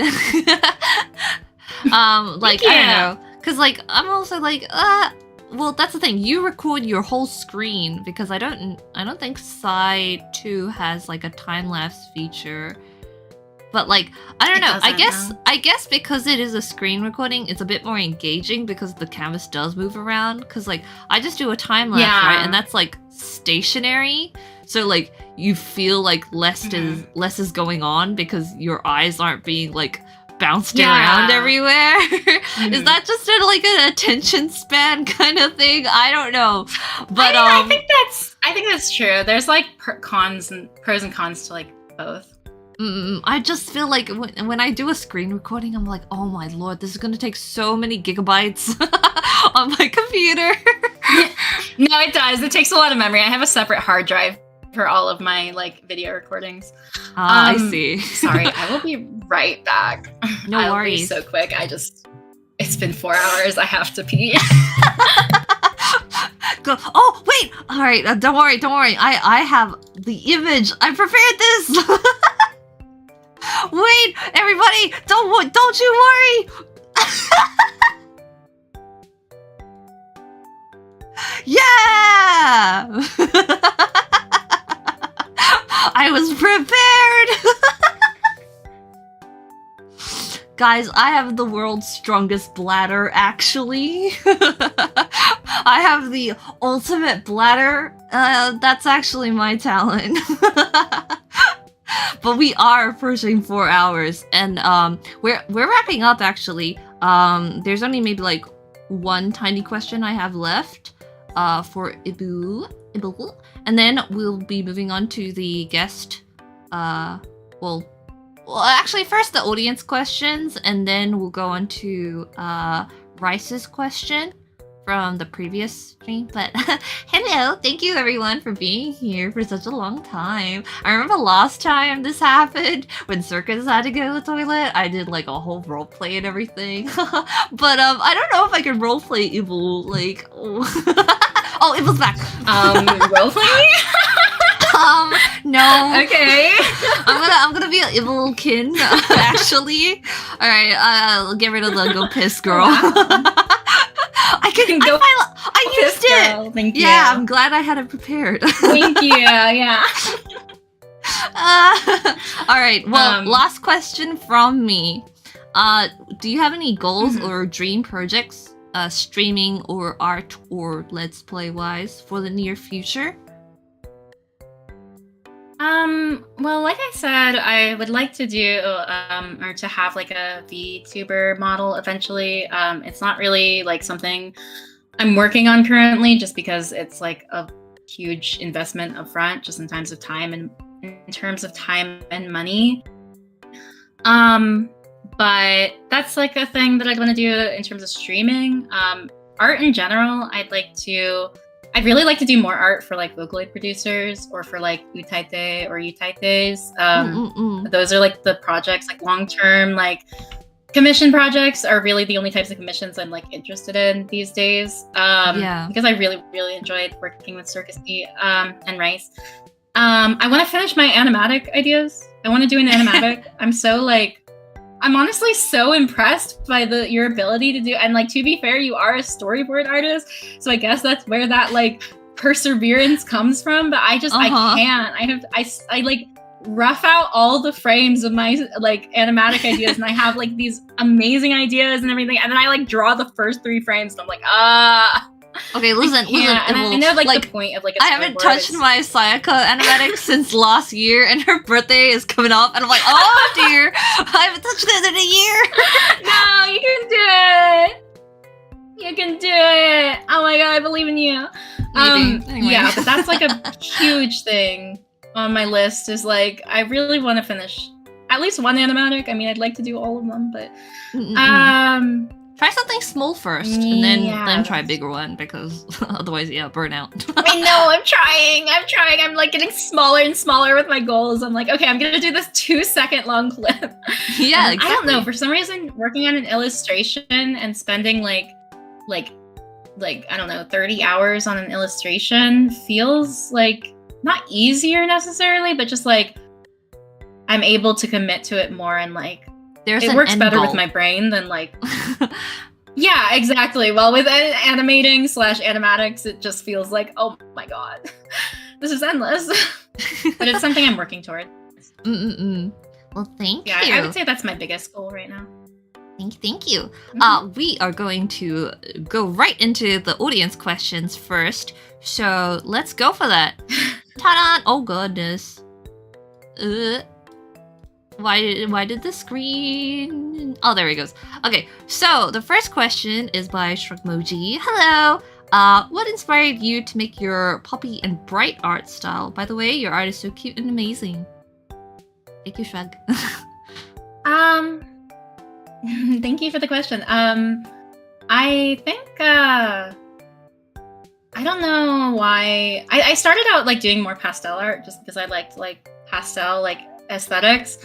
But then as I moved like to improving my rendering more, one thing that I struggled with a lot was pushing like values in my rendered art, like darker values. And as I like tried to push those more, my art just naturally became more saturated and like jewel toned is how I like to describe it.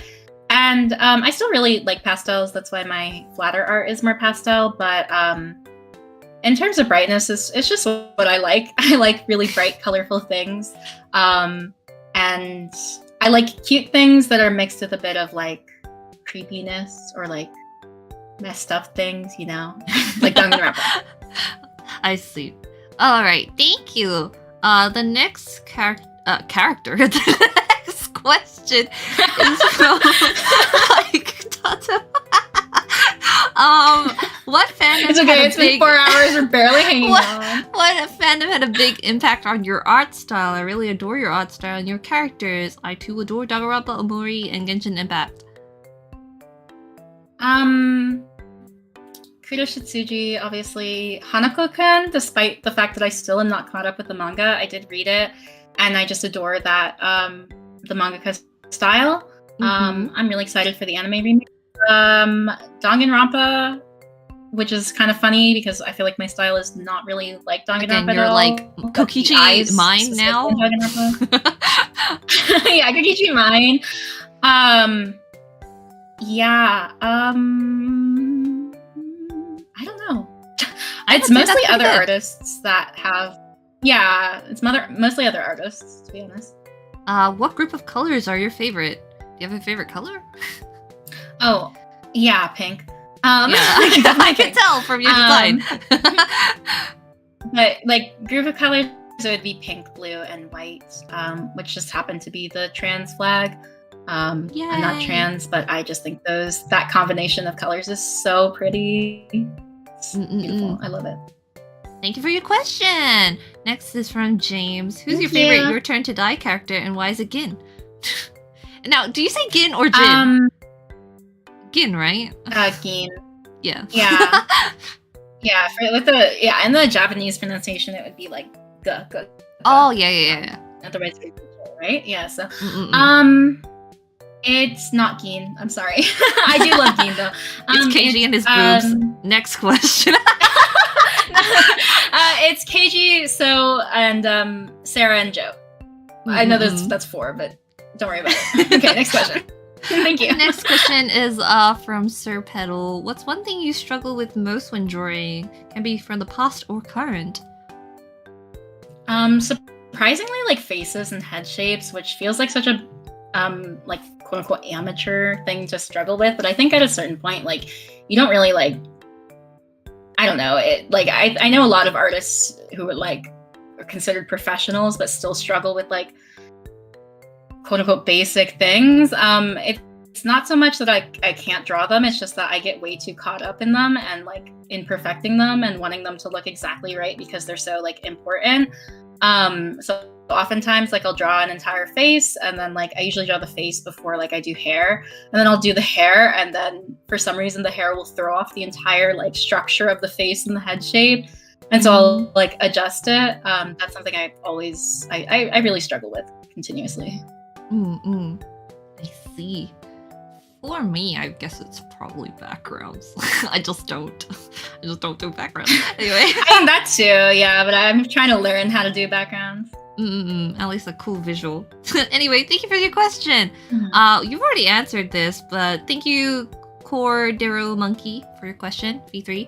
It was Kokichi, Rantaro, Kaide, and Shuichi, and more. Next question. Oh my goodness, why is it all like this? Okay, from Justice Icy Babe. Hi, looking forward to the probably stream. 2 questions are, who's your favorite Danganronpa character? Okay, we answered that. And always love seeing your con posts on Twitter. Have any favorite or crazy con stories you could share? Not off the top of my head. I saw this question at the beginning of the stream and I was like trying really hard to like think of anything, but I don't think there's any that would be appropriate to share on stream, which sounds really weird, but sorry. It's fine. You had one story about the person who was like, "Oh my god, Danganronpa cringe," and we're just like, "Why? Yeah, why are you that's here? true. You're at an anime con, huh?" That's been, like, what are you saying, huh? Yeah. Anyway, thank you, Justice. Sorry, I guess this is private information. I mean, one day maybe if I think of anything, I'll share it. Next is from Mystic Ruins. Excited with the stream. Your art is really beautiful, Ibble. My 2 questions are, what's your favorite Danganronpa game and why? Ooh, which one's your fave? Probably V3, just because that's what I draw from the most. But honestly, SDR2 is like up there. I almost can't decide between them, but I just have to say V3 because Kokichi's in it. Yeah. And we've already answered the second question, so thank you very much, Mystic Ruins. And the last question from the YouTube post was, when was the time you even heard about Danganronpa? So was it on Tumblr? I don't know. Probably that's the first time I remember really seeing about it. Like, oh, the anime, but it's not really what got me into it. Like I said, it was that whole like button ordeal. All right, and you have some questions from your Instagram post, which we'll also like quickly go through right now.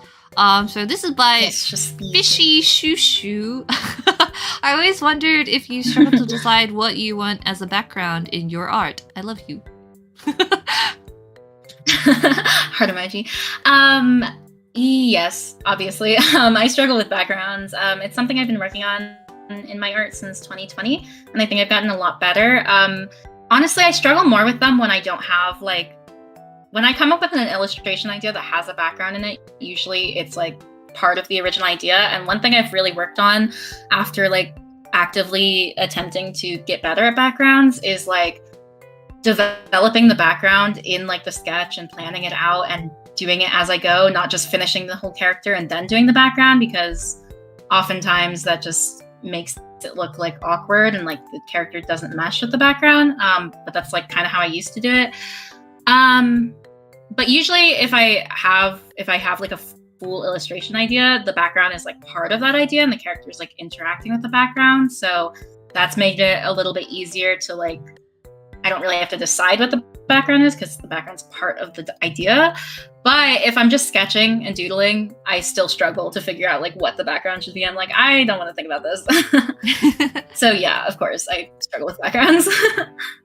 Thank you for your question. And we did answer Cami 2480. So, yeah, we kind of pretty much went over that, yeah.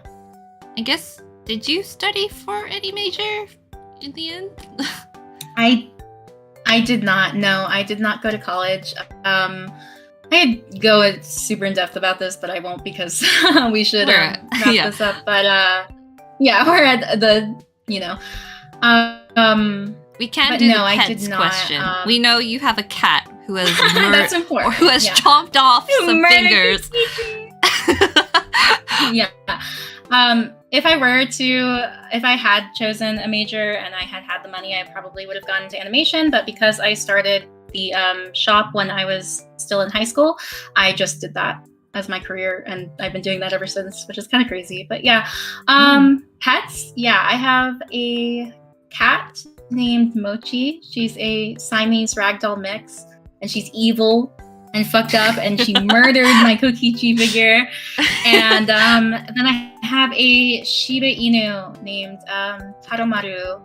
She's a girl, even though Taromaru is a boy's name. She is named after the dog from the anime school life. Yeah. Oh. I love them so much. Mm-mm-mm-mm. I watched that anime, I really liked it, and then I was like, when I next get a dog, I'm gonna name it Taramaru, and then I got a Shiba Inu, and I was like, yay! Have you heard my story that like when eventually if I ever get a cat, I want it to be like a white cat, and I'm gonna call it Nagi. Oh, that's really cute! No, I don't, maybe you've mentioned it before, I'm not sure, but it's really cute. So it's for like Nagito Like a and long Nagisa. hair? Well, I don't Yeah. know. Not a long hair would be Aw. like a pain. A pain to take care of, yeah. Yeah. That's fair. Nyagi, that would be Mochi's funny. like short hair. Nyagi. Nyagito. Anyway, fave Danganronpa ship. Let's go. Sayama. Predictable. Obviously.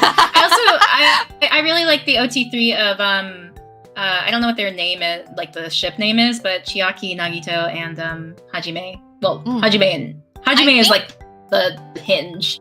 Yeah. So it's like I think in Japanese they're referred to as like TPG, which is like trial point getters, but it's also like Komahi Nanami. Komahi Nanami. Their names just like kind of flow into each other. Anyway, from the same person, Yosh3Ned, asked you about Kalmaida. And you know about Kalmaida. you made some cow charms. But like that wasn't related. Oh yeah. No, it's so funny because I think it happened around the same time. I just happened to do how yeah, well, because the it was trio, the year of the ox. The R3 trio. Because it was year of the ox, and then you were also doing Kalmaida. I guess, are you gonna do anything else with Kalmaida? That's my okay. So question we're bringing it back to the Daki topic. I was like, oh my god, should I like commission someone? Should I commission someone to make like a Daki cover of like Kalmaida? Wait, that would be so good, actually. I'm like, yeah, finally, finally in my arms. I'm enabling you. You should do it. Yeah, I don't know. I just feel like, hey, why haven't I like commissioned someone to draw? But like, I feel like again, Chibi like sparked everything for me. But I'm also like, how cringe would it be to be like to a random artist? By the way, can you draw Kalmaida? I feel like it would have to be someone who like is aware of its existence. I don't want to embarrass myself already. Yeah. Well, you have like a plethora of like, Danganronpa fan artists to choose from. So honestly, exactly. I'm like, okay, who would draw the tastiest Anyway, okay. Thank you for all these questions. We're gonna go into a section where, do you have a question for me? Yes, I do. I wrote it down. Hold on. Is your favorite animal a mouse? Why are you a mouse? A mouse. Well, I've never owned a mouse. I think mice are kind of cute though. Tom and Jerry. Jerry represent. I used to have like 1 billion pet mice. Oh, really? Oh my god. I know that mice, they only live for like 2 years tops or something like that. Yeah, they don't live very long. But I know they're very intelligent. I don't know. I feel like because they're so small and like fast, I would be like afraid of like holding them. I'm like, oh no, I'm afraid of holding them, honestly. That was a bad idea, to be honest. I never want a rodent as a pet again. They're so fragile that you can feel their like spines. I hate that. I'm like, no, I'm gonna break you. You're so cute. You're so tiny. But no, the reason why I chose a rat is because like I was born year of the rat. Oh my god, now you know how old I am. But you're the same age as Xena then. Oh my god, twinning. Xena's year of the rat too. Yeah. We're twinning. Anyway, but like yeah, I was just like, well, I created Chuu because I was like, I want a representation of me.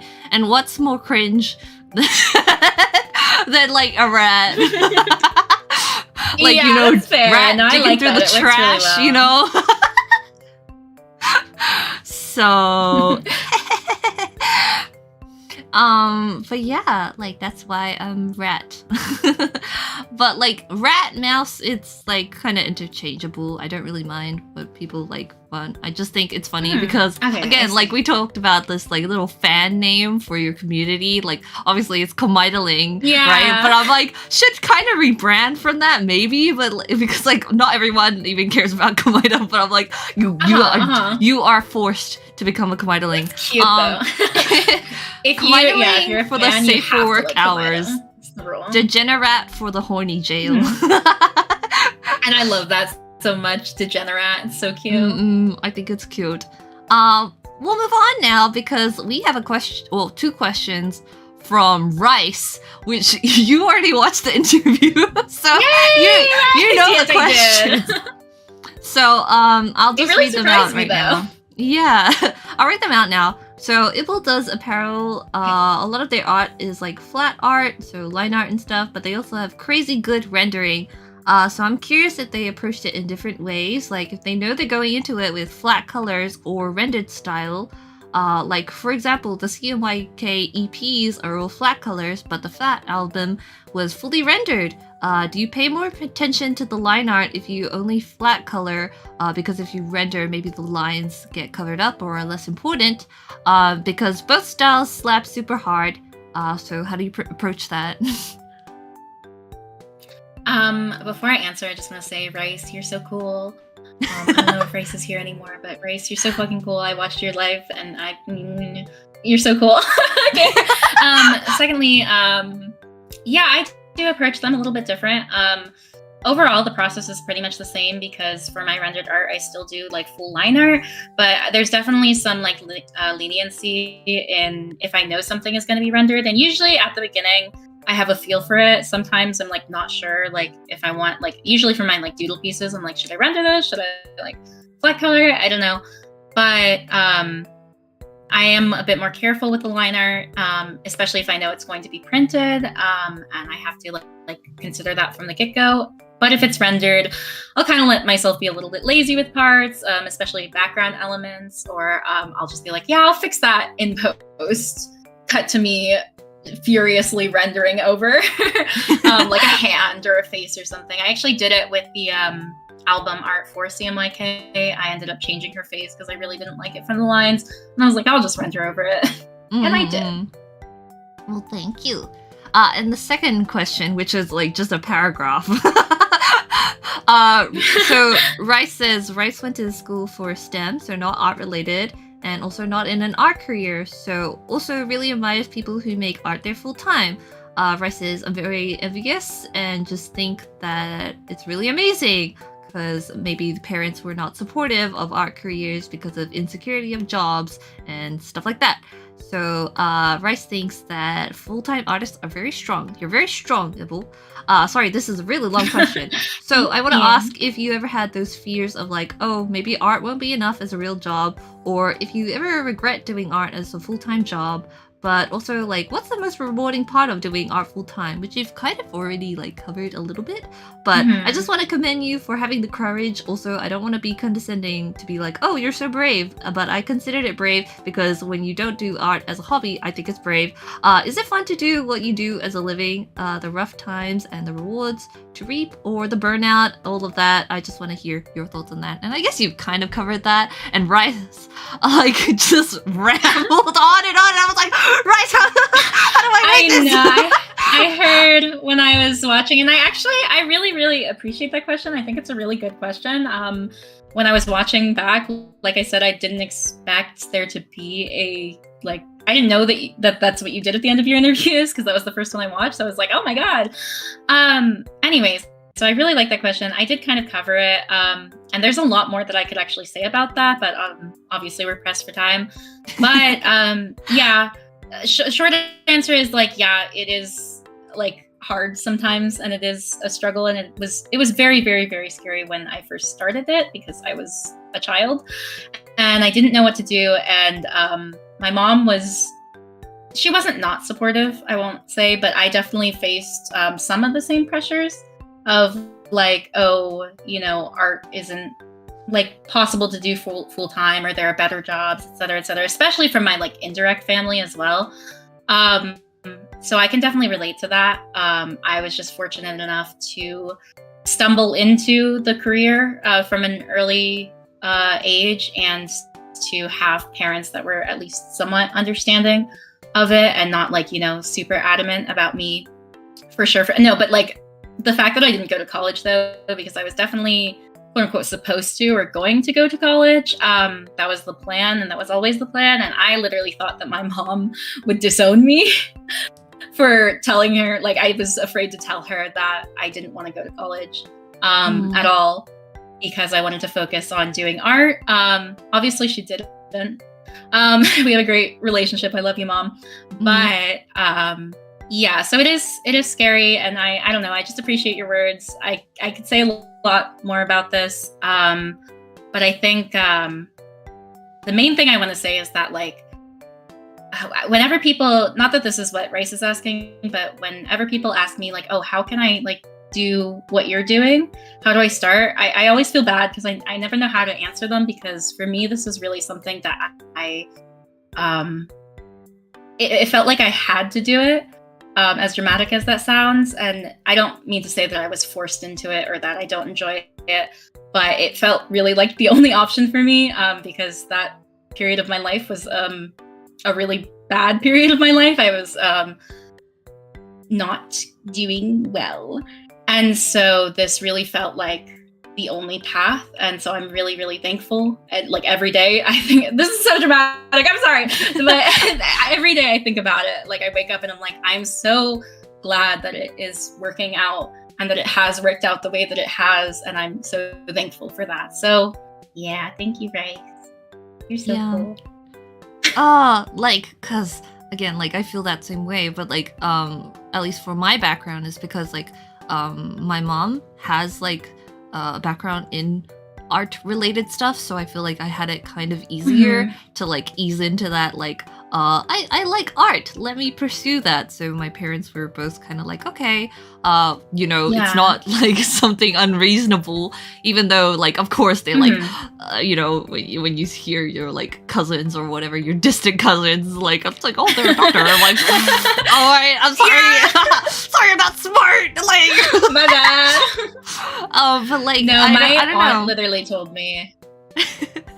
My aunt literally told me when I said like, yeah, I'm gonna like try and do it, like I'm trying to do art full time. She was like, there's still time to go to medical school. I was like, no, you don't Sorry. understand. I don't want to do that. Well, one thing about me is like I cannot look at like realistic gore. I don't want to look inside of a person, that kind of thing. So I was like to my parents, like I cannot be a doctor. Okay, firstly, I'm not smart enough. Secondly, I cannot. Yeah, no, me either. I'm very squeamish.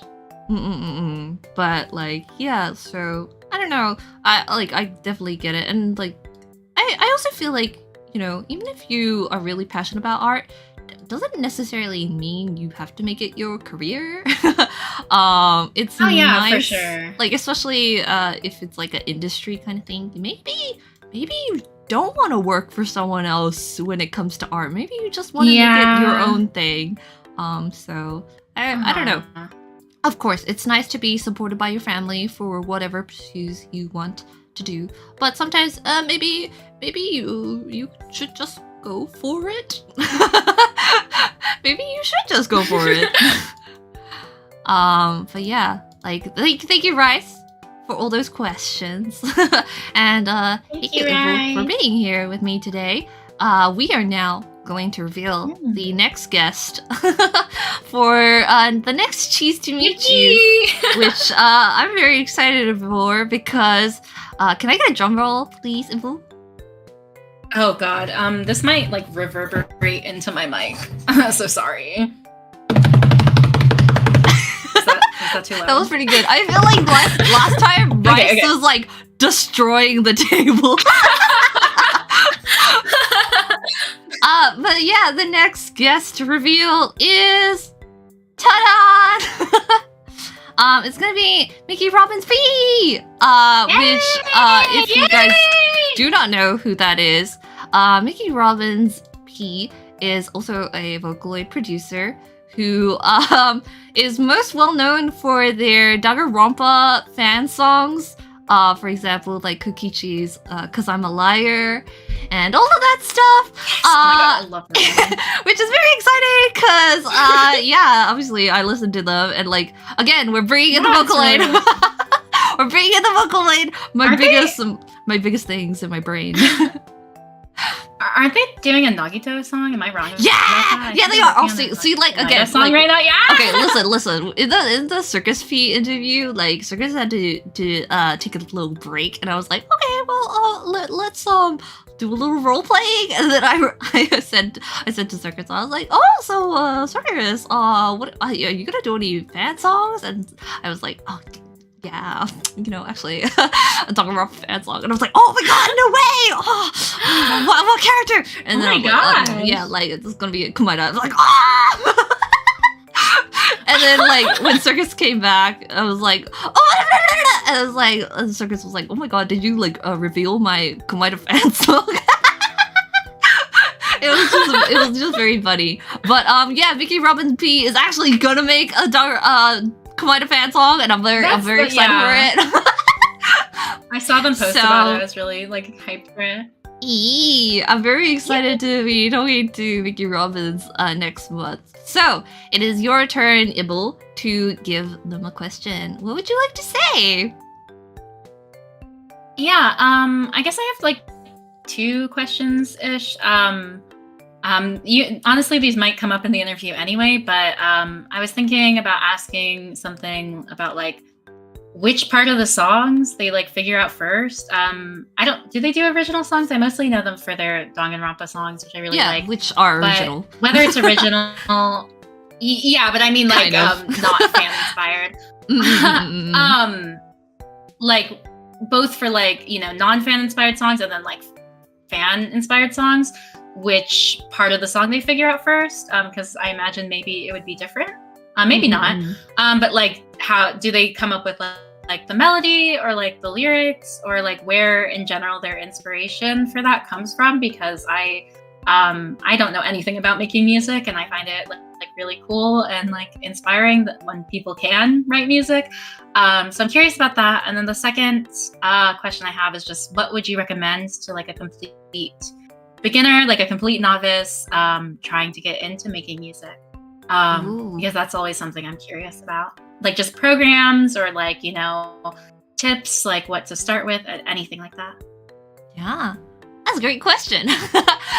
I'm also like, again, I'm excited because I'm like, if this interview happens like after the Kumaida song comes out, I'm gonna be like, I'm like, oh my God, yes! Yeah, I'm so excited to see like what they've done with them, because they like had a vote, I think, to have like, for the which Vocaloid or something to use, and I'm like, I can't wait. But thank you, Ibble. And before we say goodbye, I wanted to do this little promo because you're gonna be at AX next weekend.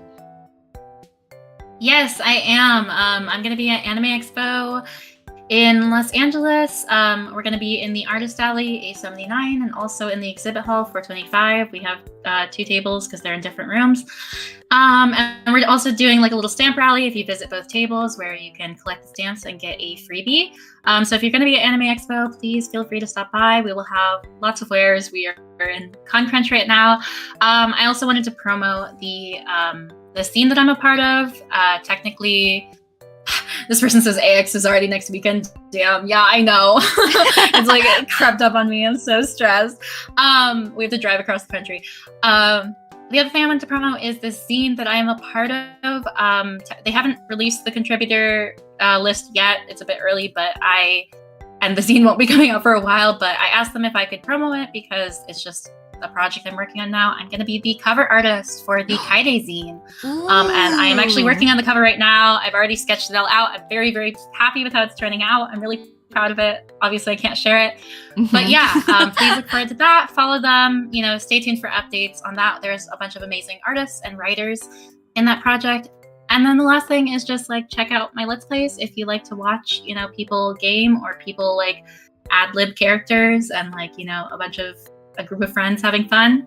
Ibu TV is my It's actually Ibble TV because Instagram, or not Instagram, YouTube's stupid like username thing, but Ibble TV, Ibble TV, it's linked on my main channel as well. So yeah, thank you so much for having me, Khee. This was really fun. Thank you for being here. I'm sorry for keeping you for 4.5 hours. No, I'm sorry. It was mostly me like rambling. I talk a lot. Like, that's the I think it's the hyperactivity part. If anyone is really interested, I thought this was very informative and fun. I really enjoyed being here. I really enjoyed chatting. It was so nice. Thank you. Thank you also for being here.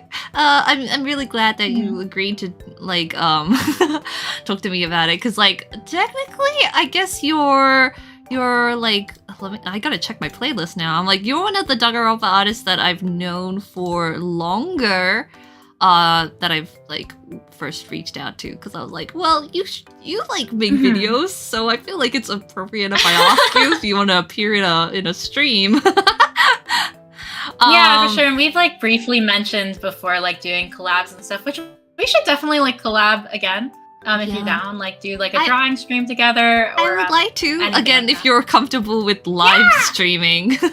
I'm a lot more comfortable when I'm talking to someone else. And when it's someone else's like, you know, thing too. Like it's but yeah, I really like, again, I was like, I heard your voice before, but like when we got onto the call, I was like, oh my god, Ibble voice. I know, it's like kind of wild to be like talking like directly to each other, because usually we're just like typing. I'm sorry that my voice has been so when I talk for a long time, I already mentioned this, when I talk for a long time, my voice gets like very flat and monotone and like weak. So honestly, I haven't felt that. You sounded amazing, except for that one part where your voice was like glitching, but that was probably an internet issue. You mean my Kibo impression? Yeah. No, that was just part of my voice acting. You know, if you want more of that, go watch the Let's Plays. Oh, by the way, did you want to be like, oh my god, yeah, because like you said it before, but like you want to just like again be like, oh my god, I love Juby. I was so excited when Juby was on your stream. Yeah, I said this in private, but I was so jealous that Khee got to talk to Juby. Juby Phonics, if you're out there, please notice me. Listening. You once followed me on Twitter, and it made my entire life. You were so influential to me. I had to change my Twitter. I have a new Twitter. You don't follow me there, please. You don't have to follow me, but please, if you're ever looking for an artist to do art for your videos, for one of your covers, you know, my commissions are open for you. Yay! Ibble, this is your moment. No, but for real, I love Juby. I love Juby Phonics so much. She was such a big inspiration to me as a kid. So yeah, okay. I'm embarrassed. All right. Juby, don't watch this. No. You gotta promote yourself. This is how you get work. You know, like you gotta put yourself out there. Even if it's a little bit scary, you gotta just like shoot your shot and like see what happens. Again, that's like the whole circus and Rice, the CMYK thing. You know, you put yourself out there. That's so true. That's so true. That still feels like a dream, honestly. All right, goodbye everybody. We'll see you next time. Thank you for watching. Thank you for coming. Bye. Thank you. Goodbye everyone. Appreciate it if you stuck around and listened to me rambling. Bye. Bye.